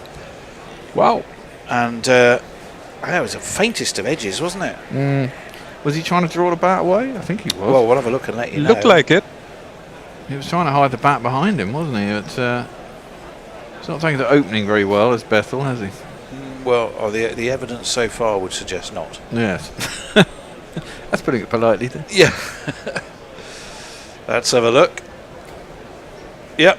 Legitimate edge, and he was sort of a rather delayed inward flinch, wasn't it? Yeah, he was just kind of hanging. Lazy shot. He's hanging his bat out there. He's hanging his bat. It didn't have far to hang it because it was quite close to his body. But Bethel has to go. We're not going to give him a nasty send-off because at least he survived a few balls. Here we You go. silly little boy, what on earth were you playing at? Fuck off! Just fuck off! I thought you said you were. I was only one. A Pavlovian response. I was only one.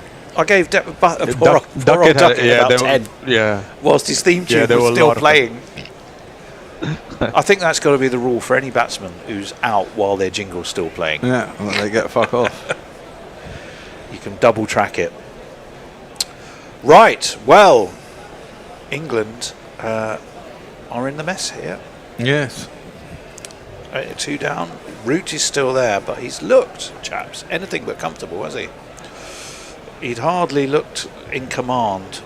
Isn't there a stat for shots that you were in control of or something like that? I can't remember what the metric is, but it's something effectively like that. The control meter that they had in the World Cup, wasn't it? Yeah. Well, I think it's a commonly used stat now. 2 lads at the pub. It might as well be Stokes and Atkinson. Okay, not Atkinson today, but Stokes is one of them now. Well, indeed, Harry Brook, England captain, who got out about 3 balls into his innings last time. Well, we need a bit of a captain's knock. I mean, he's got a couple of scores, hasn't he? But then it hasn't gone on. Well, he did in the last game. He fucking guided one straight to first slip last game. Well, first of all, we'll give him a jingle. Of course, you know what is coming if he goes out early. But where is he? Oh, the ball, he tries to slug it, but gets nicely. out like a flog. Oh, if Harry only had a brain. And when he gets out to the middle, all the plans turn into piddle. If only Harry Brook had a brain. Oh, that's harsh, the jingle. Wow, is it? Some days, I think the thing with Harry Brook is he's a bit Marmite, isn't he? On his good days, when it comes off, he's just fantastic Sublime, to watch. And then it can look so bad when it seems to be the wrong way to be Like playing. that. And down the track, and he has a wild swish, trying to heave it away to leg. And poor old Kishan, who is himself a replacement for KL Rahul, who's ill, has warned that it's gone down for 4, and apparently off the bat. Yeah, it did. That was definitely an inside edge. 12 for 2. Arnav. Eric says an Argentinian type appeal. I think it was for the Bumrah over. And it says Jasprit is India's Messi. Interesting. No. And then there's still chat about vapes and breweries and THC and whatnot. Excuse me, we have our own Messi, and Argentina have got Argentina's version of our Messi. That's what we think. Which came first? One of them's in his 70s and one of them's a lot younger. So who came first? Clearly our Messi. Right, Bumrah. Ooh, and that squares Rooty up. And he does get some bat on it away to cover. Came in a lot. There is no run. It certainly did. He made 1 off 3, didn't he, at Edgbaston? What did he do? 39 at Old. I'm looking at Harry Brook. 39 at Old Trafford. 16 at Trent Bridge. 79 not out, of course. It's a fantastic knock. And then he got 90 on Bristol, but then he got that fantastic 95. Yeah, no disputing. I was maybe looking at the Test series against New Zealand when I seem to recall it was all scores in 50s. Yeah, he got a couple of 50s and didn't go on. Yeah, up onto his toes goes Root, dabs it into the offside. No, he averaged 36 in the New Zealand series. His highest score was 58, which he got twice. And he also made 56 at Lord's. Yeah. I think he got 58 at the Oval and 58 at Trent Bridge, and then he got 21 in the second innings, which was in about 4 the balls, absolute. I think that was when he realised that England were committing Harry Kiri basically, and it was the sign this resignation note, please, was being passed under the door to Brendan. Yes. 13 for 2. Hop, skip, jump, here he comes. Jasprit Bumrah. It's a Yorker. Ooh. And Joe Root, Close. who is normally has so much time to play, so much class, was flummoxed in the extreme and is lucky still to be there. Bumrah is all over. Did he get any back? Whoever. It was a no ball. It was a no ball. Oh my goodness, was it? Front foot no ball. Because I just saw free hit at this. Was it bottom edged or did it beat the bat? I thought I saw quite take the stump. I think that's at the stump. I thought I saw a little. Yeah. What, did it flick the stump? No, the stump bail blinked. Oh, well, there you are then. So it must have. That's how close it was, folks. That's cut, but cut straight to backward point. No run. Jasprit Bumrah keeping up this pressure on England, and that, would you believe, was the free hit. You're right, Bear. It clipped the bail bit up, but it wasn't dislodged. It could have been the dust. Do you think it was the dust or gravelly bits from the pitch? Could have been. Because it didn't look like it hit the stump from the first original. Surely, if the ball hit the stump, I mean, it was, as you say, a no ball, it wouldn't have counted. But let's say Joe Root certainly wouldn't have known that, as he played a nothing shot. That's a better shot. A little bit uppish. It was the short cover. It was a patch of dirt that flew up and caused that. Yeah, it's the only thing it could have been, really. There's Butch wearing his Rolling Stones t-shirt.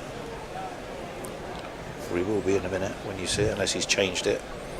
It's just a black t-shirt, isn't it? Well, no, he was wearing a Rolling Stones t-shirt, and maybe he's told to change it. He's got boobs now, moves now.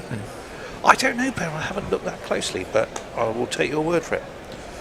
Bumrah in. That's down leg. Kishan takes it. It's a wide. I don't think Bumrah will be overly upset by that. He's got Joe Root in all sorts of tangles here. Oh, England just got to survive Bumrah, haven't they? Well, he's got Root out a couple of times bowling down the leg side in that same fashion.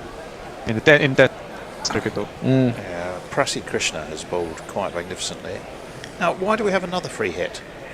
As a wide. It's not a free hit, it's a wide. Why does it say free hit at the end there then? Oh, I don't know. Yeah, it does say free hit. It does. So maybe it was another no ball. Let's see what happens. Crash over attempted drive. Bumrah's shouting for a catch behind. Why would you do that for a free hit? I just think the junior caption operator got it wrong. Yeah, I think could they be got asked the to captions remove the wrong. caption. In the meantime, the think tank is debating whether to review for the catch. I must admit, it didn't look like it to me, and I think it didn't look like it to them either. Let's have a look for you. Oh, it would have been a bottom edge. Ishan Kitchen dived to his left. Kitchen. Ishan Kitchen. Yeah. Kitchen.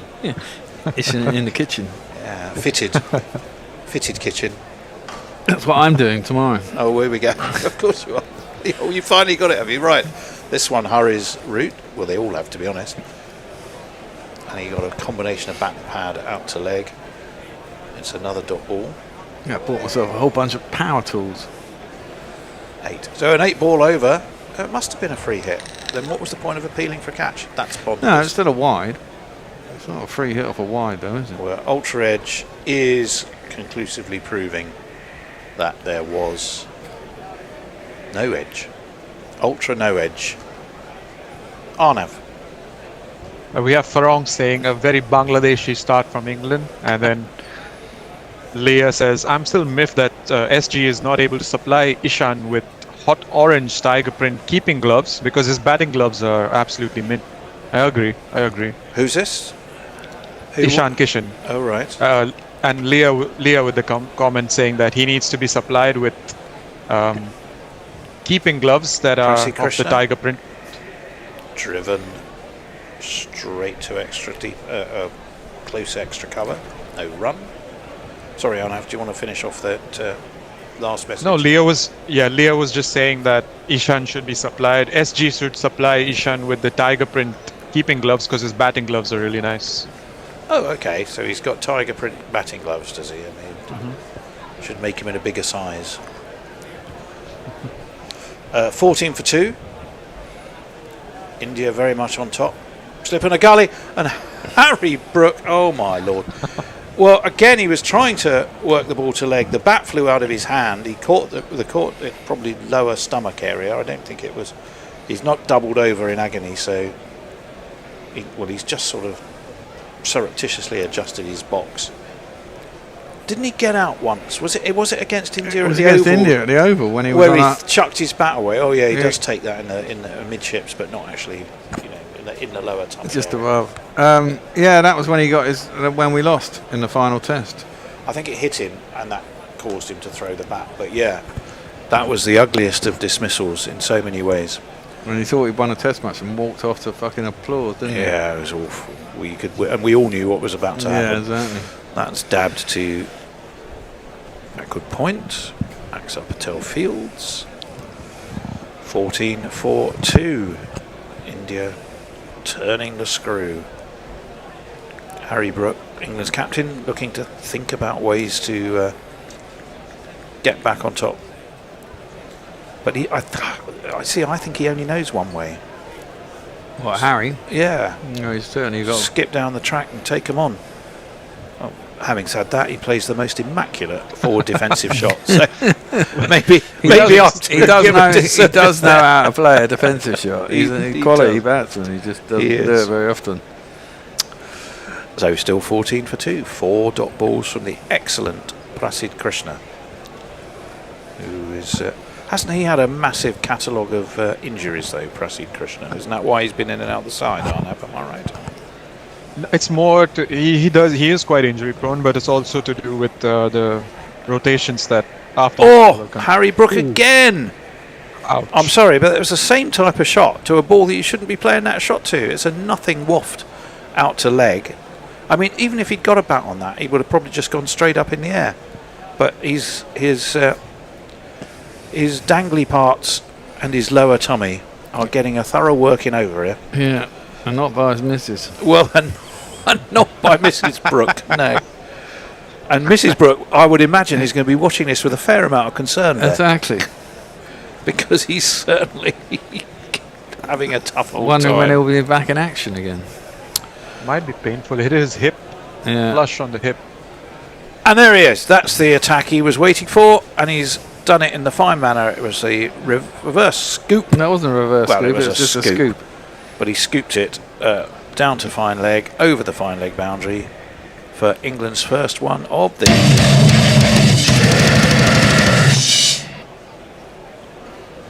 No one down there. Chat's dried up a bit. We haven't had any new messages in the last over, so... Well. I hope the viewers haven't snoozed off. Just come back to us. Yeah, Prasid Krishna has a few years interrupted by injuries. Stress fracture of his left leg in 2019, stress fracture of the back in 2022, and a quadriceps injury in 2024. That sounds like a fairly... It's not quite an Archer catalogue of mishap, but it's the typical list of fast bowlers' complaints, isn't it? Yep. 20 for 2. Speaking of fast bowlers, here is one of the world's finest. It's Jasprit Bumrah, and it's wide of Root, who was sort of onto his haunches to look to cut. Missed it completely. Don't know if that was a and it's wide, given us really. a wide. Well, do you know what? I didn't. It went over the top of the I'm bat. not even... Yeah, exactly. I'm not even sure Joe Root thought it was a wide because of the shot he played. But it was. England will take it because it's moved them on to the tune of 1. They are 21 for 2. I think India were about 61 in their power play. 61 for 1 they were, weren't they? That's defended into the offside. So at this rate, it's very hard to see. Well, obviously England are a wicket worse off as we stand here. But with 4 overs left, it's hard to see England suddenly accelerating to 60 unless... Don't need to, for fuck's sake. They only need about 4.5, 5 and over. I know. You've got to keep wickets. You've not got to lose wickets to the opening bowlers. And Yes. lose all. Well, that would be the sensible approach. The question is... Can they do that? Can they do that? Yeah. Bumrah in to Joe Root, who dabs it into the onside. They take a sharp single. That's good running. 4 Yorkshire legs in operating as 1 there, which was splendid to see. 22 for 2. Let's see how Brookie does against Bumrah, shall we? Right, well, yes. It's a very, very pleasant looking early evening in... I keep forgetting that this is now nearly 6 o'clock. Oh shit, yeah, I've screwed my timings up. I thought the 30th over would be earlier than that. I might have to go after 20 to give myself a fighting chance of doing what are you going off to do? I have to go to a meeting and take Mrs. B to it, which I had in my diary and had sort of forgotten. But unfortunately, it's been remembered for me. Harry Brook takes 2 steps down, swing and a miss. Swing and a miss. Farong says that bear quote about Brooks's misses should be on a t-shirt. Well, yes, 22 for 2.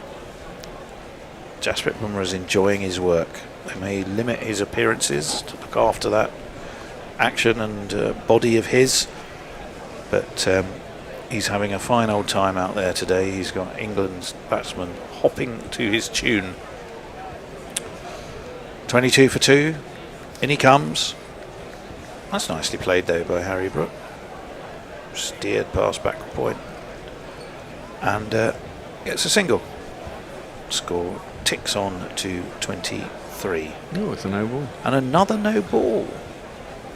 The problem is with Jasprit Bumrah giving away no balls is you go, oh great, it's a free hit, but he very rarely serves up anything you can smack away for 6. Well, you've got to take your chance, haven't you? You can't be out. Yeah, well, exactly. So this one definitely is a free hit, as opposed to what we thought was last time, which appeared to be billed as a free hit, and then they all appealed for the catch anyway, which was really weird. So what is Joe Root going to try? What sort of delivery will he have to try it with? I imagine it'll be in the blocker. All will be revealed any moment now. As Rohit watches on from slip.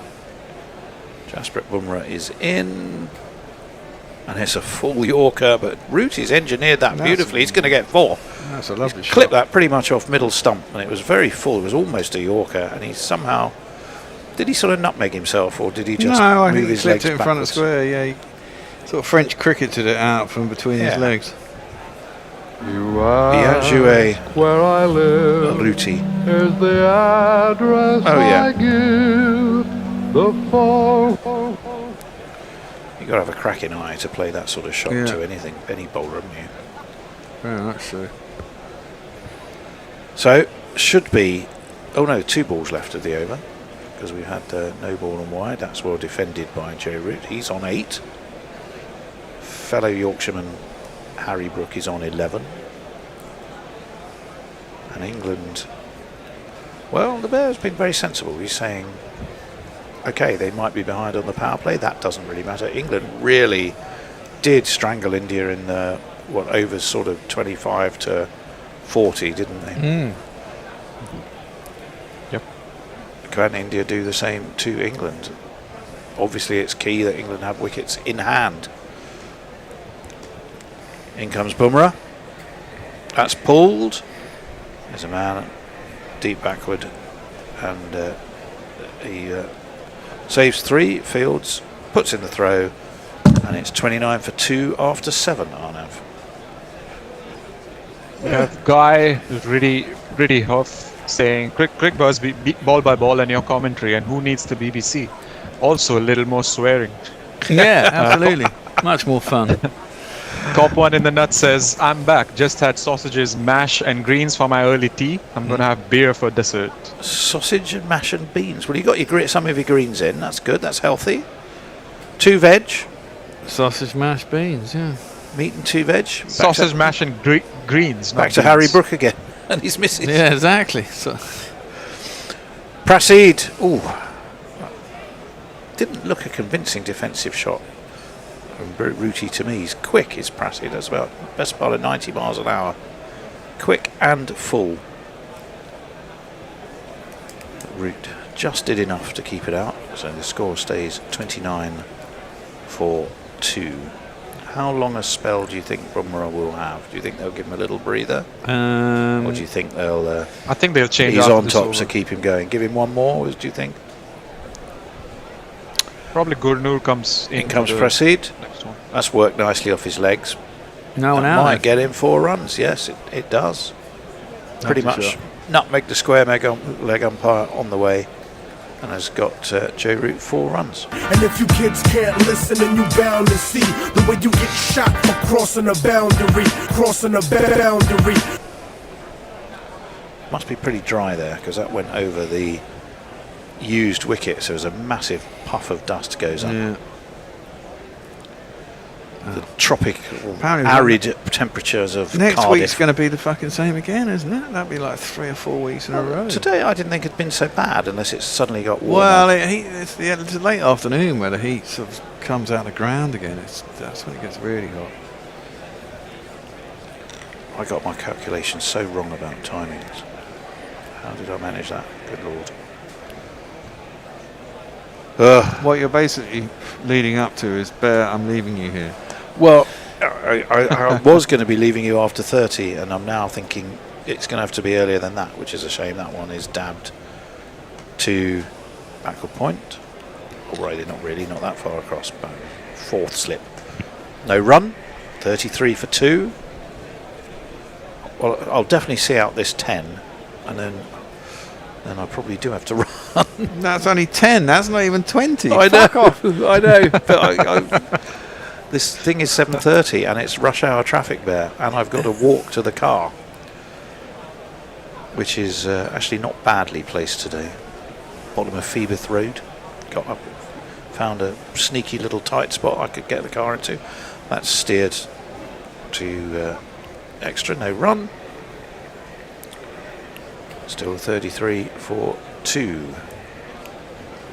Joe Root didn't have a great series against New Zealand either, did he? No. I think of it. Well, they did the old get up to the stumps thing, didn't they? And hedged him in the crease, and they kept getting him an LBW. They did. I'll have a quick look, but I'm pretty sure I remember it wasn't great for him. I think you got A50. In comes Prasid Krishna. That's pulled up in the air. There hasn't been a man down there. No, there is one now, but it drops short of him. It's Jasprit Bumrah. He must have been interested for a while. But Ruti survives. They will have taken a single, I think. And No, it was a it's a no no ball ball! anyway. But Again? once again, Oh, there is no way Joe Root knew that when he played that shot. So it's a free hit.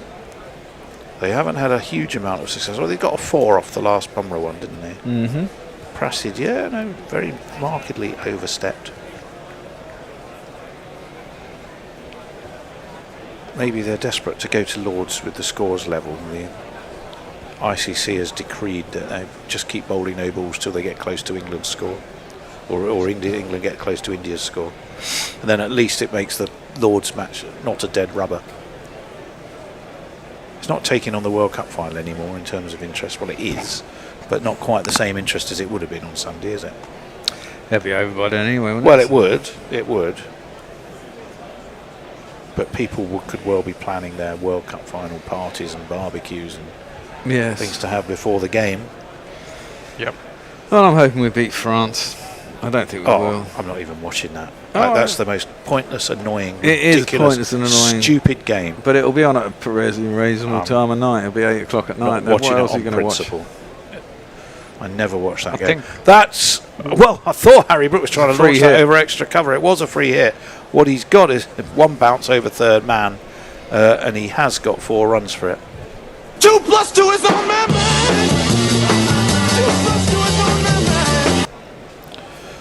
Right, I was going to look up Joe Root against New Zealand. He averaged 29. This is a man, remember, who by and large averages 50 plus. He did get 77 in the second innings at the Oval and 46 in the first innings, but that was about it. That was his, not much apart from those 2 scores. Yeah. And we lost that test. Yeah. Well, that was a test where everyone went balmy on the first night, didn't they? And Stokesy decided to open. Oh, it just didn't miss. No, that was Trent Bridge, wasn't it? That was Trent Bridge. Oh, right, okay. Yeah, it was Trent Bridge. Swing and a miss. Through to the keeper. 8 overs gone, 39 for 2. England, Arnav. That's what he was skipping. We have George McPherson saying England really need to sort out their batting issues. The top order continues to be inconsistent. England are facing a 2-0 loss. Duckett and Bethel aren't made to be openers. Well, I think Duckett is. Yeah, definitely is. I'd say Bethel, I yes to agree. Duckett. Bethel, the jury's very much out. As indeed is he. Yes. Twice. In the 2 times they've tried to do it. 195 that's England about it need for from now. 42, so time and overs definitely not the concern. Here we go. Change. Yep. Gurnall is in. Gurnall Bra.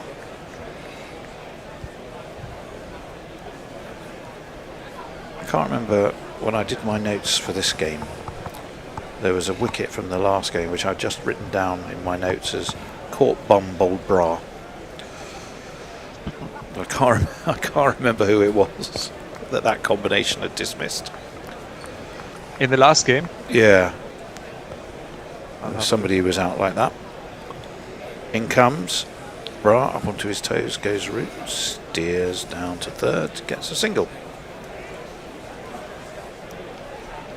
Is that the uppercut?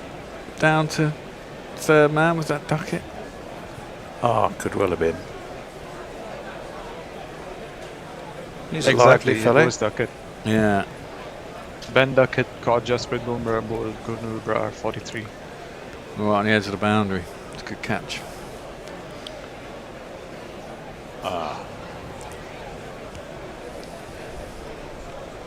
Okay. We got Brian Parrish joining us on Sunday there. Oh.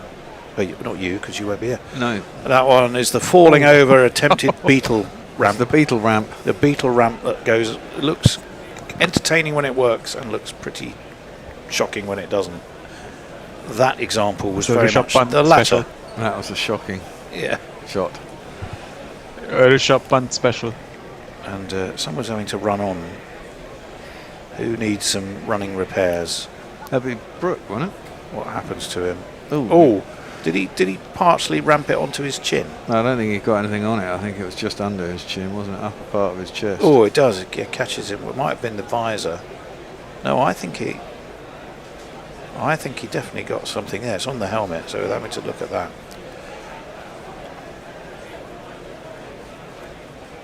So I'm sure he's being asked his concussion questions. How many fingers am I holding up, Harry?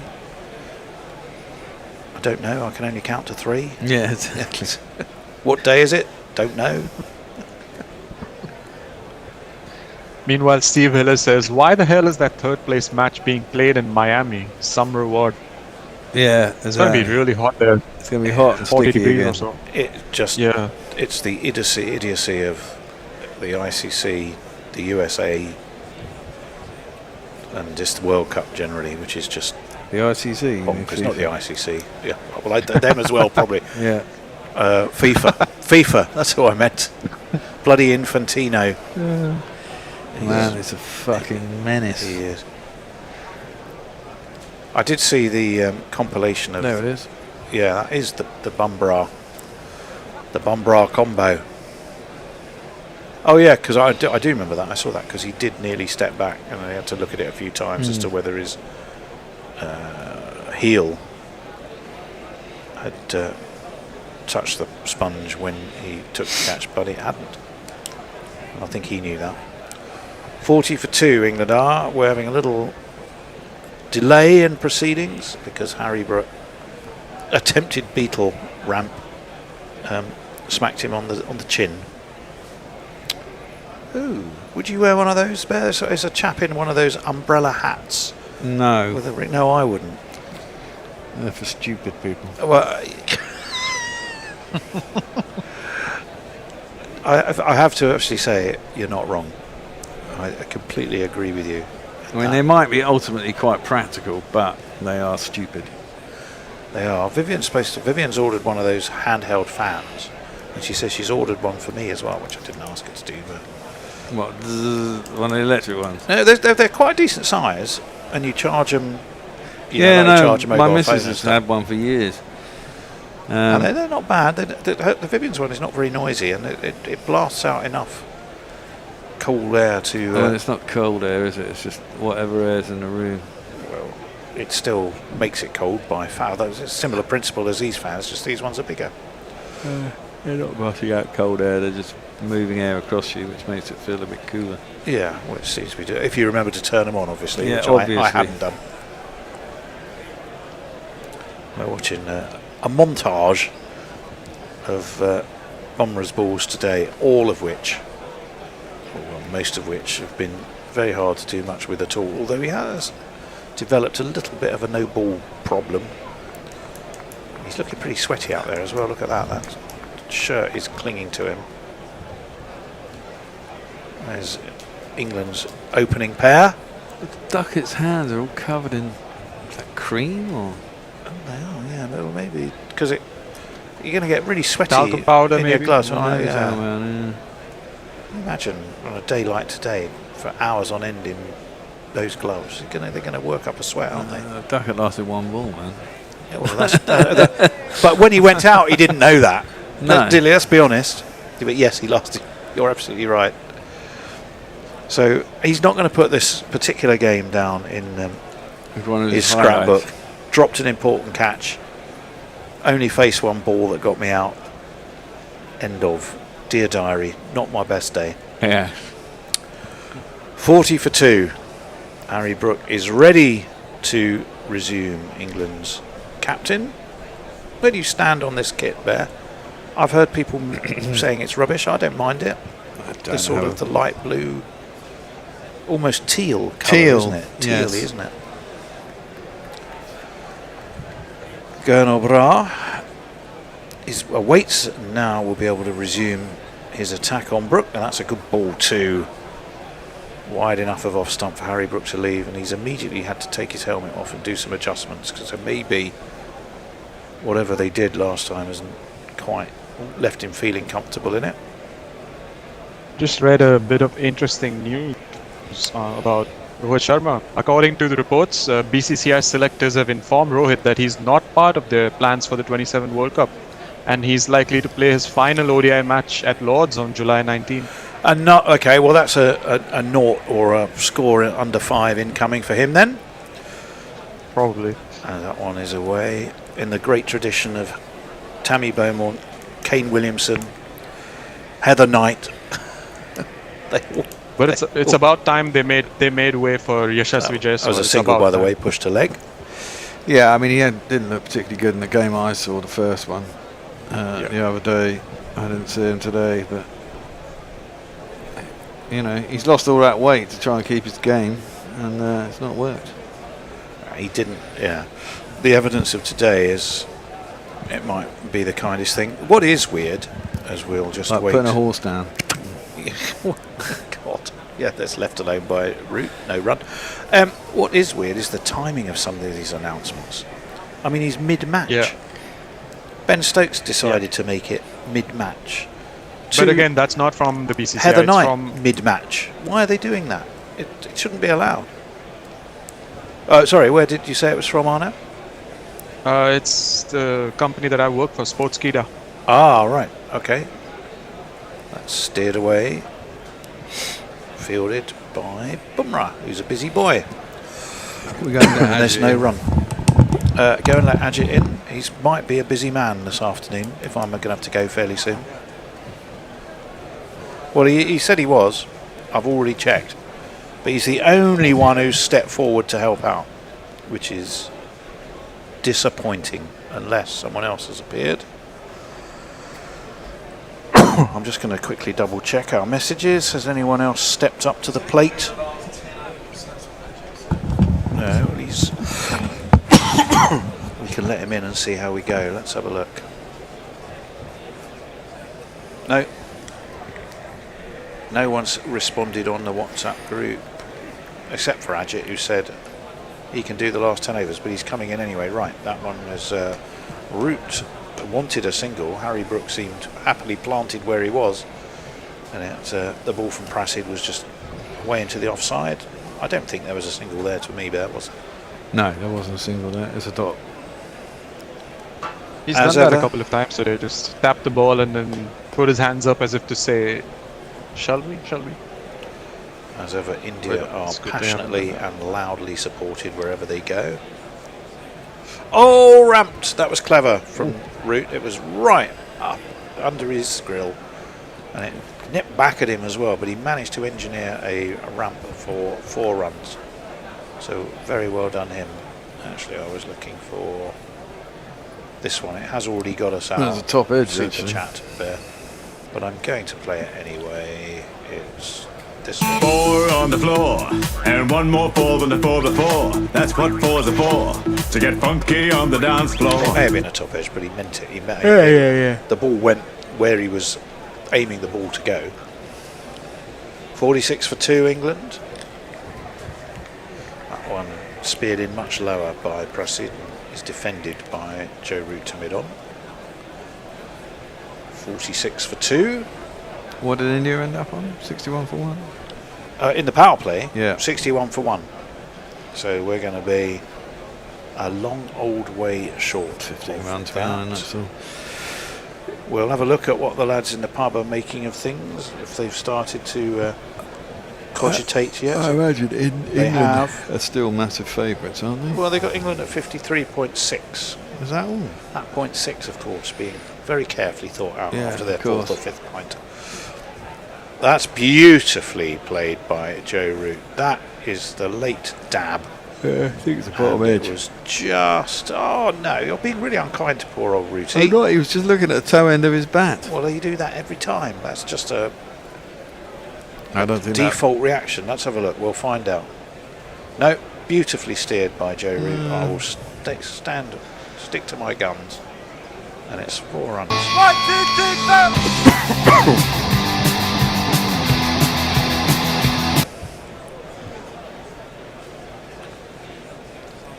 In comes Prasid. That's well defended. Big high elbow. Holds the pose. He knew it looked good. Yeah. 50's up for England. 50 for 2. That lovely little intentional late dab from Joe Root. They've got him there. We're going to have a change after this over. I know I'm supposed to still be on. But, Christ, I completely got my timings wrong. I made a right Horlicks of things, Bear. Yes. I am in on Sunday, for what it's worth, all day. Lovely. And that one is steered away nicely. Down to backward square. He will have taken a single. It's the end of the power play. England 51 for 2. So well, they're 10 behind, but 1 wicket worse off, which in the end of possibly isn't that damaging in a game of this length. We're watching a few highlights of Craig Overton absolutely mashing the ball all over. Was this last night? Headingley. I think this is last night, yeah. And I think someone mentioned on the group, on the WhatsApp. Secured a semi-final spot for Somerset. Doesn't look very well attended though, does it? No, not at all. Which is shocking for a quarter-final in the Blast. Very, very disappointing indeed. I'll see you guys in a bit. Ajit is here. Arnav, you're a star. Stand ready to replace me, and you can help me out in 5 overs time, I think. Perfect. Yep. See you guys soon. I was just saying that innings from Overton is one for the ages in T20s at least, right? I mean, 81 of 30 odd, that's like unheard of even in these days. That's what they chased down. Sorry. Yeah. Meanwhile, when's finals day? Hello, Ajit. Is that soon then? Yeah. Or they're going to wait until the end of September? Next Saturday, no? Oh, right, okay. So it's the Blast is going to be... I think they've learnt their lesson on that one. That was okay, so the Blast... So they're going to have the finals day and everything soon after they've finished the group stage this year, rather than... Yeah. Of course, if you win the quarter-final, you get to finals day. There is no semi-final first, you're quite right. I was just saying, Tony, I volunteered for the last 10. Hoping... Are you able to do a few more for us? Really? Where? Which parts? Most of them. Oh, really? Yes, really. I'll get on with it. I'll see how long I can stay. I mean, it was all not altruism, I was saying. I was hoping England will just kill this off quickly, which still might happen. That's not going to happen. Might do. Gurnall is in, and Root cuts, but hits the fielder at point, and there is no run. It was a good shot, right? It was very wide. Had he missed that fielder, it was 4, I think. He timed times of that. He's hit that fielder quite a lot today, though. I see. No, but India started very strongly. Then both with the bat and the ball, the same story, right? When you're looking at 3 for 178 in the 32nd over, you think, okay, this is 320 or whatever. Yeah, well, that's exactly what happened when I walked in the rooms earlier, because I had been out and I came in and thought, this is looking tasty for India, and then it all fell apart. Tempted uppercut by Roots, but he missed it. It's through the keeper, and there's no run. There's definitely some life in the wicket, though, which clearly is helping out, isn't it? They're helping these tall, fast bowlers. Pass me the... Only thing, right, Root might rick his back. All this attempted back cuts and ramps and whatnot. Well, yeah, it wasn't too far away from the toe end of his bat, was it? I think Krishna had a word with him towards the end of that over. Mostly in jest, I'm sure. Root does get it through the gap this time, down the third man. It'll be a single. Presumably lots of people have gone out now, and there'll be some gaps for singles. I think India will want to play it closer still. They don't have that many runs to, cushion is not there. It's not even 250 plus. If England get away to 110 for 2 or something, the game is dead and gone. They need to be 110 for 4. You'd have thought so. He's still quite settled now. Root's faced 40 balls now. You can't, unless he gets himself out. Imagine he gets a score, whether he gets a big one or not. Brook, you can never tell, because he might just throw it away. Dear. Down the leg side, wide from Gurnall. Very wide. Yeah. And Brook still tried to do some interesting thing. Of course. But most importantly, if Brook, I'm going to say one name, Brook stays in, I think it's also going to be over sooner. I mean, you can't see him sort of bide his time, right? He's going to go after it. You'd have thought so. No need to. That's just his It's the way he plays, it's true. Have to see who comes on next to bowl, really. It's also an issue. Presumably, that's out, surely. Brooks did I got jinx himself him? out. Yeah, you did. Jinxed him. Unbelievable. Terrible fucking shot. He's gone right across. He's trying to ramp it again. He's got just a waggly inside edge that's ballooned up to Ishan Kishan. Waggly edge. That was just shite. Isn't that a motorway service station? I know that's Woolly Edge, isn't it? Yeah. Right. It's just unnecessary. What is he fucking thinking? Another one bites the dust. I think that is going to be out, Fred. Another one bites the dust. You flipping muppet. Absolutely. No, had he stood his ground, right? He then fell over. It was so wide. If he had stood his ground, he could have just cut that clearly over third man, over point, wherever he wanted, right? Exactly. No, what he was doing. What was the point in ramping it all the way through the leg when the ball is on the sixth stump outside off? And it's a fairly fast lad bowling it, right? It's not like me bowling it. No, I presume he thinks there's no one down there and that's where the boundary is, but there's probably someone behind square or at square. You're a spinner though, aren't you, Ajit? I am. That was the joke. I do bowl some filthy long hops from time to time, however. Yes. I mean, leg break bowler, I get the yips from time to time and the ball will stick in my hand. I can't quite explain that. Yeah. I've still got but my cunningly disguised slower ball, which is the one that doesn't quite reach the stumps. Oh, you mean donkey drop? Donkey drop. Right. Fair enough. The famous Cervantes novel. What was I going to say? I don't know. No, I'm not in your head. And that's a good thing, I'm sure. So, anything on the socials? Oh, right. Well, that was at it. After all that careful thought. Yes, I'm sure there is. Hold on a second. Women's finals day is Friday and the men's is Saturday. Too much cricket, says Rich Turner. Well, no. I think he means that in a good way, though. Woof, afternoon primates. It's Mutters. I forgot there was a game on today. It's too pigging hot here in Cardiff. Love and sausages. Well, thank you very much. You can never have too much cricket as well, he says, which is quite right. Brooks a fool, says Demo Furious, who sounds furious. For wrong, thing we expect on GC Radio, Harry Brook more on shot, number 64. Yeah. Test captaincy material there, says Eric J. It's funny how it takes a bit of a disaster to wake up people who've been sort of gently slumbering in the heat. Well, 53 for 3. Sammy Khan. Let's jingle him up any minute, Sammy. Oh, hey, Sam Khan's gotta shine now. How does he have to play to get some runs now? How many can he make? Well, gets off the mark first ball. Off that one. Certainly got one. Yeah. Well done him. No, I'm thinking this is a strategic move here. Sending Karan before Butler. And I'll wait. Oh, yeah. Because they're sort of planning to see if he can see Aksar off. Because that will be the first bowler that's going to come in.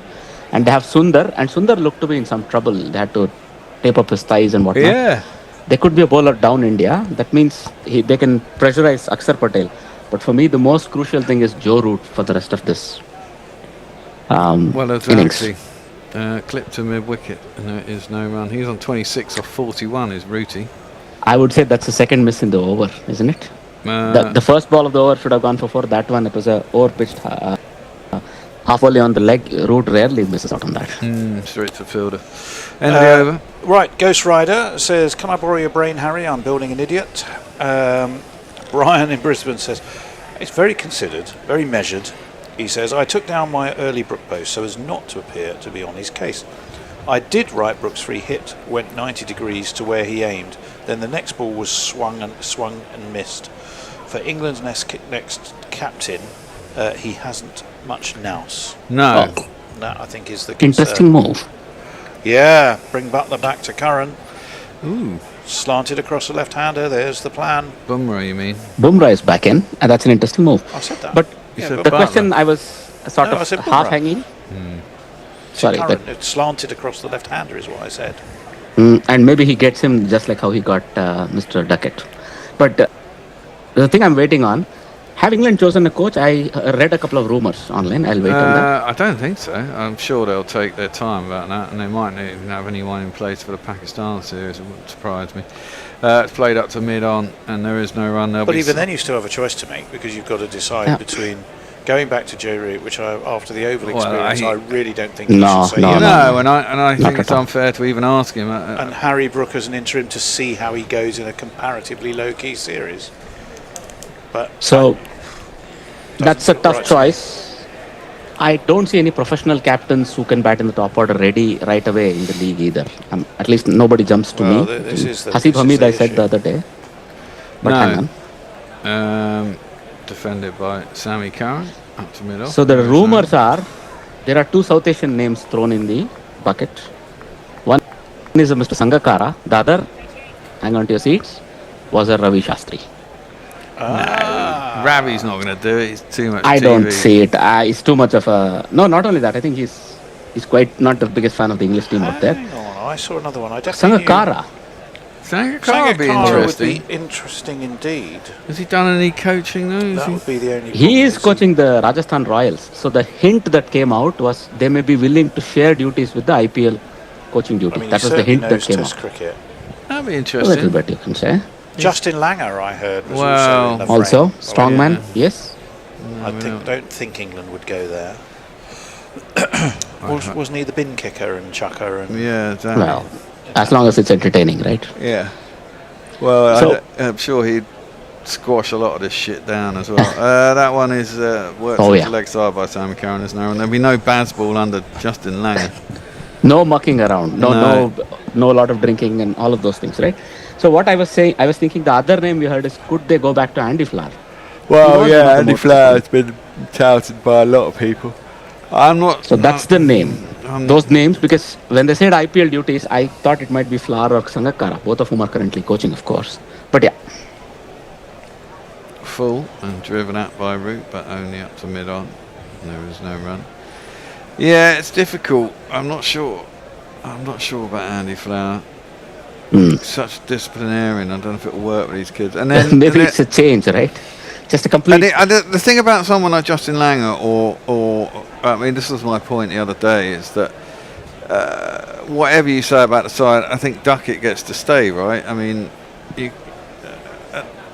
you get rid of an opener? You get rid of an opener who's averaging 42, but then equally, that one is played by Roots once again to Gully, and then there's a buzzer.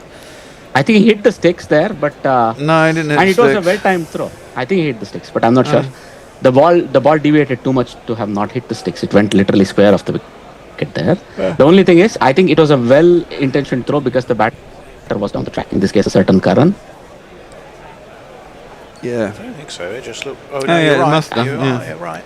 It could have been all in my mind too. Well I spotted. can't. No, you're I mean, right. the question is, with certain players that you've got in the side, and Andy Flower comes in, how's he going to deal with Duckett? I mean, you can't tell Duckett to start defending and act like a proper batsman because he can't bat like that, right?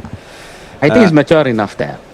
I'm meaning Flower. Yeah, defended square on the offside and there's no run. He certainly might be able to put some discipline to Harry Brooks' head, which would be a good thing. You need him to sit down, have a beer with him, and son, you have a lot of talent. How about blocking a couple of balls or whatever? Exactly. But all right.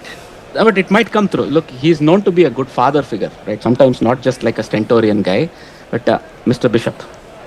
Anything on socials? Oh, sorry. I thought you meant good father figure, like me. I thought that's. Oh, that too. Fair enough. Right. Okay. Yes. Well, we had Brian in Brisbane, which I read. Tim Wilton Davis. Brooke is not the only choice. Same as the captain before him and the one previously. Farong 169, stop this nonsense. Vote the Bear as next England Test coach. That'd This be could interesting, work. wouldn't it? Yes, this could work. Ghost Rider says, how about Stephen Fleming as England coach? Ooh, that's not a bad shout. No, but that's also one of the things, because he also sort of got away from CSK knowing he's lined something else up. We don't know. Down the leg side, clipped nicely by Okay. Root, but only as far as Praseed, I think. He's down So there on obviously, leg if for a you're single. CSK or any IPL coach, do they just move you around then to the different franchises that they own? It depends on the type of coaching contract you sign, right? Because Some people otherwise you only just take on... Wait, you Yeah. can't not take one job because you'll have the IPL for 2 months of the year. I know they keep trying to make it longer. No, some people take it like a director of cricket sort of role alongside, but some people do take multiple team coaching based on the owner of the franchisee and so on. By the way, I think they may just exchange coaches. Fleming to England and BMAC to Chennai. Oh, that's not a bad shout. Sammy Curran guides that one down to third man, who'll get himself a single. It might actually work as well, because they could use a little bit of the air quotes baseball serum. CSK, and England could take a bit of a hang on lads, sit down sort of thing. That was an adventurous shot. Previously there was always a gully there, at least for Bumrah. Somehow there's no gully for Brar, and I'm surprised. He gets fair amount of bounce, this lad. Pulled by Ruti this time, again down to long leg. He's busy, Mr. Krishna. Yeah. He can't take a breath in between. You could run teams of 2, Bear, through to the end of the day. I'm just looking at this and thinking about how much trouble I'm in if I don't at least make an attempt to get home in time. You mean get on the wrong side of the she who must be obeyed? Or? Well, basically, yes. Oh, all right. And it's not a side you want to be on. Oh no. I mean, not if you don't have a comfortable sofa sort of situation. I'm a little bit disappointed that other than you kindly volunteering, no one else has I had a free evening. appeared to help out. Defended back to the bowler, and there is no run. In defense of our colleagues, I mean, it's I wouldn't call it meaningless, but it's just a bilateral, and it's sort of puttering along. But at least India Some of deigned to us make drive it interesting. 3 hours plus to get here and back, so that it can get on air. Appreciable. Yes, thank you for that. Some of us don't move from our armchairs, apparently. Yes. But all right. Defended by Curran back to the bowler, and there is no run. Now, I like that there is some amount of pressure. Gurnur Brar is doing the good stuff here, and that's the only reason why I think they chose to bring Bumrah in, to keep the screws a little tightened to see if England can self-immolate in one form or the other. If between these two and Butler, if they are all gone before 130, 140, India might sneak this in still. But if it becomes 80 runs required, I dare say even Will Jacks, everybody will chip in and that's it. The game will end. India don't have a very credible spin attack. Akshar I respect, but I don't see him running through sides, right? He got 4 in the last one, didn't he?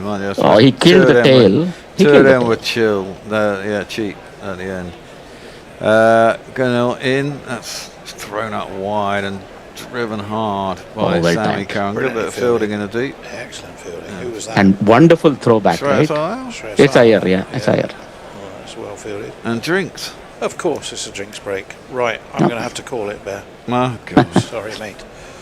So I do the socials until Mr. Arno steps in? Yeah. Arno is poised. I will be, as I run to the car, tapping out another message to anyone help out, please. So, calling out to the guerrilla gang. Yes. The guerrillavers. Please step in. And to all our supporters, please support us. Indeed. Please come on Patreon. The Bishop and the Bear is a wonderful show. They have a wonderful catalogue of 100 plus episodes. And they do really good interviews. Also with current players. They do interviews with authors. So it's all nice. And of course there's banter. It's Bishop and the Bear. So it's a pub themed podcast, right? Where you sort of talk to your mates about cricket. So they keep it light. I recommend to anybody listening, please support us. Indeed. Thank you very much. While I wait, somebody is sort of also agreeing with us. How did Rob Key keep his job? Asks Hooves. Yeah, that's the one that gets me, is how Rob Key kept his job. I mean, he's the one who basically made the call about the fucking nightclub and got it all wrong, really, as far as I'm concerned.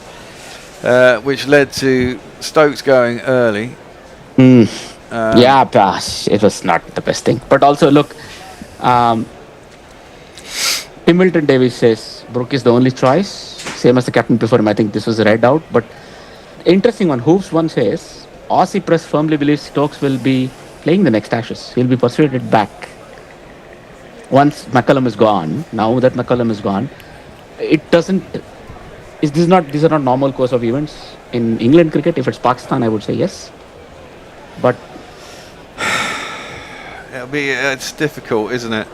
I mean, I certainly don't think he'll play in the next Test series. I mean, and the thing is, I suppose if he carries on playing for Durham next year and has a good start to the season, then and gets offered the chance to come back, he might well say yes. I think he's going to cash in his chips, Bear. Just play 2 or 3 years of T20s and then say bye-bye. But okay, Matthew Cullen, sending love and support, but that doesn't exactly help fill you the third chair. And he also says grateful for the coverage. He was asking about YouTube pilfering from super chats. But what are the best avenue for one-time donations? You can always do it on PayPal. Yep. To Guerrilla Cricket. You can send. So the other thing, I don't know, Bear, have you considered? There is something called. Oh shit! It'll come to me. I'll also ping you off air, maybe on WhatsApp or whatever.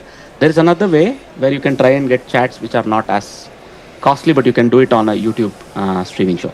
Some podcasters in America use it. I can just give you the name. You can look if it makes sense for us. All right.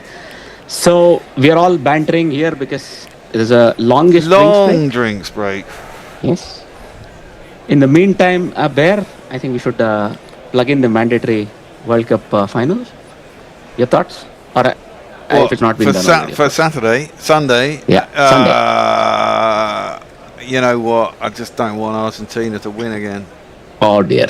I think I want them to win. Now Really? that France is not there, no, Spain have some momentum about them, right?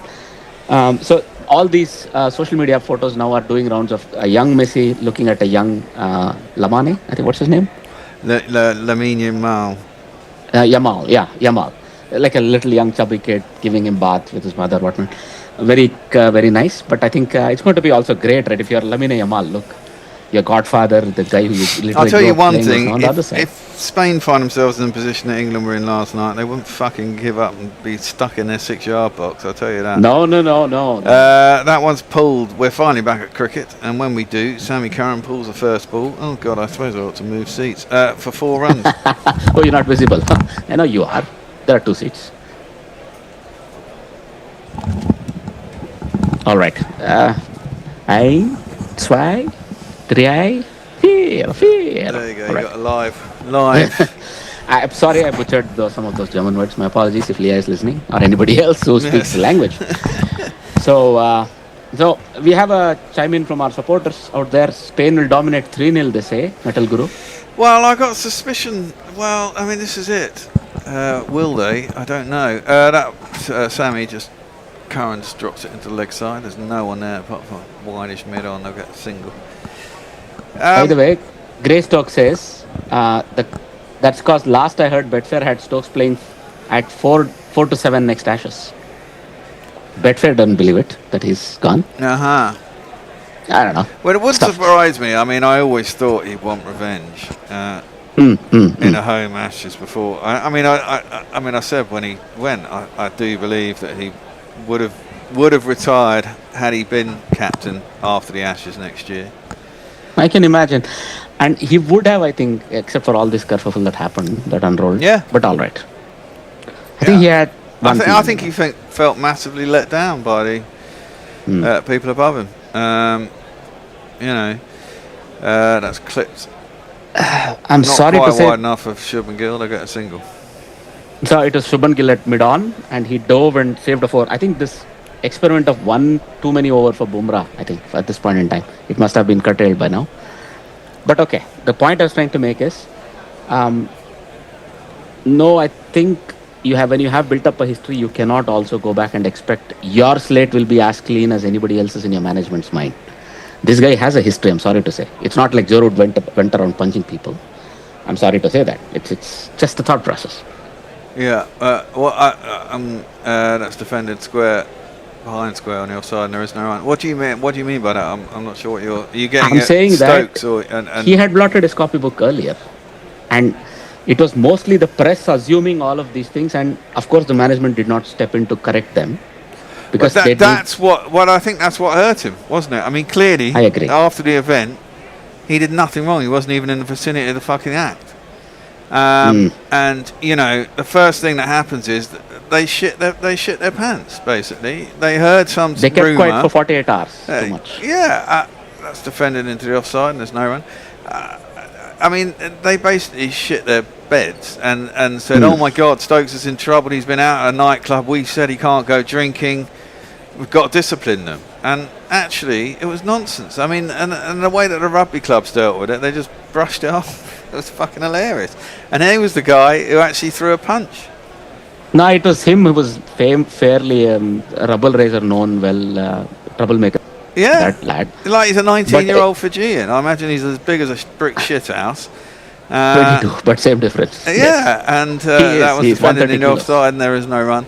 And he probably isn't used to being in a city culture. I wouldn't have thought, being that young. No, I think from there's Fiji. a little bit more to it there. I'll just read out a couple of super chats. I'll come here because Tim Milton Davies, Clifford Bradford, Greystoke, and Hooves, they're all discussing that it's going to be probably that we'll go to see Stokes come back. And Clifford Bradford asked, "How the fuck is Sam batting at number 5? What happened?" But all right, we were thinking strategy, right, to neutralize the spinner. The other thing, look, now I'm coming back to what I was saying. It looked like Atkinson antagonized that big lad by taking the table that's always reserved for Saracens, right?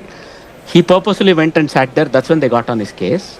And eventually it escalated. And that guy is famously known for throwing the first punch. I'll wait. Defended back to the bowler, and there is no run. Yes, Brar, as I said, is putting in some good pressure. And he's bowling well within the stumps. He has good pace. And occasionally he strays very wide, whatnot. Yes. Yeah. But mostly he's trying to pin the batter back. I'm going to see if there is a Yorker coming, sort of trying to get Root out. I think India realize if they get Root here, they're in with a chance. Yeah. Look at that. Kid's first match. No, he's embarrassed. That's just worked off the hip by Ruti out to the leg side. There isn't anyone there, and Gurnor has to chase his own bowling, and they'll get through for a single. He's all right. I think he did all right there, but that was well placed. No short mid-wicket bear. You can start complaining. So, who says, look, if for whatever reason Stokes hints he wants to come back, he's always going to be in your best team, right? So, yes, you should always name your best team, and he's in the team, even now. And yeah, this is it. If he has a good start to the season against Durham next year, and he's primed and oiled and fit and bowling and batting and scoring some runs, then yeah, he'd walk back into the side, wouldn't he? I mean, this is it. The Ashes will come on the back of a big break for the IPL, and England may have played. I don't know if we're playing a Test series against South Africa. I don't know if we've got another series before the IPL starts. I imagine we have somewhere, maybe Sri Lanka or Bangladesh. I think we've got to go and play. I've not seen the FTP properly. I think we're going to Bangladesh in February. That's nicely driven by Sami Khan, but he can't beat Prasid Krishna, who's at... no, that's Arshdeep actually. Oh, and I think he's subbing for somebody there. We'll see later who. But he's subbing for somebody, and Arshdeep at mid-on does a wonderful job. By the way, Gurnur had switched over the wicket, around the wicket. Sensible bowling. I wonder if Washington's actually come out onto the field, actually. Exactly. No, but I don't know if he's also good enough to bowl. I think he may have suffered a thigh strain of some sort. It looked serious. I mean, and he looked very uncomfortable. He couldn't move his feet, and seeing that, he was bounced. That was good bowling by Mahmood. But it was a bit dumb, because either he came out with it or it happened as soon as he got out there. I suppose it could happen as soon as he got out there. Ducked underneath, down the leg side, no run. So short ball, again, Gurnur sort of keeping the batsman pinned back. I'm just waiting for the other shoe to drop, or the 2 or the 3 card trick to happen. Karan is very well versed in handling this sort of bowling pair, and they have the time. Oh God, England, loads of time. They're still matching the run rate, and they've been sort of blocking the last 2 to 3 overs. Well, exactly. So, I mean, you don't need 4.5 and over. It's quite easy to catch back up later. And there will be some duff bowling at some point, one thinks. Oh, he's out though. No, he's dropped. No. Or did that go into the ground? I don't think it carried. It was Rohit that slipped. I want to see that again. But I think he stopped the ball very well. It was I thought it must have carried, because the way he turned it, the ball seemed to go off the edge aerially. It did. So it was a leading edge of a flick. I want to see it. Oh yeah, it was well short. Yeah. No, it was Gill, I think. Oh no, it was Rohit. Yeah, it was Uncle Rohit at the second, third slip position, and he actually saved some runs for India there. So Rohit's already been told he's not in the World Cup plans. That's what I just heard from Arnav. I was not aware of this, but I'm not very surprised. I don't begrudge that at all, that decision. No, I don't. It's just defended into the offside. There is no run. It kind of makes sense. I just wonder how he feels about it. I don't think he's given much of a choice. Look, no, India never give them much of a choice, do they? No, they don't have to. They're professionals. No, they are, and they've also got, this is the one thing India does have is players coming out of everywhere, doesn't it? I mean, they certainly don't struggle to find talent, whereas we do to a certain degree. So now more stock in chat. So talk about retiring mid-spell. Greystoke says they should have played Talking Heads is burning down the house for the rest of the day. Rolling Stones start me up for his return, they say, because everybody still thinks that. Cop 1 in downwards. Dear gods, nice name. If Stokes does play, which test player will be shafted to let Stokes in? Players will be eyeing test careers, but knowing Stokes is likely to get a freebie back in. Well, it'll only be for one summer. As I just said, I still don't see him coming back at all. I think that's just about right. Well, yeah. I mean, I don't personally. I think once you retire, you retire. But he did come back out of retirement, didn't he? Was it ODIs or ODIs, T20s? yes, for the World Cup. For the World Cup. Oh dear, terrible bit of fielding. Whoever that was, who fell over in instalments. It's been driven. It's just about going to make it to the boundary. Who was that who fell over the ball? Was that Bumrah? I think it was Arshdeep, but I don't want to throw him under the bus. Maybe it looks like a fast bowler, of course. Of course. And it probably is at brought back mid-off. into the attack there. Maybe a jingle for him? Yeah. We have a jingle for the boundary. It's Nissan She. It's Nissan It was Bumrah. Oh dear, it was Bumrah. That was a terrible bit of fielding. He fell over in instalments.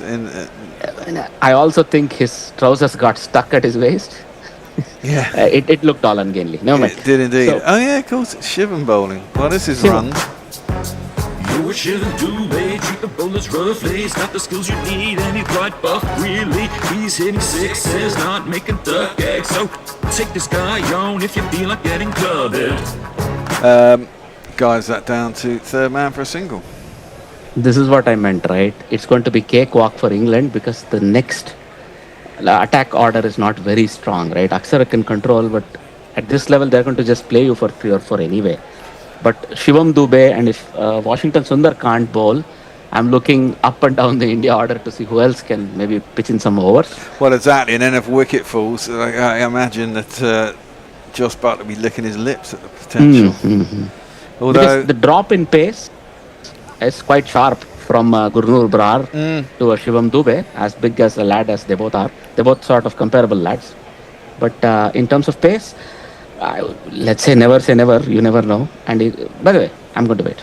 Ishan Kishan's up to the stumps. That's what I was going to say. Just worked into the leg side by Ruti. Just get the one. That shot from Karan, by the way, was picture perfect cover drive. Just hitting it on the up through the line, no additional movements. And he hit it into the practice pitches, right? Knowing that it just accelerated away, even though Bumrah did his best impression of a falling potato sack. Yeah. I mean, we haven't even had an over spin yet, have we? We're into the, 17th? No, I think this pitch, because of the even bounce or the good bounce, I think they are going to use as many faster men as possible. Akshar might be held back to see if they can get some wickets yet. Yeah. Defended square on the offside, fielded, no run. What they're doing is they're keeping the 2 fielders on the offside for both Root and Karan close by. That is, I'm talking of point and cover, always very close to each other, so that they can't just dink it there and get a single. Yeah. You'll be very tempted to keep a deep point fielder because of the bounce you're getting. But then this is good captaincy. It is Gill himself who's standing, I think it looks like cover point. Or short mid wicket. Cole is somewhere there. Uncle Rohit is at slip. Uncle Rohit. Yeah, I know. He's younger than me. Come on. Yeah. Oh no. Cut by Sammy Curran out to the man in the deep at point. Rohit isn't anymore at slip. Prince Yadav's on as well, so you've got 2. Another sub. Yeah, we'll have to check who's off the field. Yeah. But India are in the wars a little bit when they're with respect to their players. So it certainly looks that way. How much longer before Mr. Gambhir comes out to field? Yeah, that'd be funny. I don't see that happening. No. But yeah. Or how much longer before they ask one of the England players who's yet to bat, can you come do 5 overs for us? Which is what we would do. Yes, exactly. Root, guys, that one are down to third man. It'll be a single. So that's Mr. Rohit for you. In deep third man. All right. 8 off the over. Over to you.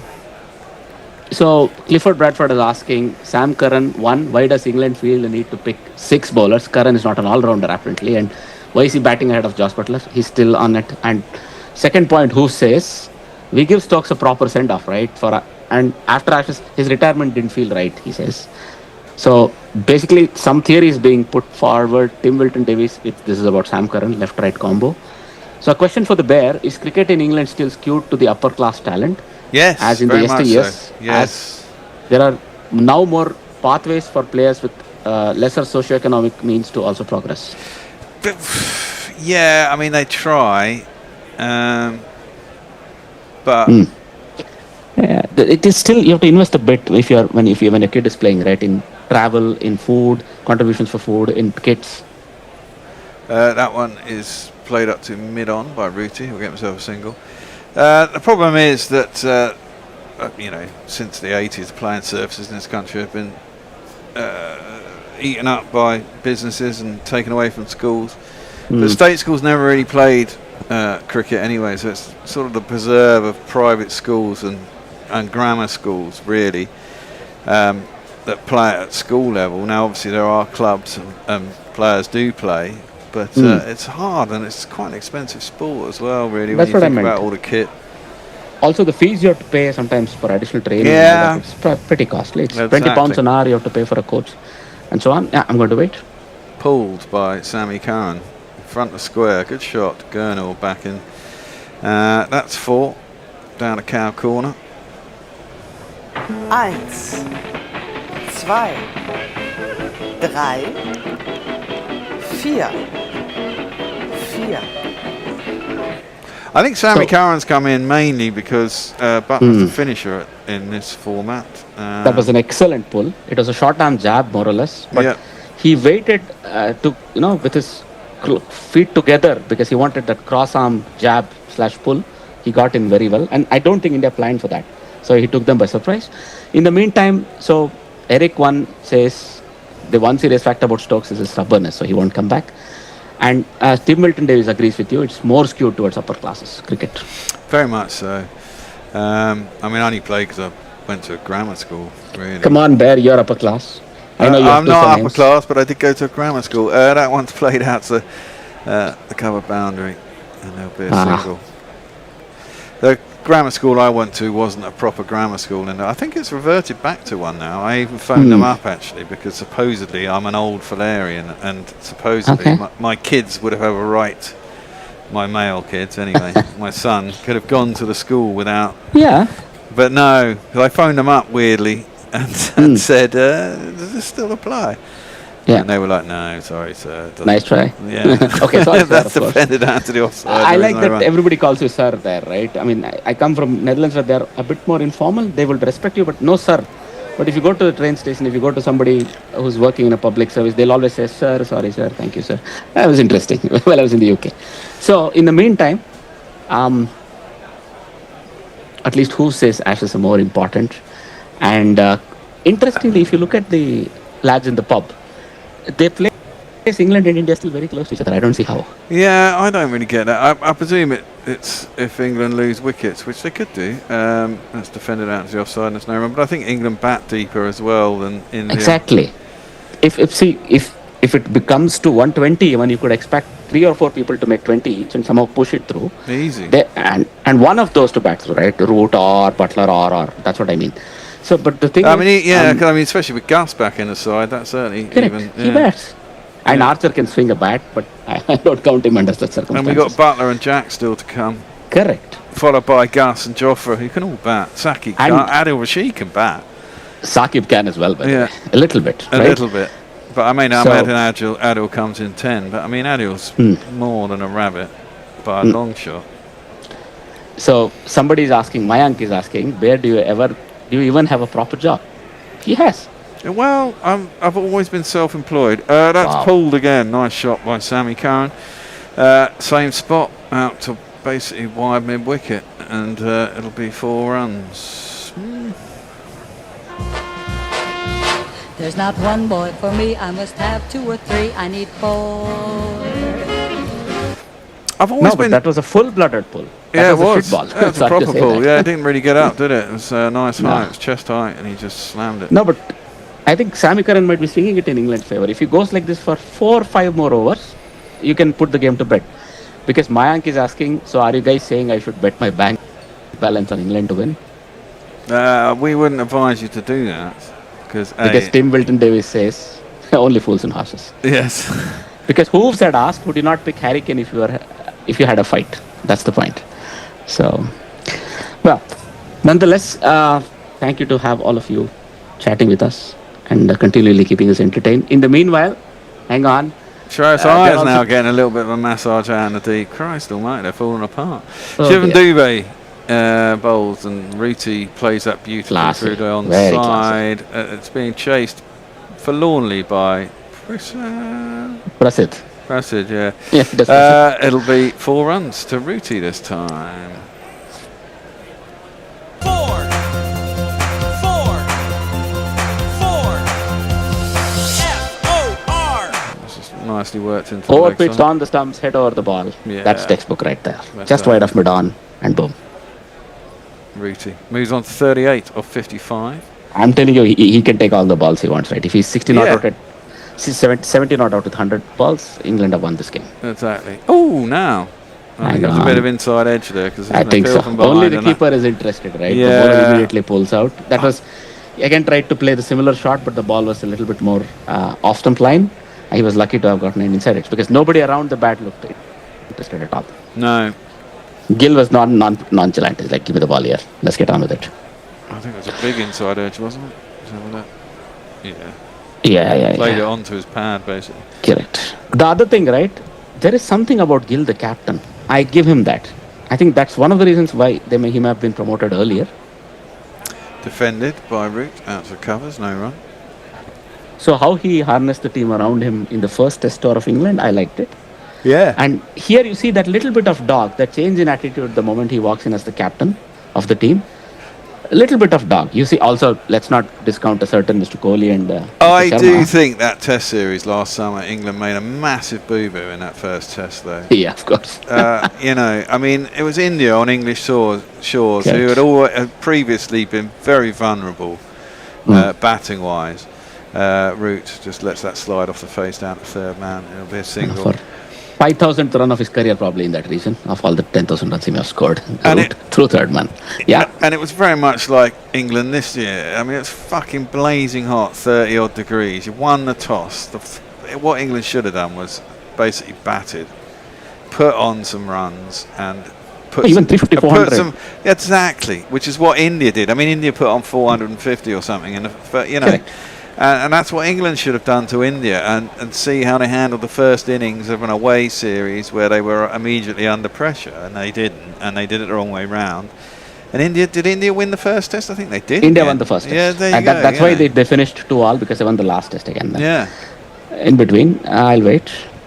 It's defended by Sam Curran. Up to mid-off, and there's no run. I mean, it was very odd conditions last summer, same as this summer, really. I mean, just really hot and dry. I think England may have been riding a crest of confidence at that point in time, where they felt even if they inserted India in, they could swing back through air quotes, chasing whatever they put on us, sort of baseball attitude. It did backfire. So you can never, contend with the likes of Bumrah and Siraj. Yeah, together. exactly. It's not a good idea to bet your house on. No, chasing for the plus. it was dumb basically. It's defended up towards mid-off.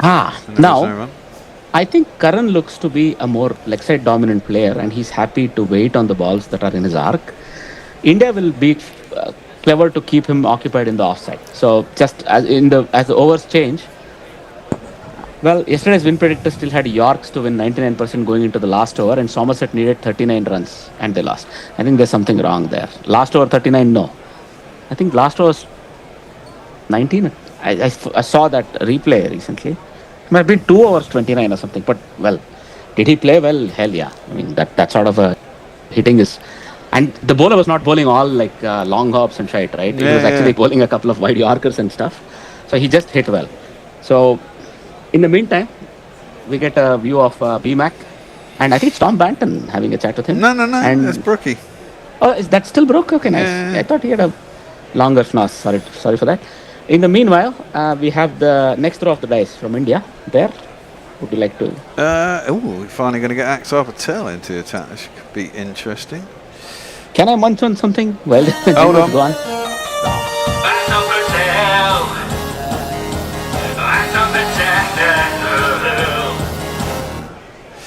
Yes, go for it. No, I'm just joking. I'm done. So I ate one small chip. So the idea is, can he contain while you switch around between Prasidh, maybe even all of these other bowlers and try and attack from the other end? Can he just can he be used as a containing bowler? Hang on, super chat, $2 Would you like to play the jingle? Yes, I can do. I'll do this first ball, which is played back to the bowler by Root. Axar has to go across Sam Curran. He stands his ground. He body checked it. You are allowed to do that. Yeah. It's legal. And He they body got checked a him single. and, Let's play a quick jingle. Super chat, yeah. Super chat, yeah. Super chat game. Super chat game. So regarding India and Pak, is it still skewed towards upper classes? So in this case, there's a huge difference in India. The middle and lower middle classes have taken to it like duck to water. Even lower classes, there are examples. Rinku Singh doesn't come from a very affluent home. Yashasvi Jaiswal famously doesn't. Right? He had to leave his family, come to Mumbai, start a stay with family and friends. He lived on the Maidan, didn't he, for a while? Exactly. I mean, that's a little bit over exaggerated, I think. But yes, he had to bunk with friends and family. It was not Sam Curran steps down the track, plays the ball back to Axar, and there is no run. So, but it's really kicked off. Lower middle classes, middle class, even certain. Well, I mean, this is it, isn't it? Incomes. I mean, one thing you can say is that's defended back to the bowler. And that was a good ball, actually. Held it back a little. So adequate bowling here. He's just attacking the stumps every ball to the left-hander, and I think this is going to be a little bit of cat and mouse, at least for the first 2 overs of his bowling. Yeah. Akshar. Then I think one of these two will come down and start attacking him. You're saying there? Defended by Sam Curran. Up to cover, and there is no. Yeah, no, I think. I mean, that's one thing. I mean, the riches offered by the IPL has spurred on those kids, hasn't it? Really, that's a filthy delivery though, down the leg side. I may have bigged him up. Pulled by Sam Curran down to Bumrah. Deep backward square. That'll be a single. What has happened is now the state teams play a good living wage, right? And there are a lot of these local premier leagues. Each state has its own premier league and the likes, where the earning possibilities through cricket has increased many-fold compared to earlier. That's good. Root punches that out to cover, and there is no run. People are willing to back you, give you advertisements and so on. So just 2 singles of that over, well bowled him. So Australia, he says, Tim Milton Davis in this case says, Australia is also skewed towards the upper class, which I sort of could already have told you as well. But yeah, I once had a guy coming in and playing in our club. He was from the Sydney suburbs, blonde, sort of a, Shane Watson lookalike, equally built. That guy was telling me a little bit of still pretty much elite schools, pretty much suburban moms taking kids to practice, that sort of a thing also in Australia. Yeah. Surprisingly, I don't want to name him, but he was a diver. So they had the artificial pearl farm, and he was a diver. They had a company where he used to dive and maintain the. Yeah, they had a shelf that they used to keep these mussels cleanly lined up and stuff. So yeah. Duvet is going to continue. Has he got they're them? appealing, and he's been given. Sammy Curran has been given out, just trying to guard it down the third man. Caught off the edge of his bat by Ishan. Ishan, yeah. He's not going to review it, so he obviously hit it. No, he walked out straight away. So. Well, that changes things. I guess Butler out of nowhere, India winkle a wicket out. This is a crucial blow, I dare say. Wow. Under the 20th over. Indeed. Well, this game's got a little bit more legs in it than it should have had, really. With the score so low, England should have been looking to. That was a fat edge, actually. That was a very fat edge. And, Kishan did pretty well. Those are tough to take. And India are tough to bits. No lesser than his captain and Kohli. 26 of 31. Not a bad little innings. They got him quietened, He was going at more than 100 strike rate until about 24, 23. And then he started quieting down and he gave his wicket away. The pressure of keeper standing up has paid off. Indeed. Wow. Who says I diver in football? What do you make of that pair? I diver in football. I diver in football. International diver in football. Maybe he was talking about me and my story about I think that was the fun. I meant actually a diver who goes pearl diver, right? Not a diver in football. I think that was the joke. I get it. Clifford Bradford is worried England fucked, he says. Yes. No. Not But yet. there's enough experience here. Hang on. I mean, Jax has enough international experience. If one of these two fall under 130, however, yes. And I mean one of Stokes, Butler and Mr. Root. If one of them fall, then you have a problem. But hang on. Would you like to jingle up the new batter, Mr. Bear? This man. Pryor ain't no loss, 'cause we found someone Sutler. Okay, he can't spell Joss, but he also can't spell Butler. Joss Butler. Just because he is Joss Butler. One S and two T's, Joss Butler. I'm looking at the 21 to 30. I think Arnav is going to step in, but I can stay, I guess, if I want. But I'll see if when he comes. I'll decide on that. If you could, it'd be nice to have 3 on. I also need to run to the loo. And you can actually do that. I can keep our. Well, I don't want to leave you on your own. When Arnav shows up, I'll quickly nip out. Makes some sense. Yeah. But during a break, you can take off if you want. So and in the meantime, do you want to do? I don't know who's doing ball by ball next. Actually, I mean, I can't do it all for the rest. It's supposed to be Tony.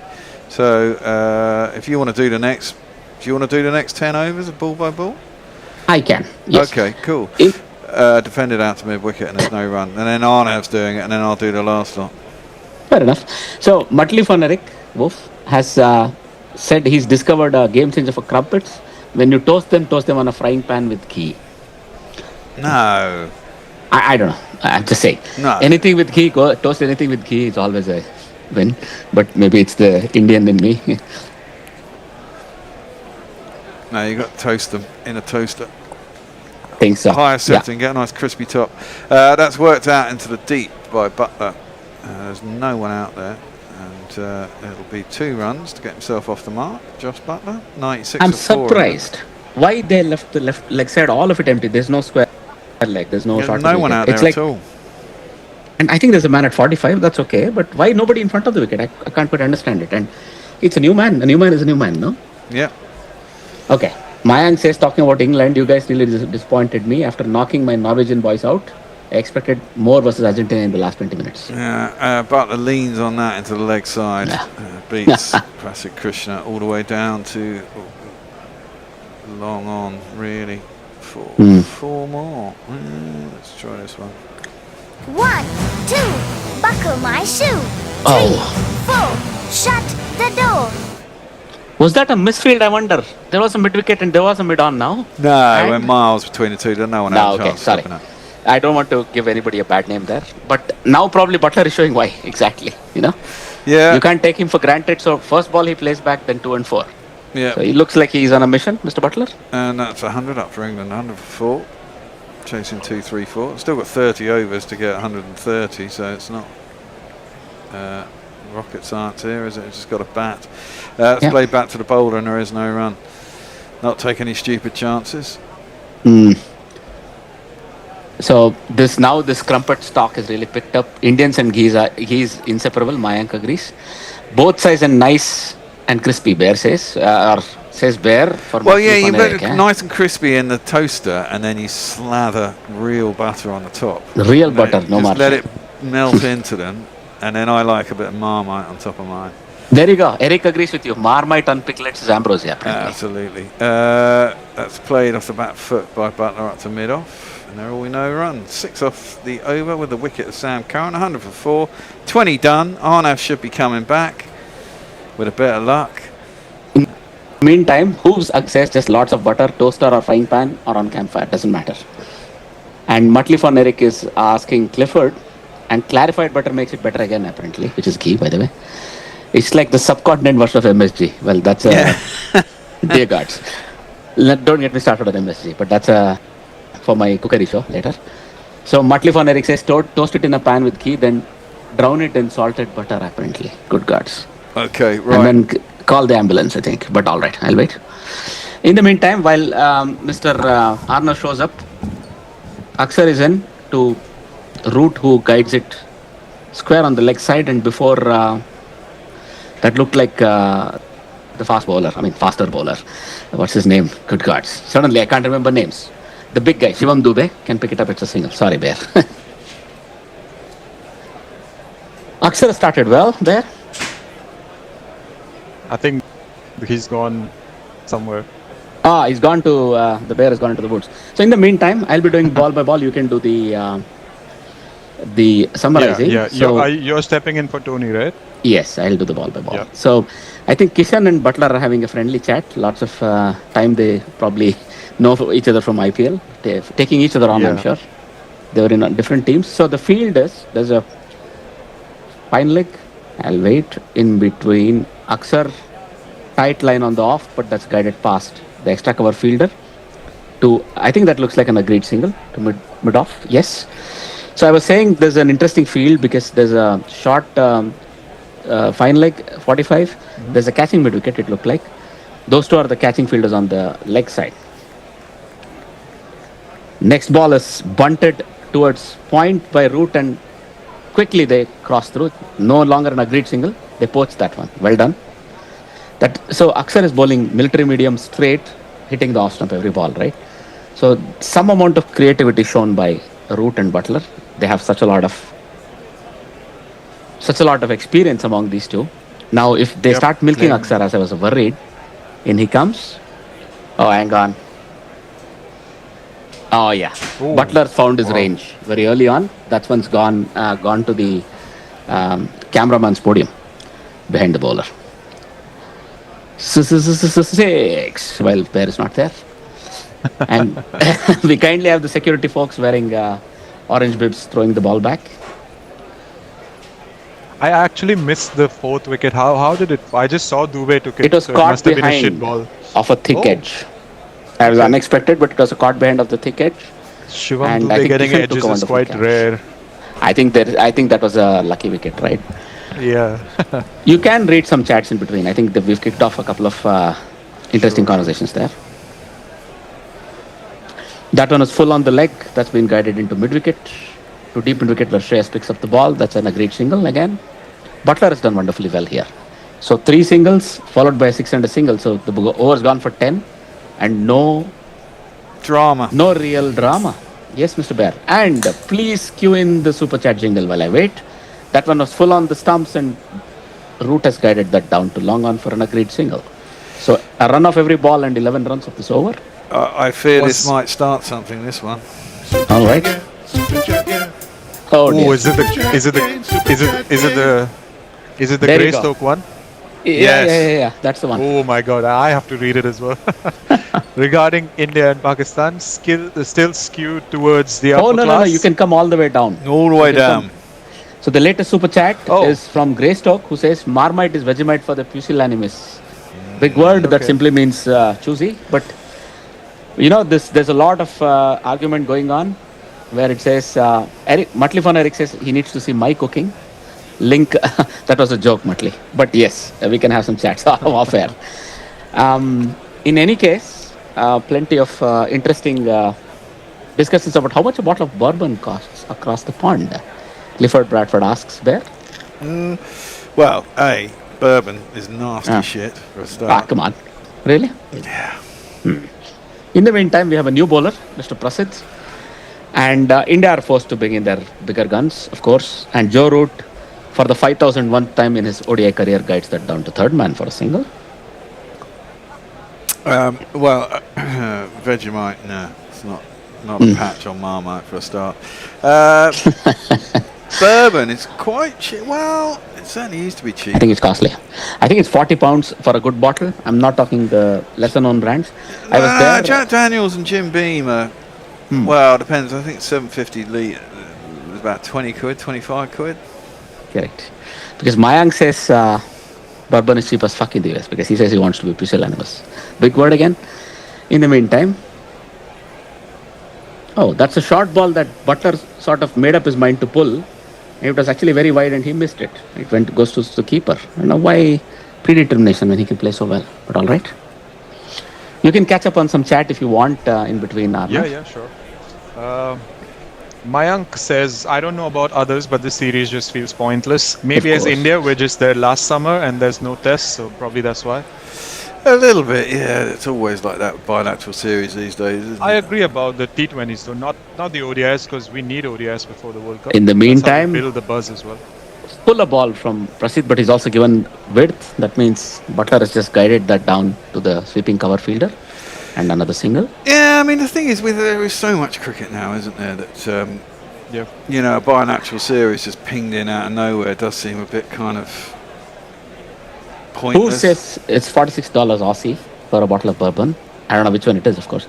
Probably not Pappy Van Winkle, which costs like mucho dineros. 46 Australians, quite cheap, 23 quid. Yeah, that's all right. In comes Prasidh. A length ball on the stumps. Root respects it back to the bowler. Front foot correctly in position, head over the ball, just defending it back to the bowler. Tim Wilton Davis says India touring brings in money for the ECB. Yeah, it's partly that. And presumably it's most of it's played so that it can be watched in India at reasonable time as well. I think so, but it's also, I think, some obligations about splitting tours and such. In comes Prasidh. Similar sort of an arrangement. This time he plays it a little bit wider, but still head over the ball, defending it to extra cover in this case. No run. Is it still the case that this, until the next World Cup, these are sort of qualification Super League games or whatever they are? Yeah, I think... Because they're scrapping them, aren't they, after the next World Cup, but presumably... So they've changed the formats a little. I don't know if you saw it with 15 months out. For both the World Cups, limited overs World Cups, they've made some changes to the formatting, and it's a longer discussion. But yeah, maybe we can get into it as well. By the way, JD is technically not bourbon, Steve Hiller says, but it really is in brackets. So please expound on that. In comes Prasidh. Oh, Root wasn't ready. I think he backed off very last minute. I think Prasidh is not happy. Yeah. Root has held his hand up and now he's pissed off too. He's like, what more can I do? Blah, blah, blah, blah. Now this a bit of an argument going on between Root and the bowler, but now finally Root decides to go back. Was that considered as a ball then or a dead ball? No, it can't be. If you back off, doesn't matter, even in the delivery stride. Oh. Wow. It's gone down as a dot, it would seem. No, it can't be. I think it's just dead. It's considered a dead ball, I think. Okay, I'll wait. Two former Rajasthan Royals teammates in the 23 season. Mm-hmm. This one was on his hip, shorter and on his hip. He just guided it to find square leg, sorry. That's his easy single there. So 3 runs off the over and dots in between. Over to you, Mr. Arnav. Right. Yeah, just more chat about liquor stores and prices. And Mayank says, I was in a liquor store yesterday and saw vodka in plastic bottles. Reminded me of being in uni and I almost vomited. I relate. Vodka is probably the go-to for many of us. Clifford Bradford agrees with me, apparently. Pappy Van Winkle is like really top shelf, right? It's 800 euros a bottle. And Tim Wilton Davis says, I like bourbon biscuits, 100%, man. Yes, with of course. I don't know if there's any bourbon in it anymore. Traditionally, probably it was. Yeah. Vodka. Vodka's nice in shots when the vodka's out of a freezer, properly frozen. Yes. The only alcohol I respect is vodka because it's the only one that does bad things to me. But all right. In between, there's a change in bowling. India are really forced to bring back their big guns, knowing the 2 big guns left for England are at the crease. Bumrah steams in.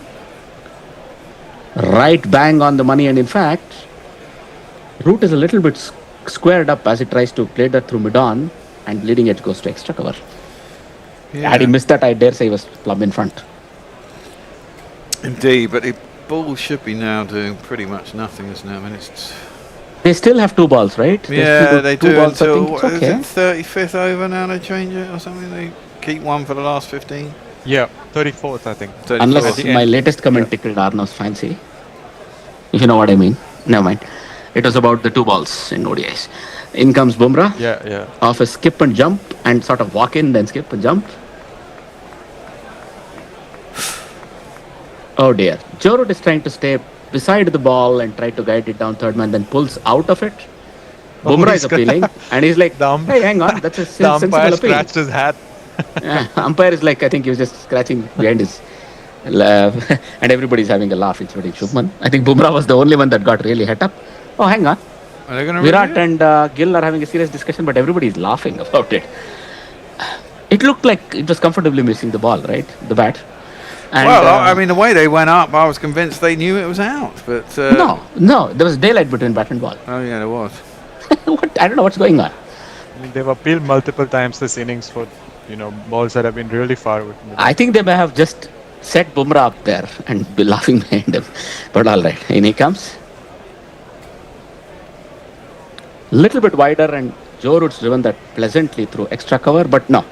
I think the sweeping cover can't stop two. I thought he had stopped two, but Butler is very strong in between the wickets, and they get 2 runs for that. Root on for yet another 50. Yeah. No, but Root will get through 50, right? They're showing us the there's clear ultra edge. There was, I think, daylight.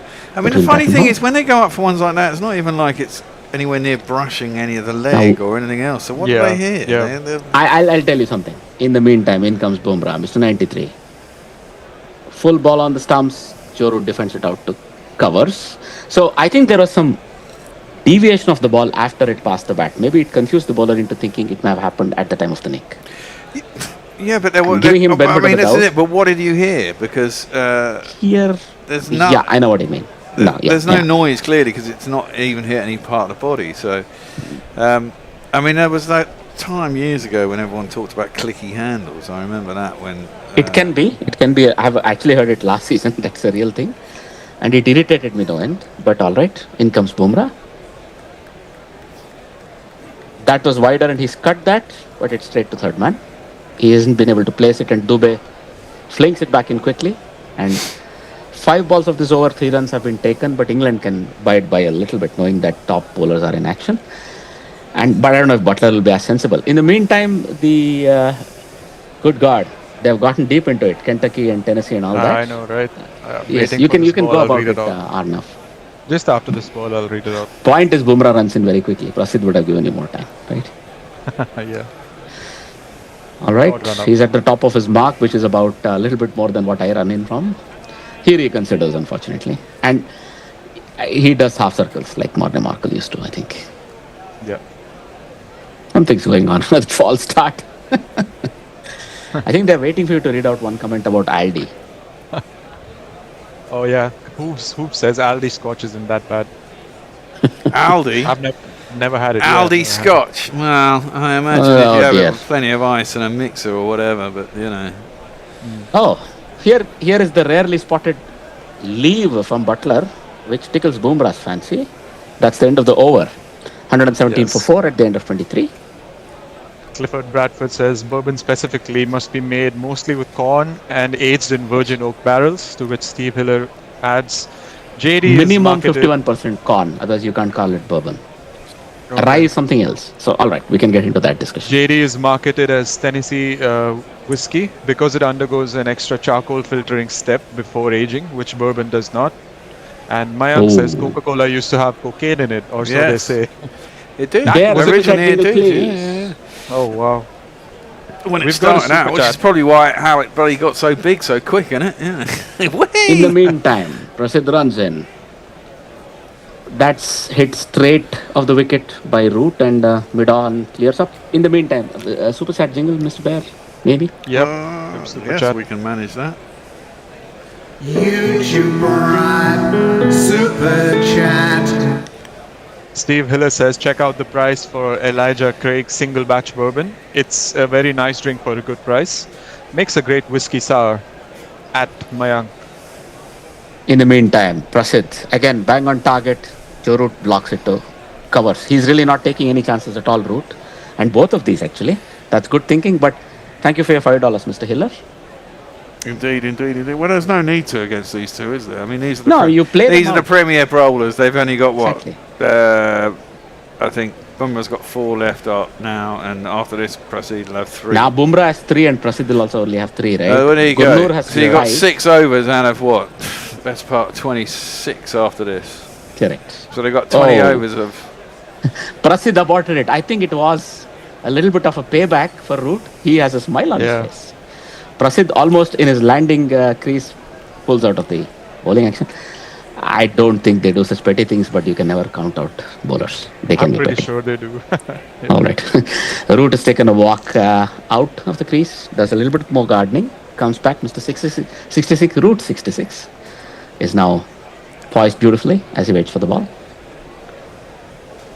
That was a short ball, and he's ramped that towards fine leg. More towards long leg, I must say. Bumrah is waiting there. A little bit of shenanigans just to keep each other entertained, I'm sure. Umpire signals one for the over. He got on top of that nicely. Just pulled it down. Very classy Root. I think he was almost expecting that. Yeah. Right? If, in the meantime, we see a calm-looking England camp. Gus Atkinson, Banton. It looks like Will Jacks padded up. They're having a chat quietly, standing on the side while Mr. Rashid looks on. That was again a foolish ball on the off stump. Somehow Root is playing with a closed bat face as it goes down. That was Butler. Oh, sorry. Butler, that explains it a bit more because Root is more classical that way. Butler is more bottom hand heavy. Well spotted, Mr. Bear. And I think Shubman Gill is having a little bit of a banter with his teammates, with Kohli and the likes as they are polishing the ball. Well, do they also believe it's over? Well, by the way, yes, this is true. Who says he went to a gas station in Italy and got a flagon of wine for under 10? Sometimes you get excellent wine in like these supermarket chains in Italy, in the gas stations. That was full on the leg, and Butler has dinked that to square leg, where Bumrah runs in and cleans up, and that's only a single.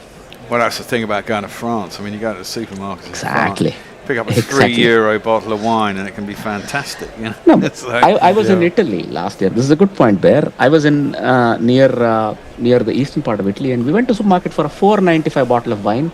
It was better than anything they serve here and charge €8 for it, right? For a glass of it. Yeah, totally. It's pretty good. And the tomatoes, I'll not even go into it. That'll take me down a wrong path. Tomatoes, so you're never going to get me on that. Italian tomatoes. Nasty. Oh, all right. Then we have to take it up apart. In comes Prasid. Oh, Root has inside edge that one to mid wicket. He was aiming more towards mid on, but he gets a single nonetheless. So 3 more runs of this over. And that is Root 50. Yes, sir. It's 50, and you know that can't be bad.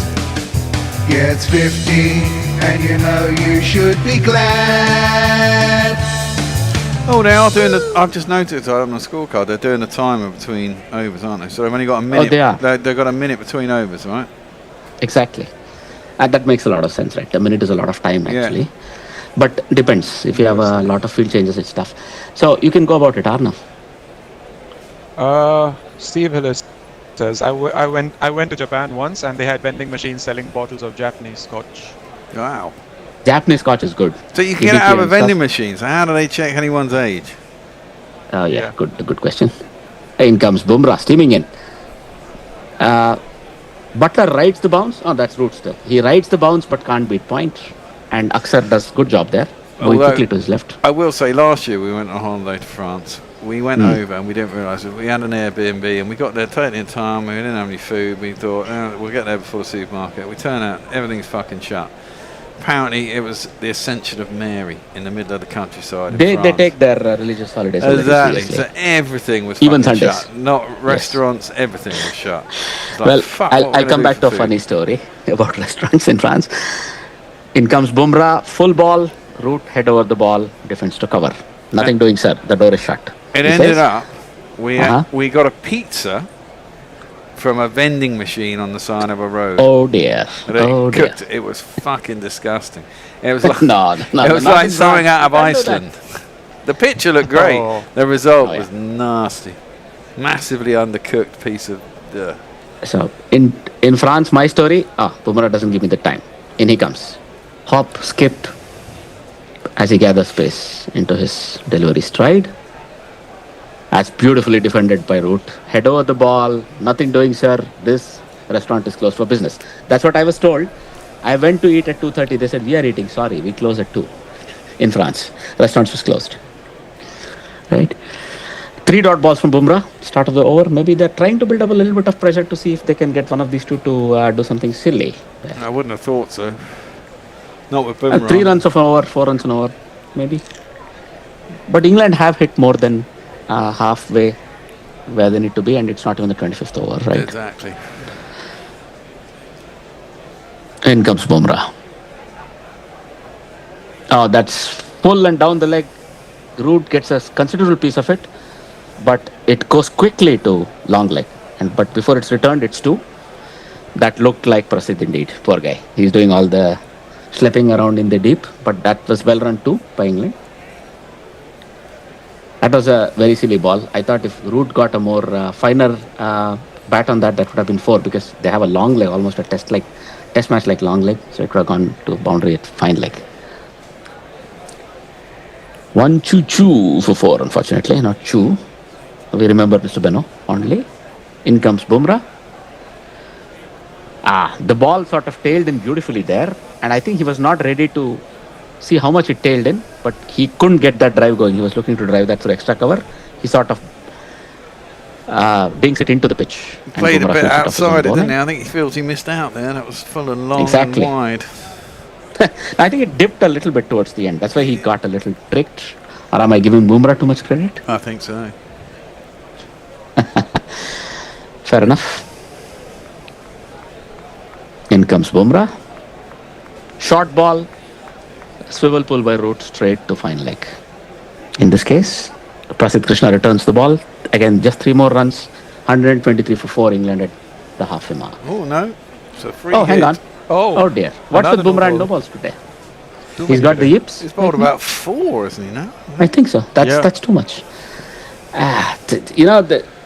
He has a wicked Yorker and all, and once he got out of the no ball of that, I don't know if he can do it every time, however.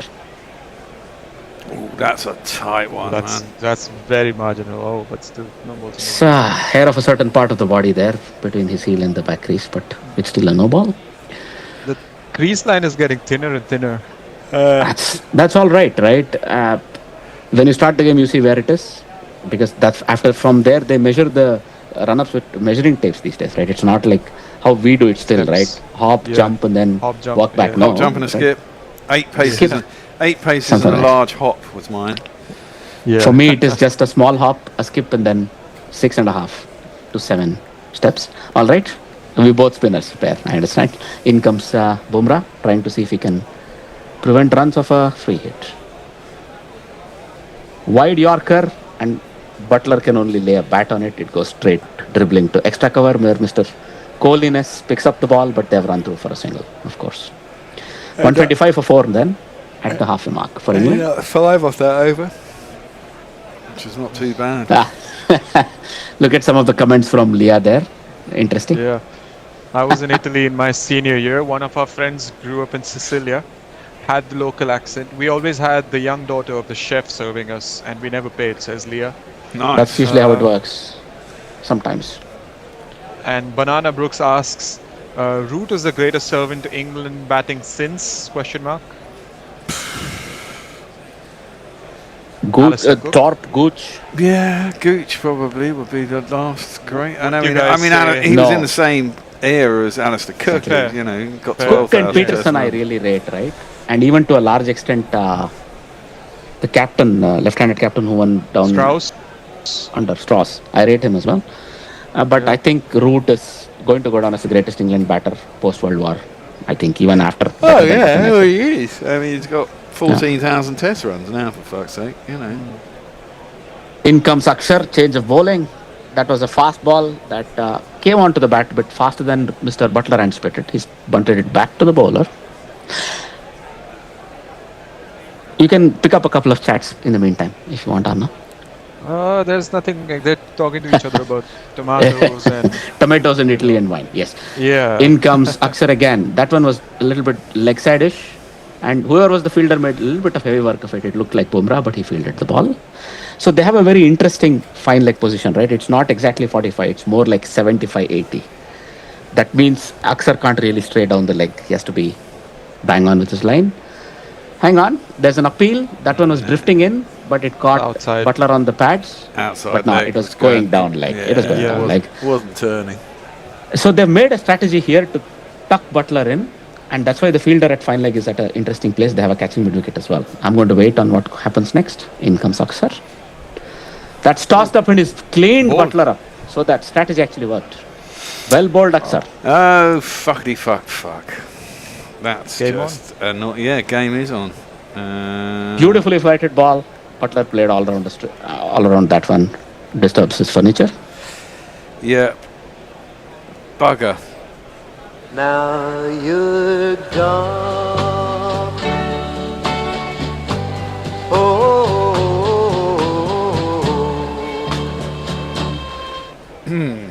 A bit disappointing. We all saw this trap coming, right? I'm telling you, they're tucking Butler in there, and he just falls for the trap, hook, line, and sinker. I expect more from him. He gave it a little bit more air, didn't he? I think Butler's eyes lit up. So, I've got a little bit of air here. And he had pulled the length back. That's what you do, right?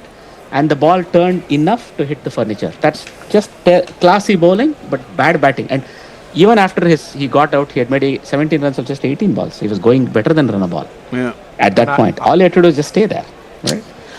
But I'd Jack like will to do see it. Don't the worry pace about it. difference. I'd like to see the pace difference between the dot ball before this and the wicket We're ball. going to I wait think he on that. slowed I it think I'm down. going to also read up about it.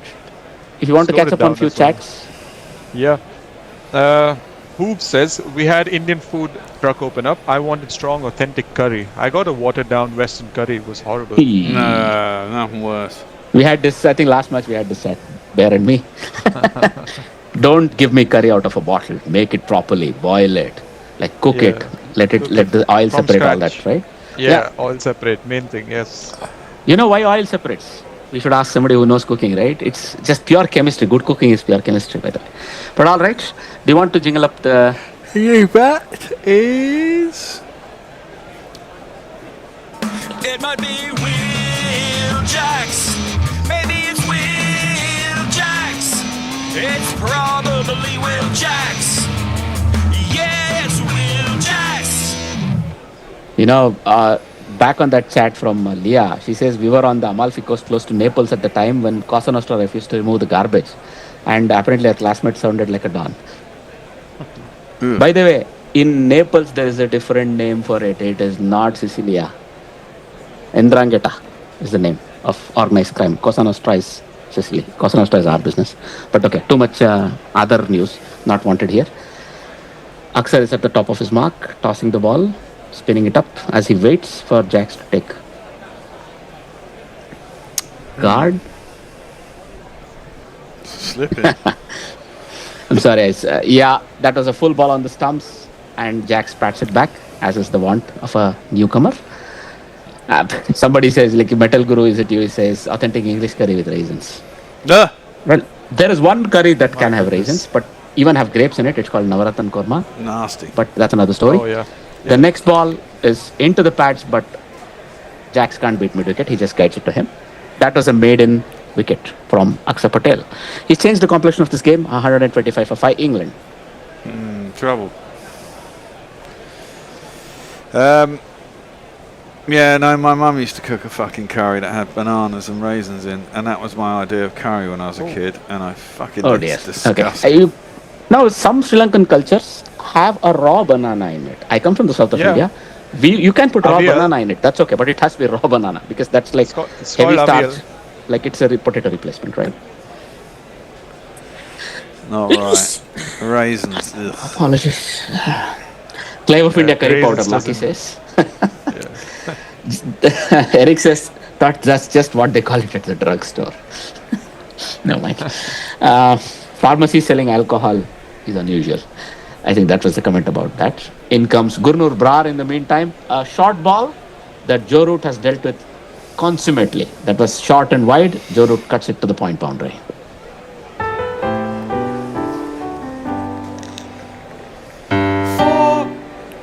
You know, it's a classic cut stroke. The bat goes up and then comes downwards as his back bends.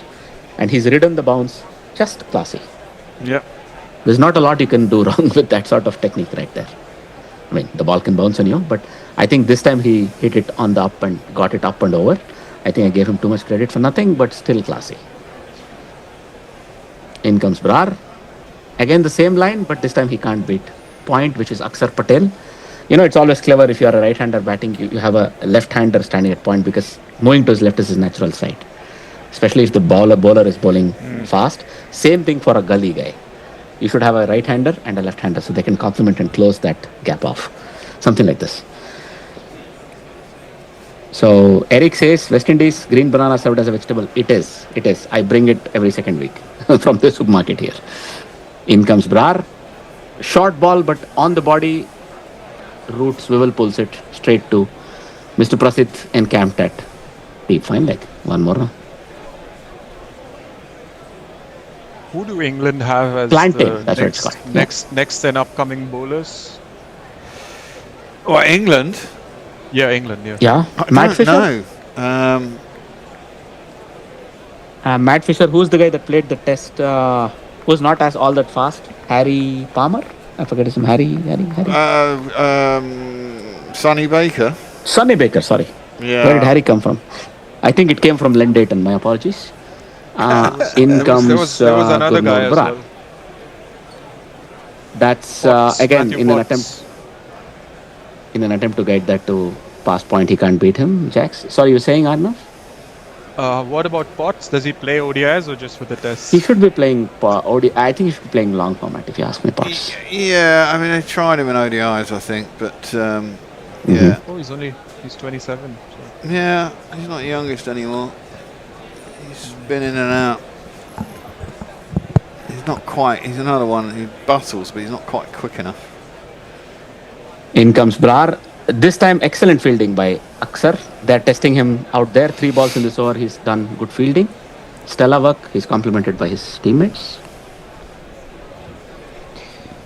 That was there for the cut. Jax cut it fiercely, but he dove full length to his right and fielded the ball. Mr. Patel. Has any of you heard of Alex Green? It says here 6'6" bowling giant from Leicestershire. Never heard of him. Alex Green? No. Yeah, No. on a Google search. The only giants I know are the Overtons. In comes Brar. Short ball. He tries to pull and completely misses that. There's some interest from behind the wicket. But no. That was a short ball, testing ball fast. And it got through him before he swiveled on it. Good bowling this India. Piling on the pressure immediately. The boundary really doesn't matter. End of the over, 130 for 5. More drinks. And end of 2 hours, more drinks. Some chat if you want to catch up on. Yeah, Matli Von Eric says, I put toasted cashews and sultanas on my biryani. Quite popular addition. No, but that you can do. Depending on what type of biryani you're making. But that just goes at the top as aromatics, right? It's not part of No, they're just crunchies. To change the texture a little, you can do all that. Yeah. And Hyderabadi biryani is welcome. Awadhi biryani, you can also do that. It's all right. Biryani in my part of the world, not always. We have a question for you, Bear. Grace Oak says, Bear, where do you do your short-term bets? Where do I do my shopping? I'm a Sainsbury's man. No. Short-term bets. Oh, my short-term bets. I use Bet365 for sports betting. Bet365, okay. It's mainly because they have the most options, actually. Some of the other betting platforms don't have the bets that I've always liked to lay, so yep, that's why. Eric says West Indies serve green banana as a vegetable. I think in Ghana and Nigeria they also they beat it and make a puffy kind of a dish which they eat with curries called fufu. Yeah, it is like the rice. That's quite delicious. My wife's from Kenya and she used to have these things called matoke bananas, which are small. They're kind of, I suppose, an African equivalent of plantain. And when she was pregnant with the first kid, I used to have to fucking cook them all the time. I used to fry them, stuff like that. Oh, it's very tasty actually. Yeah. No, in below my part of the world in Kerala, so they dip it in batter. The ripe plantain bananas, they dip it in batter and they deep fry it for breakfast. Oh, nice. But it's very tasty. They eat it with a neutral sort of a like a couscous-like thing. They call it puttu. That's like one of the Sunday breakfasts you can get. Wonderful ones. So, yeah. So, by the way, Leah corrects me. Naples is Sicilian mafia still. Ndrangheta is more eastern coast. Matli von Eric says, oh, I've been doing it wrong then. Oh, Yankee. I put it into has the pressure cooker with the rest. All layered. No. You put it at the top. You roast it. It's for the texture and a bit of crunch. Like roasted onions and all that at the end. And never cook rice in a pressure cooker, people. Never. I'm sorry. I'm a how do you call it? Pedant. Rice is meant to be... Yankee has a question which I'll take. So why does the oil separate as part of the cooking? It's just because the water evaporates. No, not just that. That's one thing, yes. That's one of the reasons, yeah. The rest of the broth under it has homogenized. When that happens, the oil is put out. Oil and water never mix, right? And the broth under it is oil still water-based. So it throws the oil out. That's when you know the broth under it has homogenized. It's pure chemistry. That's thing. If you can refer to it in any culture, they'll tell you that. Wait until the oil separates, right? Or whichever is the clarified butter, oil, whatever starts separating, right? So that happens naturally. Unless there are some exceptions to it, but we'll get into it another time, right? So who says red oil separating after slow cooking Aussie lamb? My mom does a good curry. My dad loves hot chili. Greystoke says Las Vegas Walgreens versus late with my USGF. Things got messy, crazy what they sell. We were asked to leave. Oh, that could be a story we would like to hear more from. In the meantime, Akshar Patel comes in. A bit of a tentative push from Root. He was not sure to get on the front or the back foot. He sort of plays it awkwardly to covers. No run. Jack's yet to get off the mark, I see. Yeah, they're putting him under a bit of pressure. That's all right. Oh, that was bad. Root played that carefully as it spat up of a good length, but he took the top handle off and it's gone down to short third man, no run. They've still got to get about 7 overs out of Dubé and somebody, haven't they? I reckon. Yes. Now there's still that hole there, right? Akshar Patel may bowl well, but who will be the fifth bowler? I'm going to wait on it. In comes Akshar. And he just bunted it up to the bowler just towards mid-off. That's bowler fields. The required run rate is approaching current run rate, which is still not a problem because they are still 4.7-ish. In comes Akshar, 3 dot balls in a row. That was a little bit wider. Roots tries to cut it, but he can't get past short third man. There's a wider point and a short third man pretty close to each other, so they know the line he's going to bowl. They want to close that line off, so Root can't get his favourite single. Should be just a little late cut. That one is a little bit more held back. Roots up to it, but still can't beat extra cover. You know, the catching mid wicket is also straighter. Mid on in the deep is straighter. This is very, very good cricket from India. Knowing the exact length, and Akshar Patel is almost a metronome in that point. 5 dot balls so far in this over. That one was more straighter, and Root hangs back in the crease and bunts it down to long on for a single. India will be happy nonetheless. 131 for 5 after 28. Timwilton Davis asks, what's the best color lentil to make dal? I would say... what are you making? Chana dal or split Bengal gram, that's called. Yeah, split chana red dal. lentils, one part We of go for each tur, and right? one part of green dal, tur dal as well. So tur dal is the classic dal that we eat every day. There's moong, which is the small yellow lentils that goes well with lighter flavored vegetables or meats. Chana dal, heavier dal, it goes well with gourds, right? So there is actually some technique to it. When you cook when you cook chole, that is chickpeas or rajma, kidney beans, you don't add any vegetables because the sauce is gold right there, right? So there is some logic, but all right, I'll wait. Brar bounces Root, but so does he to the keeper, and that's been wided, and that's gone for 4. 5 runs. 5 wide. Post of the match, is it? I think so. The 5 wide. If Archer didn't get one, no one else has. So. Oh dear! I think Ishan Kishan may have mistimed his jump, but it was a very tough take nonetheless. That was like a tennis ball bounce. It went like 1.5 feet above Root's head. A terrible ball. Oh, we need less than 100 to win now. 98. Exactly. Now just count it down. Yeah. Even if it means you win in the 47th over. In comes Brar. Root rides the bounce, bends his back, guides that to third man. Rinse, repeat. Dubé throws it back. Feels like I've been there. Deja vu. Yeah. Yankee says not a chana fan. Mate, you need to eat it with one of the gourds. Like not bitter gourd, but any of the other gourd like vegetables. Yeah. Bottle gourd, snake gourd, any of those. Fantastic. That's like a match made in heaven. I've never tried making a dal. I always wanted to, but... Very easy, Bear. Very easy. I know. I'll go into it and you know, of course. In comes Mr. Brar. Oh, he can't beat the bowler or mid-on running in as he tries to bunt it up. Jacks is still kept on not. 6 balls so far. I think India are trying to get him nervous a little bit, yeah. And they're succeeding so far because they have a mid-on waiting to stop the single. Bowler is keen on it. Mid-wicket is keen on it. Don't you have Don't you have to soak the lentils for like 24 hours or something stupid? No. Depending on the length. You can cook, 20 minutes. Yeah, it depends on what you like. You can In cook it comes straight away. Brar, back of the length ball, and this time Jax gets it to third man. There's even a catching slip. He sort of gets it just wide of him. They get through for a single. Jax is off the mark. No, but it depends on the lentils, right? Any split lentil, the rule of thumb, you can soak it for about 20 to 30 minutes. Unless it's chana dal. Chana dal is a stronger one. Any closed lentil, you can also soak it at least 5, 6, 8 hours, depending on how the size of the lentil. So the bigger the lentil, the longer you need to soak it. Smaller the lentil, you can get away with less. Like black-eyed peas, closed dals of those smaller closed dals, you can also cook them for 4 to 5 hours and put it in the cooker. In comes Brar.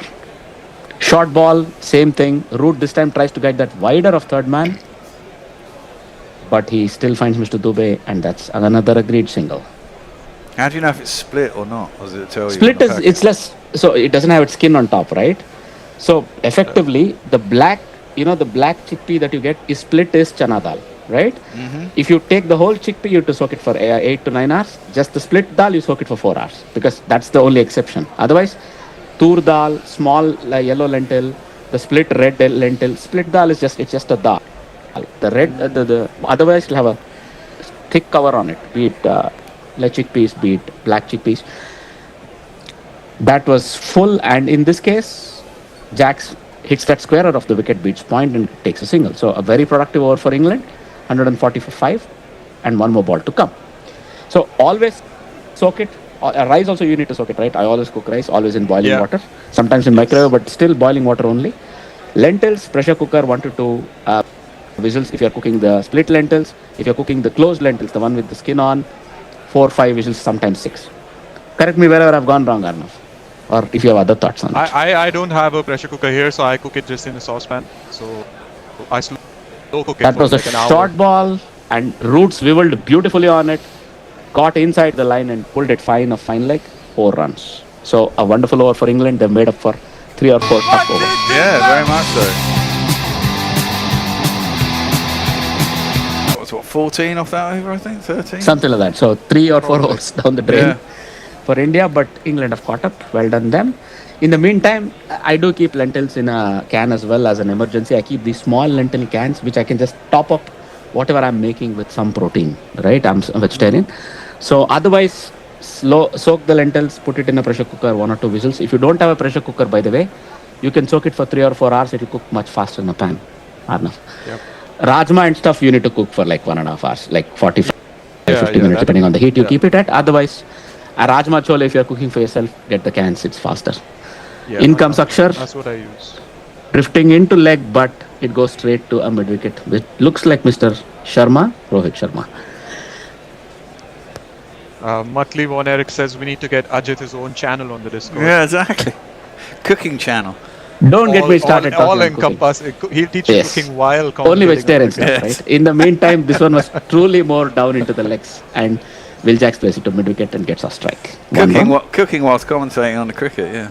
We'll get you a little bar with all the Sure, I can do with that. all the pans and shit. Oh yeah, no, I like cooking. I'm on my journey to being a gourmet and then a gourmand. But outside of all the jokes, I cook all right, not great. In comes Akshar, but Roots bunted it back to him. That's a full ball. I think he could have used a bit more force behind that, but he just patted it back to the bowler. I'd like to cook. I used to be a pretty good cook, and I used to be quite an experimental cook, and then I had a fucking family, and kiddies. This one was more on the stumps. Root tries to wrist it towards mid wicket, but short mid wicket covers up. And the problem there is that no one likes anything, and you've got to try and satisfy 5 people, and it just boils down. Tricking kids is all about colours there. And then that one was on the pads, and he's flicked that beautifully Root. And before the fielder from fine leg can catch up, they've comfortably taken 2. That was a filthy ball down the leg, and he's done very well to flick it with the pace of the ball. Akshar is not impressed. I think he lost his line there because he bowls quite rapidly. If you drift down the leg, all you have to do is get some bat on it or wrist it. The Root does it beautifully. All the way back in the crease. There was even some appealing from the keeper. I wonder the print of the bat. That was rare. In comes Akshar on the stump line, but Root now bunts it up towards mid-off. and that's an easy single. So 4 runs off that over, 148 for 4 England. 5, my apologies. Right, 30 overs done. You two swap over. Thank you. Yep. Yeah, I'm thinking, should I take a small break while I'm at it? I'll go 5 more overs, then I'll decide. I'm getting hungry. Oh, okay. I seem to have worked some sweat. I thought I've not gone for a walk today.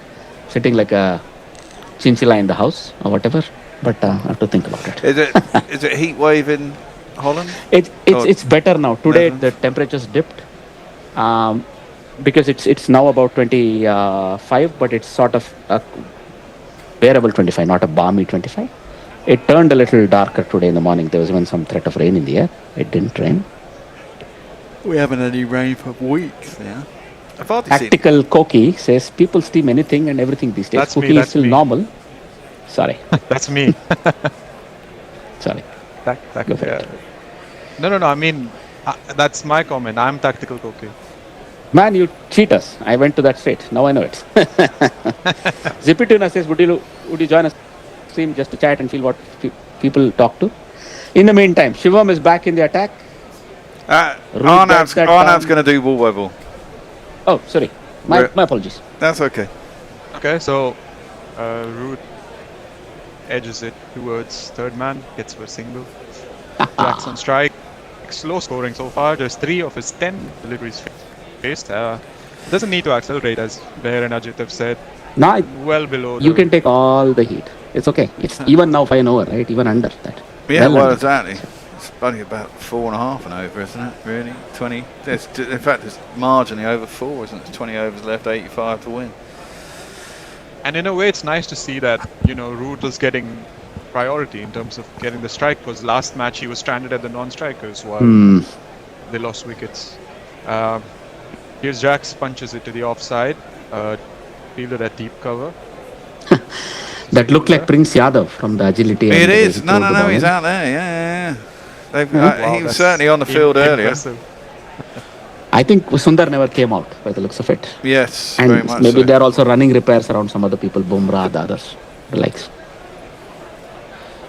Zipituna says there's a teriyaki place next door to us that does excellent Japanese curry. By the way, that's not a bad idea. I can get into that as well. Oh, I'd cook a mean after this. Shivam Dubey is in for the third delivery. Root tries to flick it between the fielders, but fielded at sort of gully for a dot ball. I cook a mean katsu curry. Good to hear. From scratch. Perfect. Now that's like a good achievement you can talk of. You can put it on your resume, pair. George McPherson says England continue to make things hard for themselves. The batting is an ongoing issue. Yeah. I don't know. Clearly it's not as easy to bat as everyone thought this wicket. I mean, it's obviously offering something for the bowlers. A fair few wickets have gone. Fair few mistakes by batsmen. I read something interesting. Who says when you slow cook a curry for 3 days, the smell is amazing. He had Indian friends. 3 days? But wow. 3 days? As Shivam is in for the fourth delivery of his over. Root leans back, punches it through the offside. And they come through for 2 runs. Fielded at deep third man again. Root, that's Rohit. Third man doesn't look very happy, I think. Yes. But 3 days, what are we cooking? Coco, man? Come on. There are no curries that I know that cook for 3 days. But maybe not in the Indian context. Maybe in another context, right? Restaurants where they have sort of like a infinite curry where they keep topping it up. Oh Have you dear. heard of that? That's like eat at your own peril curry. That's not what I'm talking about. I'm talking fresh, good food. And it's mostly, the overnight cooked food like dal makhni, dal bukhara, that's the curry I know that cooks the longest. You have slow cooked curries which are black beans, kidney beans, chickpeas. These are all there, but they don't cook for more than 6-8 hours. Shivam Oh dear, for his was that a catch? fifth delivery. I think it dropped just short. Root tries the same shot he tried to roll it down to third man, but bounces just short of the fielder inside the ring. All the Indian fielders throw their hands up. Well, it may have just gone very close to him. Let's watch the replays. Well, we would have watched the replays, but they just cut it. They didn't get them together. They didn't get it to a point where the ball left his bat, unfortunately. But yeah, okay. Root 71 of 102. Shivam for last ball of his over. Punch to the cover. No run there. 3 runs off the over. 152 for 5 after 31. Interesting finish there. Just cooking venison curry, Jeffrey Ward says, for dinner. Zippy Tuna says, I cooked stuff for 3 days, but it's because I left the stove on accidentally. Good gods. Leah, who's also a very good cook, by the way, I can vouch for this. I cook a mean kale metwurst. She puts her photos of her finished dishes on Blue Sky sometimes, if you're subscribed to her channel or her user. Greystock says, I once worked with someone who ate veggie lentil dishes regularly. The next day he would clear the entire office. We'd all go to the cafe and come back and take So the way to do it is ginger and garlic in the food and asafoetida, really. Otherwise you will get wind. Right? We eat it every day, so I can tell you. Is asafoetida the name for jeera? Hing. Hing, oh okay. Yeah, hing. Because even That's jeera the trick. helps with... Jeera helps, tamarind helps, ginger garlic definitely help, but nothing to beat asafoetida. A little bit of that in the oil in the garnish. Yes. So there's 2 dot balls. First one was also dot, played up to cover. Sorry, I spoke over that. No, that's okay. 18 runs conceded in his 5.2 over so far. Been very economical, 3.38. In for his 3rd delivery. Punch to the offside, man in the deep gets to it for his single. Disturb some birds in the outfield, roosting in the sun potentially. Got hit this time. Yeah, there's a bird got hit earlier actually. Oh, that's a pity. Yeah. I hope it survived, but yeah. It was all right. I think it did. It looked alive. Just shook. Metal Guru says, Vietnamese pho broth has to be cooked for 117 days. 3 months. Come on, man. 4 months, sorry. No, it could be. There are older cuisines like that, I can believe. 117 days, 4 months. You're bloody hungry waiting for that, weren't you? Jesus. No, you keep doing everything else, man. You wait for a whole, season of rice to grow and then it's ready. That's what it is. Sorry. No. So 5 balls. No, it's okay. I mean, we're barely talking about the cricket anyways. No, but that was bunted to mid-wicket. No run. Akshar has just conceded 1 of this over so far. Last ball of the over. Good bowling that. Gets inside edge to... He flighted that well. It was the same ball that got Butler. But Root at least played down the line. It got an inside edge. A good bowling, Akshar. So, more. I still remember the smell though, who says. After all that curry-related talk. Amit Pratap says, stop talking about food. I'm dieting, eating popcorn and Diet Coke to stay in calorific deficit. And Ben McCormick asks, what's the difference between lentil and a chickpea? Lentil is mostly a split grain of that's what we call a lentil, but a chickpea, the other way you can say it is chickpea is the bigger lentil, right? Chickpea, kidney beans are bigger lentils, they're whole, they're very rich in protein. Lentils are smaller ones that are red, sometimes brown, sometimes yellow in color. Gurnoor Brar back into the attack. Been slightly expensive for 7 overs, 41 runs. Hang on, I want to see that again. Is Ishan keeping up to Gurnoor Brar? Yeah. That's a brave 145 clicks, I know, right? Yeah. He bowled, I think, 90-91 and the height as in well. terms of miles an hour. And I think it's Dubey, I think. I think that's a mistake. Ah, yes. The one who's at the run-up is Dubey. That's what. I mean, they are the same height, so it looked like... They're equally big units. That's definitely the case. So I think why you got mistake. But Shivam is way slower. He's probably... Nobody will keep up to... It's like keeping up to Archer. That's not a sensible thing to do. Not a wise thing to do, yeah. No. So it was Shivam for 1 run of that first delivery. Root knocks it to the leg side, quick single. Nice running by the batters. Bumrah on his heels, yeah. Done. That's an easy single. It's 79 runs to win now. Probably they should, India ideally should put pressure, because if Root gets out now, I think it's game over. I mean, or England are under the pressure after that, because right now they're cruising. They can easily win this. Yeah, it's very much like the first game, isn't it? I mean, when you were 6 down, but Axar and Washington just basically, there was... The run rate was never any pressure, was it? So they could just get through to the end. Through that. 3rd ball of the over. Nice defense by Jacks. Just Metal Guru is asking, how did chickpea get its name? Nothing nice at all. Garbanzo beans, what they're called in the Latin world. The Latin botanical name is Cicer artinum, and the old French word is chiche, that English speakers heard and called it chick. Chickpea, something like this. So nothing extraordinary, unfortunately.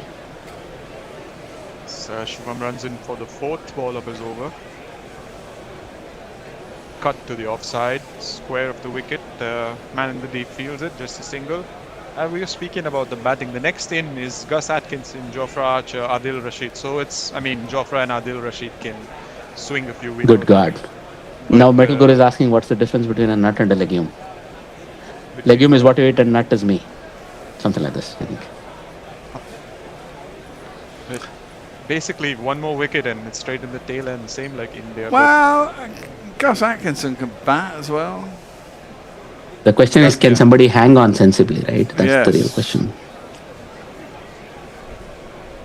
Because 78 seems like a gettable score when these two are out. As soon as you lose a wicket, it starts looking a bit different. Yeah, I get that. Yeah. Muttley von Eric says, I struggled letting my char siu pork marinate for 48 hours. That smells so good too. But there are overnight smokers, right? When you're doing a good roast and when you're doing a good barbecue. Oh, a bit of a chat between Root and Indeed. But that's all smiling, but Root isn't amused. Everyone's so relaxed. It's Root shook his head closer derisively. than their body language says as Shivam's in for his last ball. Punched on the leg side. Man in the deep collects it. I think it's just a single. 4 runs off that over. 157 to 5 after 33. Shivam is doing a sterling job here. 5 overs, 26 for 1. Given that he's the 5th, 6th bowler, you take it. Aksar is going to bowl out, but can they keep bowling Shivam is the question. If you keep milking him for 4, England will win. In the meantime, India's worm is dominating England, says Clifford Bradford. And Liam Dawson did a good job hanging on. So, no Liam Dawson today, I think. Otherwise, that would have been good. Right? No, yeah. Yep. He's requiring a new bat. Someone's bringing out, how many is that? 5 bats for him? 6. One under his arm, 2. I think that's just 5. You're still right there. 3 under, 3 in one hand, 2 in the other. Under the arm. Yeah, 6. I missed that. That's it. Yeah. 6. I've never used 6 bats in my 16 years of amateur league cricket. He didn't even bother checking them out, did he? Just picked one out. Maybe he saw the mark on the hand. People do that, right? But Bumrah seems to be limbering up in the I think field. you need to take a roll of that dice, don't you? To bring Bumrah on. Maybe after this Akshar over, just keep the 3 Akshar overs for the last 10. Maybe bowl Bumrah out now because you need Root's wicket. Because keep him there and he's definitely going to see them through. Looks very well settled, 73 of 109.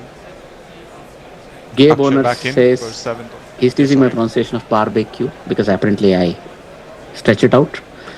Hooves and Eric are saying Joe Root knows exactly how to pace this, but can the tail stick with him? Well, that's the thing. Akshar in for his first ball. It was going down the leg side. Root just taps it to the fielder for a single.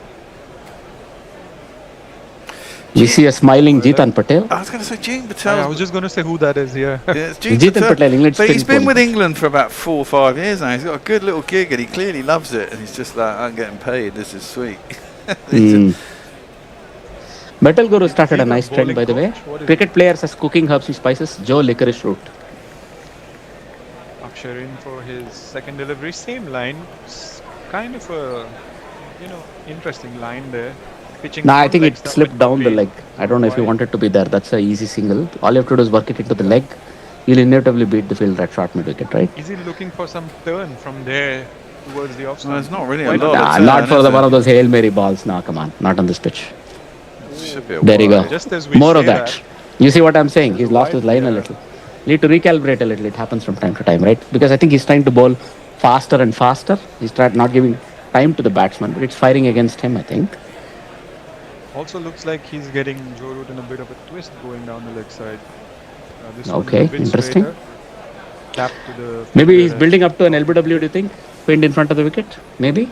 Maybe. Or maybe he bowls one outside off and, Tempter. Tempter. Fair enough. Get it to swing. As this one is punched to deep cover. For a single. 4 runs of the over so far. I mean, this is what England needs, so they're already at par with the required rate. 2 balls to go still. The over for Akshar. It's just Root just stays he's with pulled his it back. and taps it back to the bowler. Can you turn yourself up a little bit, Arnav? Is there any way I you put can it do on that? chat Your end? earlier, Arnav. Yeah. You're a bit soft in our ears. Oh, okay. 2 dot balls to finish that over. Strongly done. 161 for 5. Is that any better? Yeah, that's better. This is better. Thank you. There is still some insistent chatter from Kishan, the keeper. I think it takes a certain kind of mindset to be a keeper, and that means you can't stop talking, of course. Now we have the decision time for the ball that they're going to keep. 73 required from 96 balls. I think it's the ball to time mean for the ball change. whether they get new or old. Well, they're both the same age, isn't it? I guess you just choose which one's got battered more, maybe. I mean, the whole point of this, isn't it, is to bring back reverse swing, isn't it, at the end of an ODI, supposedly. I have a feeling Bumrah is going to come on. All this little bit of theatrics going on. They're waiting for Bumrah. Shivam says in the Oh attack. no, sorry. As that's punched down deep mid wicket by Joe Root, the batters come through for a single. Joe Root moves on to 76 of 113. Some shenanigans in the chat. Gabe Owners is trying to psych us a little. He says, and he's out. Oh. I don't know if he means. What stream does he, unless he's at the stadium? Yeah. Could There's be. no way of him knowing. Yeah, there's always a delay, sure, yeah. But some fish names going on: gummy shark, haddock and cod, river cobbler, cod. I think they're trying to make up some player names. Shivam runs in for his second delivery of the over. Oh, that's smashed on the offside by Will Jacks. But there's a fielder in the deep there. Safely collected by substitute fielder Prince Yadav. You know, they're doing it very patiently here, but Jacks is a full batter. The point is, if he gets to 30-40 balls faced, and in England get down to about 60 or 55 needed, suddenly the runs will, the dam will break. This is what I'm expecting. Exactly, I think so too. That India need to be more aggressive with their field. Now they need to get wickets. I think 1 wicket here. And obligingly, Shivam Dubey halfway through his run-up. I don't think England will start really pushing until they require 30. I think they'll, feel happy at that point. Another 40 runs in the next 7-8 overs. Remembering what happened Aksar to the tail, maybe they're worried. Bumrah and Aksar to the tail might be they're worried, right? Fair enough. Shivam runs in for the third ball of his over. He's once again punched towards the leg side. Evades the flock of birds and towards Shreyas Iyer at deep mid wicket. Just 1 run again. Yeah. 3 runs of the first 3 balls. I mean, they at this point, dot balls are of higher significance for India than preventing doubles or boundaries, because even one. See, unless these even a dot balls single- are building up towards a wicket, right? If it just means you block 4 balls of the over, then you reset at the end of the over, it doesn't mean much. If it means something like how they work Butler out, that's something. Because in this case, England can wait them out. 20-25 balls at this stage. We are getting a look at all the India's options. We just saw Brar, we saw Krishna, we saw Bumrah warming up. I think the commentators are talking about India's options too. Okay, the other name is out. Harry Brook Trout. It's pulled away by Jacks. There's a fielder there, deep square leg. Combatants again come through for a single. So 4 runs already. So as we said, they're comfortably cruising. Batters just switching strike at every opportunity. Smiles between the two sets of players, which is, you wouldn't see this happening if this match meant something. Yeah, there'd be a bit of aggro. There at the end of this over, can I take a small break? 3-4 overs? Yeah. Me and Arnav will just crack on. No, Arnav will be here, right? For a little bit more. Yeah, I'm here. So I'll come back before Arnav goes 4 or 5 overs. I'm here till the end of the match. Perfect. Then I'm going to go quickly and come back. I'm feeling very hungry, I'm sorry to say. Okay. No problem. Go grab some food. food. Meantime, yeah, no, there's some food in a pan. If it's still there, I have some guests over. I'm going to go check. Otherwise, I'm at least going to go order a pizza. Then I'm going to join immediately. Okay. So, but 5 of 5, I think Shivam Dubey experiment has to end here for India, right? Otherwise, they're in a lot of trouble because. They can get the winning runs just off his overs otherwise. So as 6 of 6 Jacks this over even. punches it to the offside. 6 runs, 6 balls. Writing is on the wall, right? 167 67 for of 5. 90 with 2 full batters. They're going to walk it off. 15 overs to go, 67 runs required. Yeah, I mean, it's well within England's reach. It comes down to wickets, doesn't it? Really? Next England player with a fish name is Jofra Archer Fish, apparently. And lot of fish talk suddenly. Gus Atkinson will be next. No, I meant people are trying to make up fish names. Oh, right. Metal Guru, he went with condiments and fishes, then he went to fish. So Greystoke says fish and chips I ate in London in the 90s was effing diabolical. Tim Wilton Davis says London saw you coming. Well, fish and chips can be hit or miss depending on where you go. Yeah, exactly. All right, gents, I'm going to clock off for about 4 to 5 hours. See you in a bit. We'll see you at the back. And try to see if you can get the game done. Okay. Yeah. Cheeky. Yeah, very much so. Taking such a beautiful view of the ground, isn't it? Yeah. And then the futsal turf. It's actually in a very nice area where the ground is. It's okay. There's a lot of green space around it as well. Have you been to Cardiff much, Bear? No, I did about 2 or 3 games there in the 2019 World Cup. Okay, nice. So yeah, it is quite a nice ground. So we have Akshar back into the attack bowling to Will Jacks. Punch to the offside for a single. Again, I feel India leaving quite a few gaps in the field for England to just comfortably knock at the ball into gaps for a run. And they aren't even putting any effort in those runs, just gambling. But isn't that often the way? I hate it, ODI sides, even when they're under the cosh, still sort of play it by numbers. Yeah. Same shot again by Joe Root this time, another single. I mean, I guess you take the chance that you bring the guy up and they have to go over the top, but if they get it wrong going over the top, I mean, at some point you've got to press the button and take a chance, right?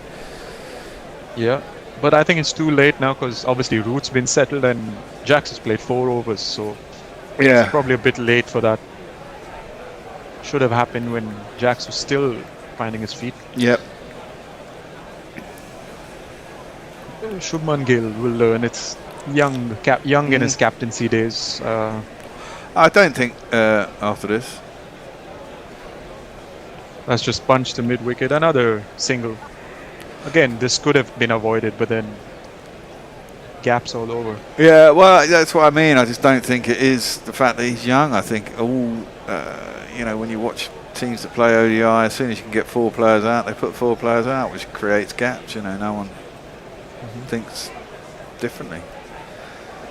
Bit fuller there by Akshar. 93 kilometers per hour. Punch to the offside by Root, and it's a dot ball. In for his 5th delivery. This one was going down leg. Root punches it, and a fielder inside the circle. Bumrah collects for another single. 4 runs again off the over. So that's all. England are doing what they need, and it was a leg by. Not enough to appeal clearly. Can't remember the last time we hit a boundary. It must have been like 4 or 5 hours ago. Not that we need one, it's really. been a while. Yeah, and on the stumps this time, punch towards deep mid-wicket. Prince Yadav collects end of the over, 172 for 5. Oh, yeah, I suppose I ought to do this thing, hadn't I? Right. Where are we at? Someone is saying, what's this? Used to be his English and Welsh board, yes. What do people think about having a WCB, Welsh Cricket board? I don't know if there's enough cricket going on in Wales to actually have a Welsh Cricket board. I think we're pretty much up to date there. Who's been like some prominent Welsh or Welsh origin players in the England side over the last decade or so? God, I'm trying to think. I'll give you some time to think. Prasid comes in for his 8th over, 36 runs of it so far. Well, there was Jacks. Jones. What's his name? Oh fuck! What is his? want to say Steve Jones, but that's nonsense. Geraint with a G? No. Well, yeah, he was presumably had some Welsh heritage, but he was born in Papua New Guinea. No, the fast bowler who had a horrific injury, Jones. It wasn't Steve Jones. What was his fucking name? Geraint Jones. No. Geraint Jones was the keeper. Okay. There was a ball. It was defended out to cover. Dot ball again. Yeah. No, fuck. What was his name? He's a bowler, and he bowled in the Ashes 2005. Simon Jones. Simon Jones. There you go. He was Welsh. There was an off spinner, Croft. Not Colin Croft. Can't remember what his name was either. Jesus Christ, I'm getting old. Can't remember people's names. Over to you. That was punch to third man for a single. Root's back on strike now. He was a spinner back in the 80s. There was Tony Lewis. He was skipper of England. Robin Croft? Robert Croft. Robert Croft, okay. Eric sent that message on the chat. Yeah. Robert Croft. He was a spinner back in the 80s, 90s. Crossed it in for his fourth ball of the over. Punch to the offside. Quick single. They've been running really good between the wickets. Have Joe Root and Will Jacks. 2 runs of the 4 balls of this over so far. England requires 60 from 80 deliveries. 174 for 5. And then Tony Lewis, who was an English captain. I don't know what era it was before my time. I don't think it might have been before I was born, but he was a prominent BBC commentator in my youth when I was young. He was an ex-England captain. Just proceeds in for the 5th ball of the over. Jacks tries to find the gap in the third man region, but fielded by backward point. That was backward point, right? Other than that, I don't know of that many Welsh players really. I'm sure there are more and plenty and a few. Well, Metal Guru says Trescothick practically Welsh, them lot. I presume he means Somerset. As the 6th ball of the over, straight at the stumps, and Joru just knocks it towards mid-on for a dot ball. 2 runs of the over, 174 for 5. Yeah, Matthew Maynard, he was Welsh, says Mark Arnold. That's right. He died not that long ago, but he didn't play that much for England. I remember him when I was young. And Who's just says Norway can do a good fish. I'm sure they can. 100%. Finals day Saturday for the Blast, which is interesting. It'll be over before. I know. Before you know it, before the 100. Last year it wasn't. I seem to remember they had fucking finals day after the 100 in September or something. Oh wow. Quite late that. Yeah, no, it was very weird. They had most of the season done and then they waited forever to have the finals day. It was very odd. Lakshar's in for his 9th over. Long spell this for him, and Joe Root knocks it to long off for a single. So those bowling acts are through, aren't they? Yeah, I think it's mainly for the pace at which he gets it through. They're hoping sort of if he gets 1 wicket, not enough time for the new batter to settle, but there's no wicket and there's no field set up for it. 2nd ball of the over, punch to the leg side by Will Jacks. Prince Yadav a deep mid wicket. Yeah, well, he doesn't give it any air, does he? He tends to bowl it pretty flat. Doesn't really turn.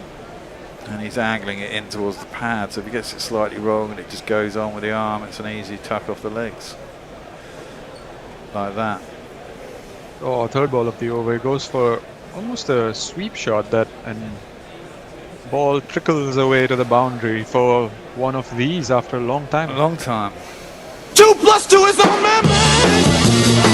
2 + 2 is on my mind. You know, actually, there was 1-2 overs ago, but that was 5 wide, so maybe we don't count that. Yeah, we don't count off that. the bat, it's been a long time.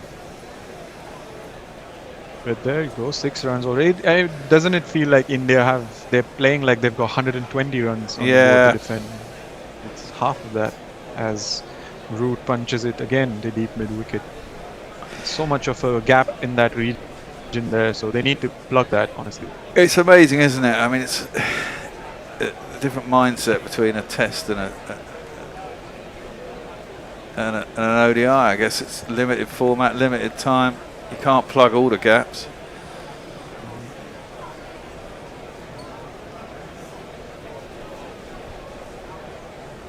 Easily fielded there for a dot ball by short mid wicket. Interesting placement. I think it was Rohit Sharma there.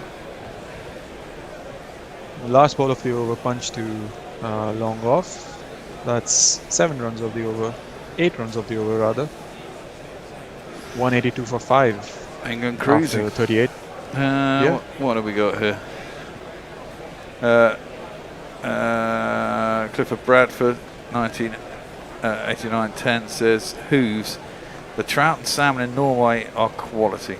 Also good in the UK. Not a big fan of, well, salmon is okay. Not a big fan of trout, freshwater fish, I have to say. Who says fishing up north in Norway in summer is pretty epic. I imagine it is. I do enjoy a bit of fishing. I used to do it when I was a kid. Haven't done it for years, but it's quite a peaceful pastime. Where did you do it?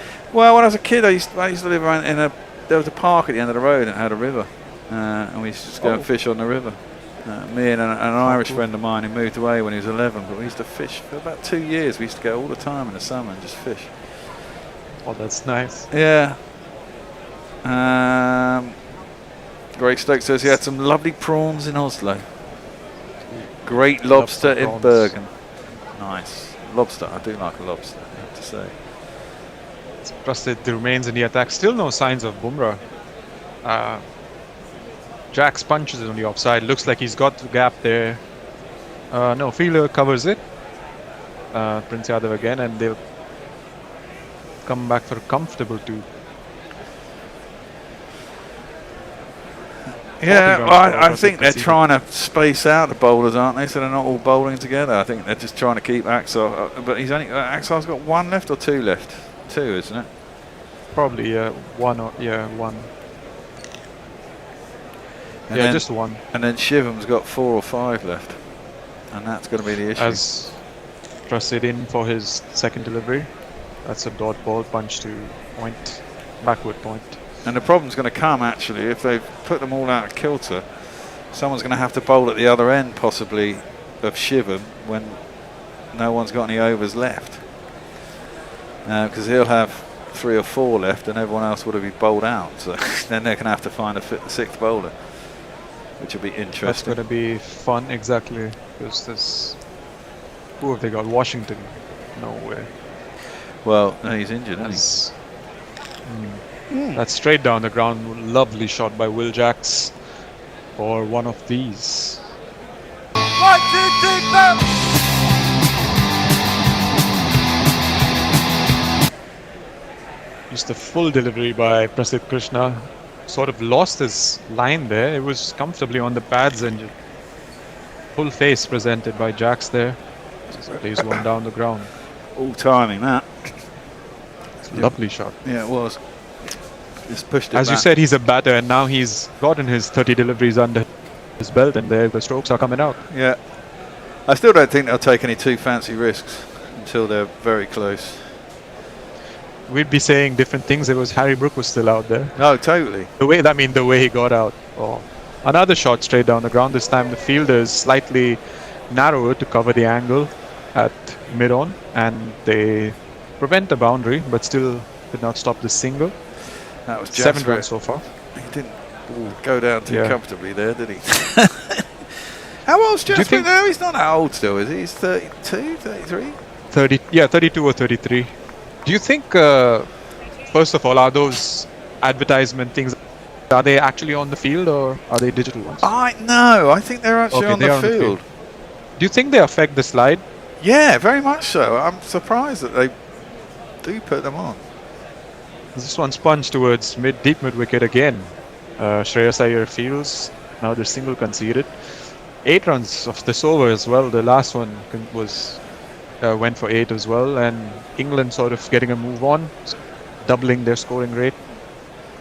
And maybe they're not on the field actually, because they're not there from that angle, are they?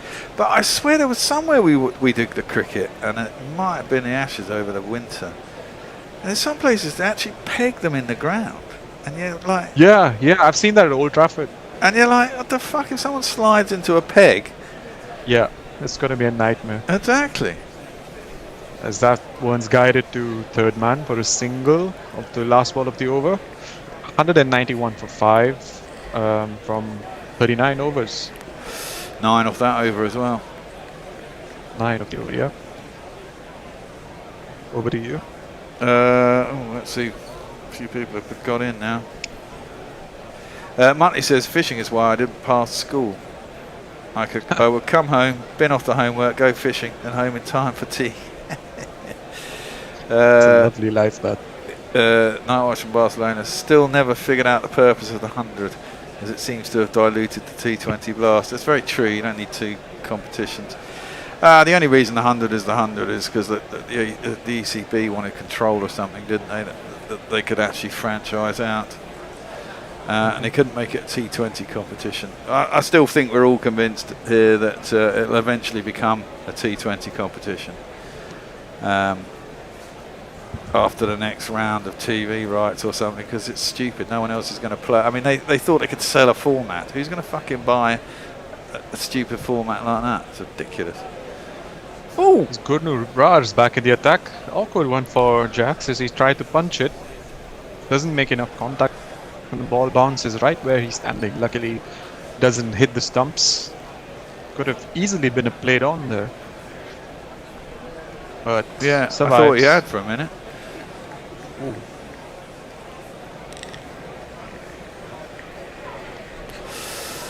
Just about got away with that. Yeah. Oh, ball almost rolled onto the stumps. Yeah. Who says fishing the Ilta River in northern Norway is legendary experience for Atlantic salmon. The river is famous for producing fish 11 or 12 kilos. Nice. Wow. It's Gurnur in again. This one's guided to the third man.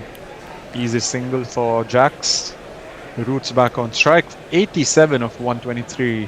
I mean, obviously the sort of talisman for this England batting order was the anchor for the entirety of their innings in the first ODI, and has done the same in this one. So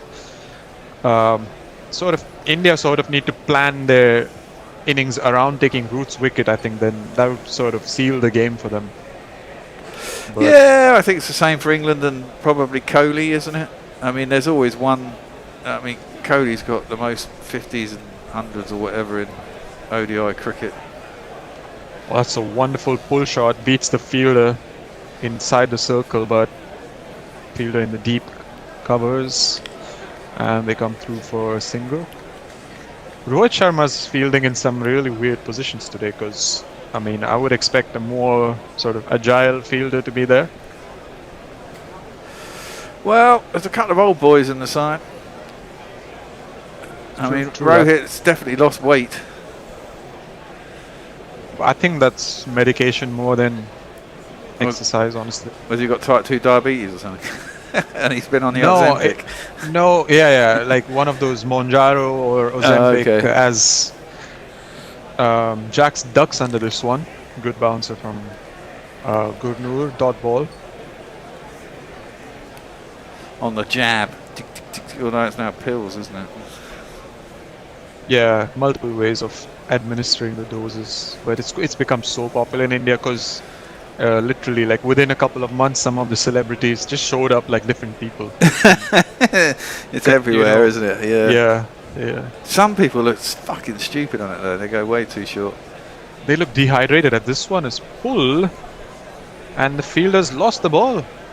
Yeah, that's quite mad. He's not even seen it.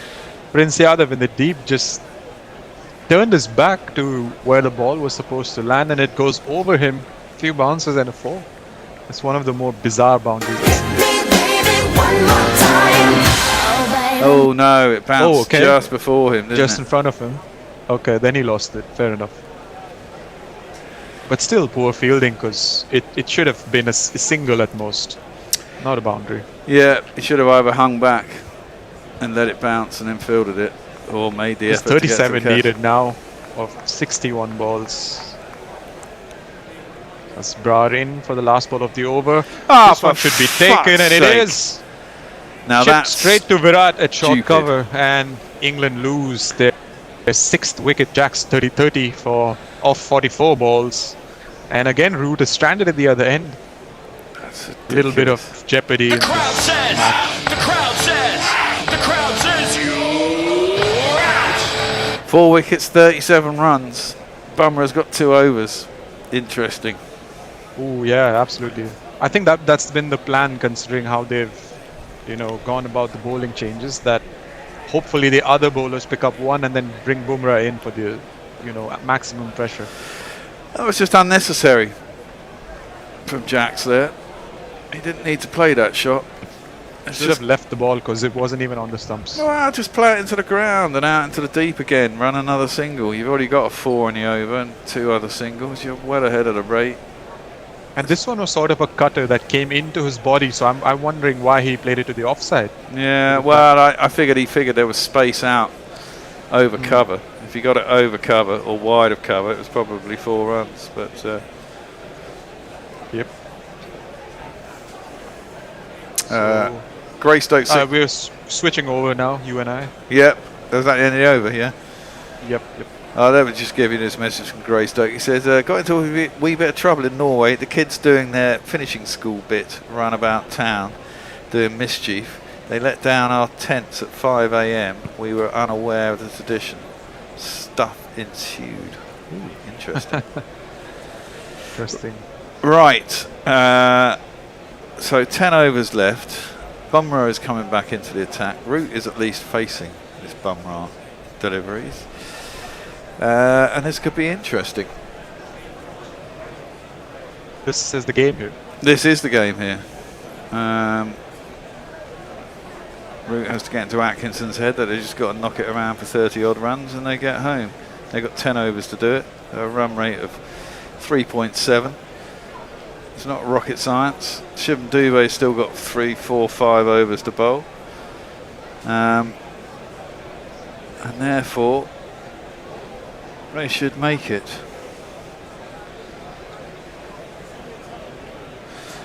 Root will presumably have to be there at the end, and if he does, I presume he'll get man of the match.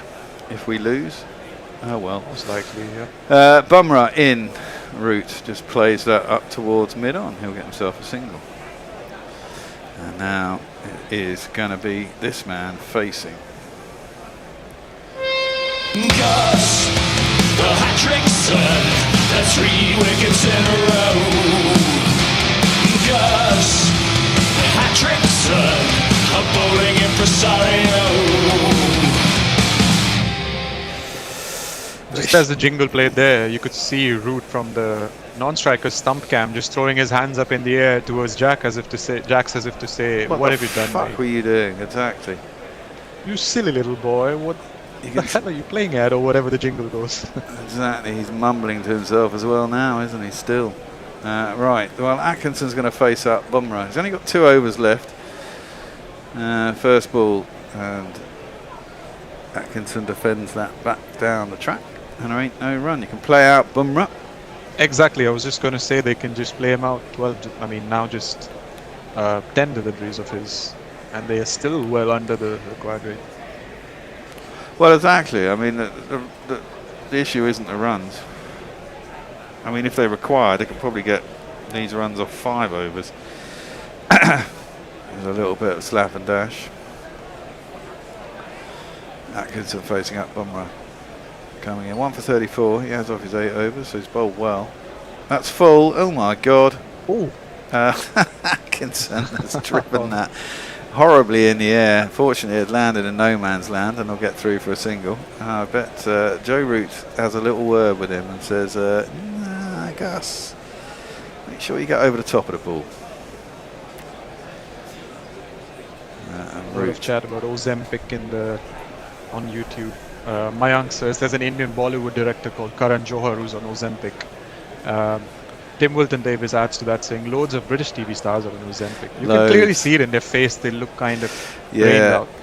exactly. It doesn't do wonders for the saggy skin around the face, it has to be said. Bumrah in to Root, who works that into the leg side. He'll get himself a single. There's a shy at the stumps, but he gets home. You wonder if it makes the face look like that, what it could do to the inside of your body. Well, I don't think it just melts the fat away, doesn't it? So, look, you know, some of these big people just end up having to have operations to get rid of excess skin. I mean, if you go hard on it, you can lose serious amounts of weight really quickly. But I'm pretty sure, I mean, you know, anything that targets fat loss that way has to have some impact on the digestive system. You'd have and your thought so. Metabolism. Well, yeah, apparently, well, you just don't eat, do you? I mean, it makes you not want food. That's down the leg side. It's gone down towards fine leg. There is a fielder down there, though. If we'd got it a little bit finer, a little bit quicker, it would have been 4 runs, but no, it's a single. But that's 4 off the over.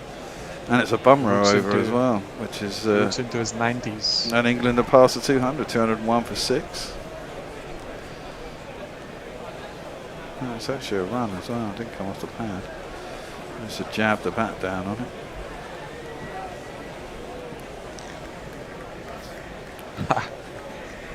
Root facing up. Bumrah's last ball of his 9th over.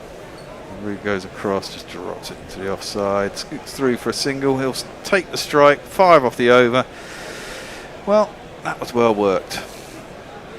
England 202 for 6, 32 required from 54 deliveries. Coming in on it. What's made you chuckle? Metal Guru says we can say whatever we want. Bear doesn't read socials, but it's not him on socials anymore. No, me it's now true. for the You can. Last 10 overs. Let's see. Try me. Yeah, try him. Yeah, 32 required from 54 deliveries. Shreyas got 66, Virat Kohli 65 for India, and their total of 233. Pretty poor total, really. They lost it as well. They at one point 180 for 3, and then crumbled to 233 all out. It was a very English, actually. England doing their best to flail away at it. Duckett was out first ball. That's into the pads. It's Shivam Dubé. No, it's Gurnor, sorry. He's in his 9th over as well. And they're kind of keeping Shivam Dubé out of the attack, but at some point he's going to be exposed. Gurnor's worked down to long leg for a single. I'll just let's get the scorecard up again. Who has got overs left? Must be Dubé and just him, I guess. And who else is there? Washington? No, Washington's not there. No, Bumrah's got 1. Krishna's got 2. Obviously Gurnor's got 2, including this one. So that's 5 of what, 8. Yeah, Axel Patel's got 2, and then 4 Shivam Dubé. Worked into the leg side by Atkinson. That'll be a single. So he's basically going to have to bowl every other over from here. If they only want to use 5 bowlers, pretty much, yeah. Yeah.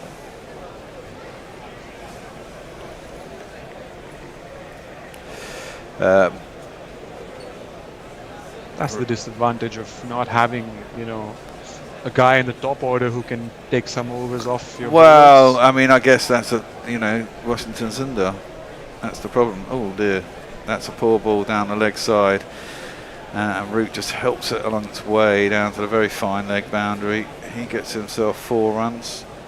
And no, there's one of these. 4 on the floor, and 1 more 4 than the 4 before. That's what 4s are for, to get funky on the dance floor. Just helped it round the corner, really, didn't he? It was badly directed by Gurnor. He didn't want to get too much on it because it got a long leg. Gets himself 4, 6 off the first 3 balls of the over. Root moves on to 96. Gurnor is in. Tailed in a little bit. Ajit says, Bear, can you let me in? Oh, right, you left and won it. Okay. Driven out to cover, and it's a single. Yes.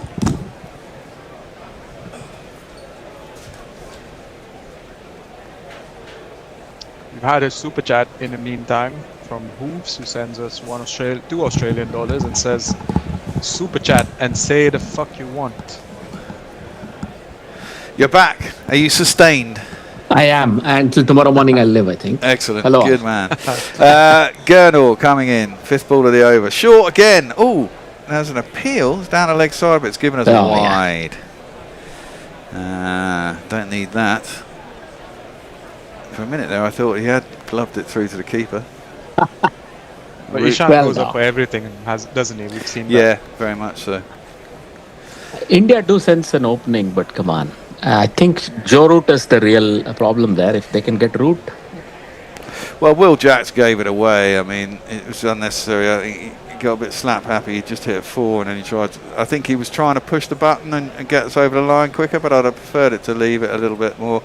Nice shot from Atkinson. Front of wicket. In fact, there's no one out there. He's hit it out through the covers. He can bat, can Atkinson. Oh, wow. He has a test 100. Yeah, he does indeed, and that's 4 runs. 1, 2, buckle my shoe. 3, 4, shut the door. 20 or 50, right? I think that's just about it. Yeah, 20. Sorry, Arna. Exactly. Next man's in Joffre. He'll hit 2 sixes and get out, but that's, you know. That's enough. That's enough, exactly. I might not see a next man required, really, if these wickets stay sensible. Because there was a wide, that's short, and Atkinson looks a bit uncomfortable.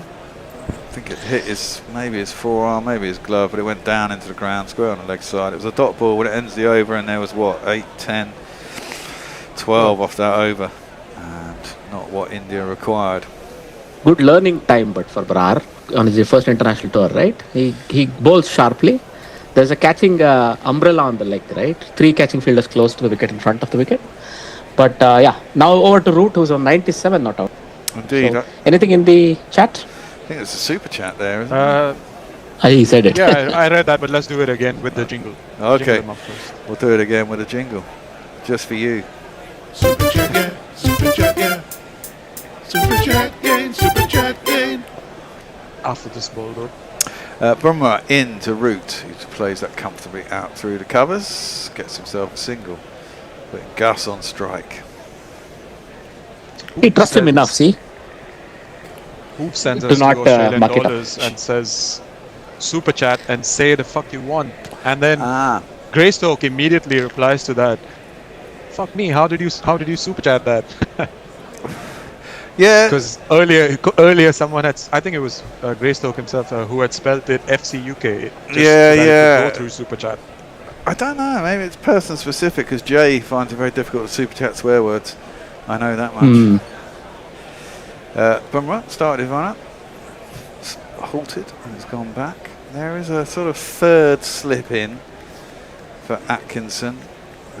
Space behind square on the offside, on the onside. Sorry. Oh, now.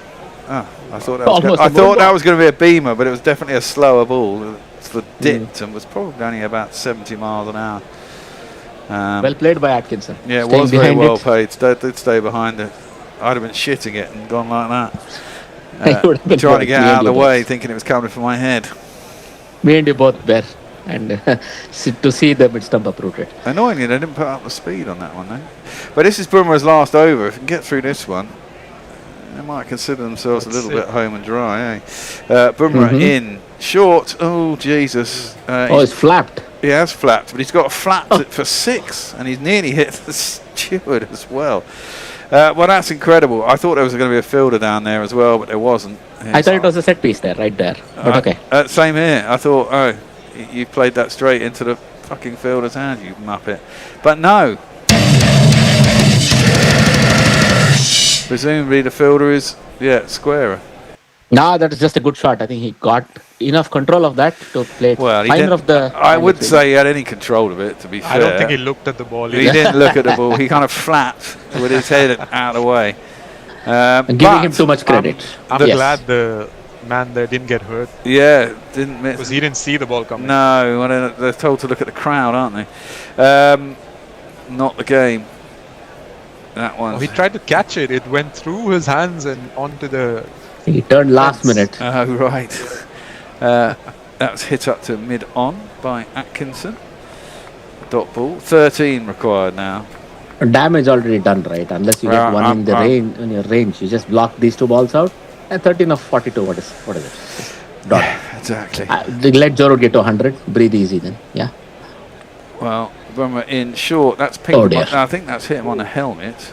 Yeah. He's conned him. So presumably we'll have a fucking concussion check. That's gone down to third man, and it will be a leg bye, presumably. Oh, yeah. Nice of. I think the bowler asked him, "Are you okay, Annie?" As they say, "Annie, are you okay?" He said yes. You know what? I'll tell you another secret there. Since a certain pop star died, I have never asked anybody, "Are you okay?" I've only asked them, "Annie, are you okay?" But yeah. Since which pop star died? Can you guess which one? MJ. Yeah. Oh right. Since MJ died, I've always only asked people, "Annie, are you okay?" That's from Smooth Criminal. Correct. It's a terrible joke. I'm sorry. Yes. A very punny joke, but that's what it is. Well, they got the helmet off. They're giving him the old 1-2, and the check. It looked like it hit him on the top of the helmet. It's kind of glancing blow, so presumably he'll be all right. But it hit somewhere here. Sorry, side of the head. Yeah. As his head was turned, it hit him here. So the only thing is, the protocol is to talk to the individual, get him talking to see if he stutters, if he stammers, also if he feels his lower jaw looser, and if the eyes. If your peripheral vision is suddenly diminished, those are all signs of concussion. Upset stomach, can't concentrate. Here. Yeah. So in the first innings, obviously it was given as 4 runs, but it hit Bumrah on the helmet as we saw. Mm-hmm. If he felt the effects of concussion, and there was obviously no protocol then because it was given as runs, like how does it work there if he actually felt it? No, it doesn't matter whether you hit it with the bat. If it made contact with your helmet, it is concussion protocol. Simple. Yeah, but the umpire missed it and gave us 4 runs. But okay, what is a non-striker doing? What are the fielders doing? I mean, it happens. Okay, if they moved on, I'm very surprised. It's what it is. Well, I think they did move on. There was no protocol for that ball there. Yeah, no. But usually a non-striker, the leg umpire, somebody has to talk up, right? Because leg umpire is looking at it side on. He has a better view of these things. Exactly. All right. Okay. Maybe they all were sleeping. They thought he's got now. It's 2-2 for 6. Roots on 98. Bumrah is coming in. The last ball of his last over. Poetic justice. Hit Bumrah for a 4. Get 100. Wow. Don't get out. Don't get out. Exactly. Thrown up wide and maybe a little bit slower. Root doesn't time it. Smiles, but he doesn't get any runs. He played that gingerly, reaching out to it. Yeah. Yeah. Atkinson will be on strike. 12 required for England to win. Over to you, Arnav. Eric has a question. Atkinson's Test 100 was against which opposition? Pakistan? Wasn't it India? Wow. Was it also India maybe had. I think it was India. Yes, too. But it wasn't Sri Lanka. last year. It was a year before. Sri Lanka. Sri Lanka. Fair enough. Okay. So, somehow I know it's a South Asian nation for sure, but I know it's not India, so I went with Pakistan. That's how my brain went. It was the summer before last. 24, indeed. So in England's first innings... Brian in Brisbane says, according to Dr. Ajit, I'm concussed. Stutter, upset stomach and dodgy eyes. How much alcohol was consumed? Attempted pull by Atkinson. I think it's going to be given us a wide. Should be wided, no? No, it wasn't. Got inside the line. No, but I also asked the most relevant question. How much alcohol was consumed? Or any other air quotes recreational substance? Lots of them in my youth. Not so much anymore. Of course. And well, we see you with a bottle of beer there. But I'm sure it's not... yes, I know what you mean. Yeah, but I used to come in here and get fucking hammered, man. I just can't do it anymore. Fair enough. Well, age catches up with us all, Yeah, it does. Round the wicket comes Gurnall, and Atkinson whips that down to long leg for a single. Bumrah is down there. I don't understand this, this shock value I understand against anybody. But these days, he has a Test 100. Are you trying to test the middle of the pitch? The match is gone. Why not try to get him LBW bowled? One thing about Atkinson, he is a happy hooker. I see. He very much likes, he doesn't shy out of pulling the ball. Clearly, I can't compete with the analysts or with the Indian team because they have been given the right inputs rather than listening to me. Root gets that into leg side. Gets a little low on him, maybe.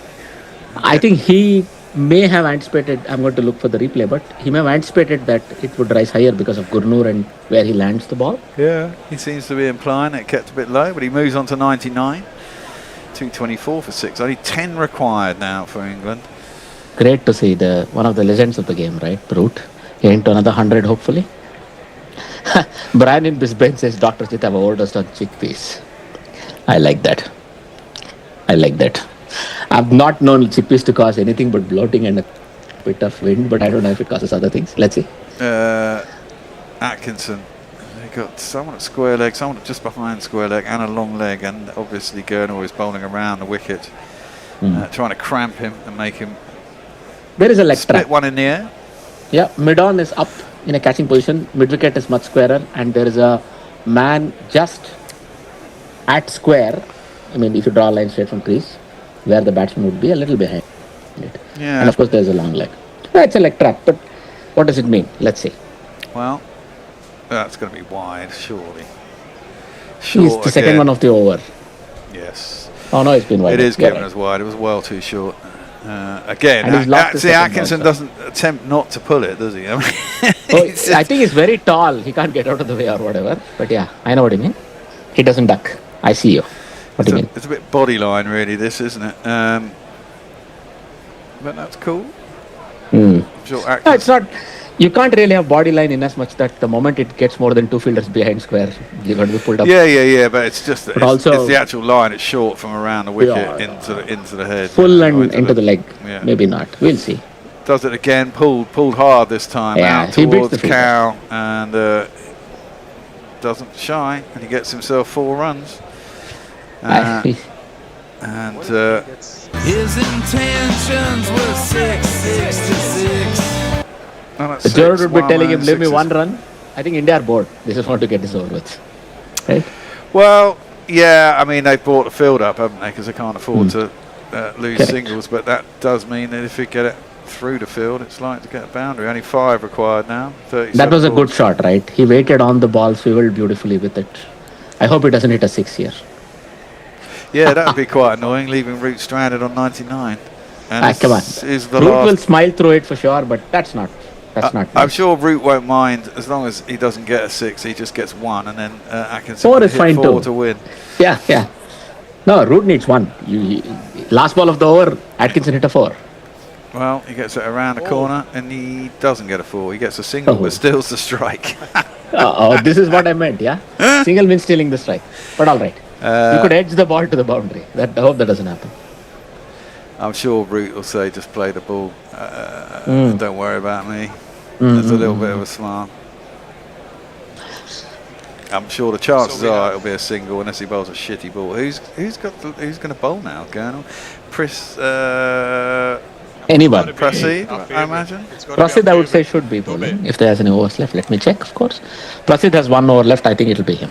They'll just wrap it up nicely. Yeah, Prasid. Do you want to put your mic up against your mouth again? You've gone quiet again. Sorry. I hope they come in and bowl 4 wides. Come on. That's evil man. Evil man. There was. You don't even need 4 wides. There was one terrible India-Bangladesh match in Pune in 2023 World Cup where Kohli was on 99 on strike, and the Bangladesh bowler bowled a wide, but Richard Kettlebrough didn't give a wide just so that This little Kettlebrough kept saw looking what at he him. was doing, That and then was he nice. put his hand near his chin and smiled at the camera. One of the nice. Sometimes gamesmanship is not really nice. You shouldn't take it that far, is my opinion, right? Yeah, I agree. And then Kohli hit a Prasid is 6. in, and Atkinson has a swing. On top of all that, right, there's even a leg gully. Another short ball. There's even a leg gully now, and it's been wided. Well, Arnav, you may get your way. Well, Ishan says we should review that. Oh, there's a wide, so... only 3 required now. I'm sure Root is saying to him that don't worry about me, just get us over the line. It's great to get 100, but I got 99 not out and I won the game. It doesn't really fucking matter if I get 100. Root is at a place where it doesn't matter for him, for sure, right? And I don't see him much as a records man. I don't know him that well, frankly. Everybody's in India. Everybody's in the circle now. Another short ball pulled. Oh dear. And that is going to be it is. 4 runs, and Root does end up on 99 not out. Atkinson ends up on 23 not out. But, you know, Root still gets man of the match for 99. Doesn't matter whether it's 3 figures or 2. Now I think Root said something to him, to the effect of, could you not have blocked that? Root's averaging 175 this series. Well, you know, exactly. Well, is he actually averaging anything? He wasn't out in the last game either. He's got he wasn't out. He doesn't have an average so far for this series particularly. A fantastic innings from Root. Timed it perfectly. England got themselves in a bunch of trouble. Duckett was out first ball. What's his name? Didn't last very long. Bethel didn't last very long. Root was out there. Harry had a... How did I can't remember how Harry got out in the end. He played a stupid fucking shot, didn't he? He tried doing one of his fucking beetle ramps and got an inside edge and was caught behind. Typically and he had his back to the bowler as the catch was taken. Yeah. Josh Butler got beaten in the flight. Curran did his bit, and I would say Jacks. With those two, the Root won the game. Yeah, I mean, Jacks kind of gave it away there at the end, but I suppose there was only 37 required. Gus can't bat, as can be seen from that. And now you never leave it to any other one, right? Once I got out to 16 left, I remember we lost the game. We lost by 5 runs. There were 5 wickets left after me. So, two very similar games, haven't they, really? I mean, England fucked it up in the first one, got 250, it was easy chased, although India made a little bit of a meal of it, got over the line by a couple of solid innings at the end. There was never any run rate pressure in both these games, so if you stuck your head down, you could get the runs, which is what India did in the first and England had done in the second. It didn't make easy work of it, but they still won by 4 wickets. So lower scoring series, though. And I like this. I like this. I like a 250 nice. plus 260 better. There's enough competition between bat and ball. Yeah, that's all we need. Exactly. And we've got a decider on Sunday. 1-1, 1 to play. David must be really happy that this ended in an England win, so that there's something to play for on Sunday. He can go down there and have a look and enjoy the game. Well, that's it. We got any last messages, and we should get off. Really, it's been a long second half of the game with just the 3 of us doing it, pretty much. A bit of Tony, who then decided that he got his timings all wrong. The fucking idiot. I was under the impression Ajit's not going to turn up again, but he came back. No. Yeah. No. If I say I will. Come on, guys. Well, it's just people say, who says if India got another wicket few overs ago, England would have crumbled? No, I'm just here for the run. It's okay. What happens later. Mayank says Bangladesh are the worst when it comes to that kind of BS. Don't forget their crap against the Sri Lankan whose helmet strap broke. Angelo Matthews. Yeah. Matthews, it was timed out. It was legal, but you never do it, right, in theory? No. And it was the most sporting person to ask for that wicket, Shakib Al Hasan. Yeah, well, the man who kicked stumps, the man who abused umpires, the man who's done everything. Yeah, exactly. Yeah. But yeah, that's about it. Okay, well, let's wrap up. Thank you guys for being here till the end. It's been a long second half, as I said. We'll be back on Sunday. It's a day game, presumably it's 11 o'clock start. Tone will be here with an assortment of characters and on air at 10 to 11. And that will be the last game we're doing until the test matches against Pakistan. So enjoy it while you can. Super chatters, get your patronage in, join the GPL, do all those things you're not going to be able to do for another month. Because it will be exactly a month, won't it? 19th, yeah. Yeah. So we'll be off for exactly a month until the middle of August. So do enjoy Sunday, and I will see you all on the 19th of August. Until then, thank you. Everybody enjoy yourselves. Cheers, Ajit, and cheers. Bye. Thank you. See you all later. Bye. Bye. Guerrilla Cricket. Whoa. Guerrilla Cricket. Whoa. Guerrilla Take guard, man the barricades, patrol the cover boundary. At last the time has come, this is a cricketing emergency. Hear this call to arms for every cricket revolutionary. Take up your bats and stumps for the test match insurgency. At first they tried to silence us, but we would not be silenced. They threatened us with lies, so we threatened them with violence. Che Guevara, Sangakkara, Joseph Stalin, Douglas Jardine, Robespierre, Darrell Hare, Vladimir Lenin, O'Brien Kevin, Guerrilla Cricket. It's not about the winning, it's about how many rules you break. Even in cricket commentary, this is the best advice to take. Pick Guerrilla Cricket, it's the finest choice.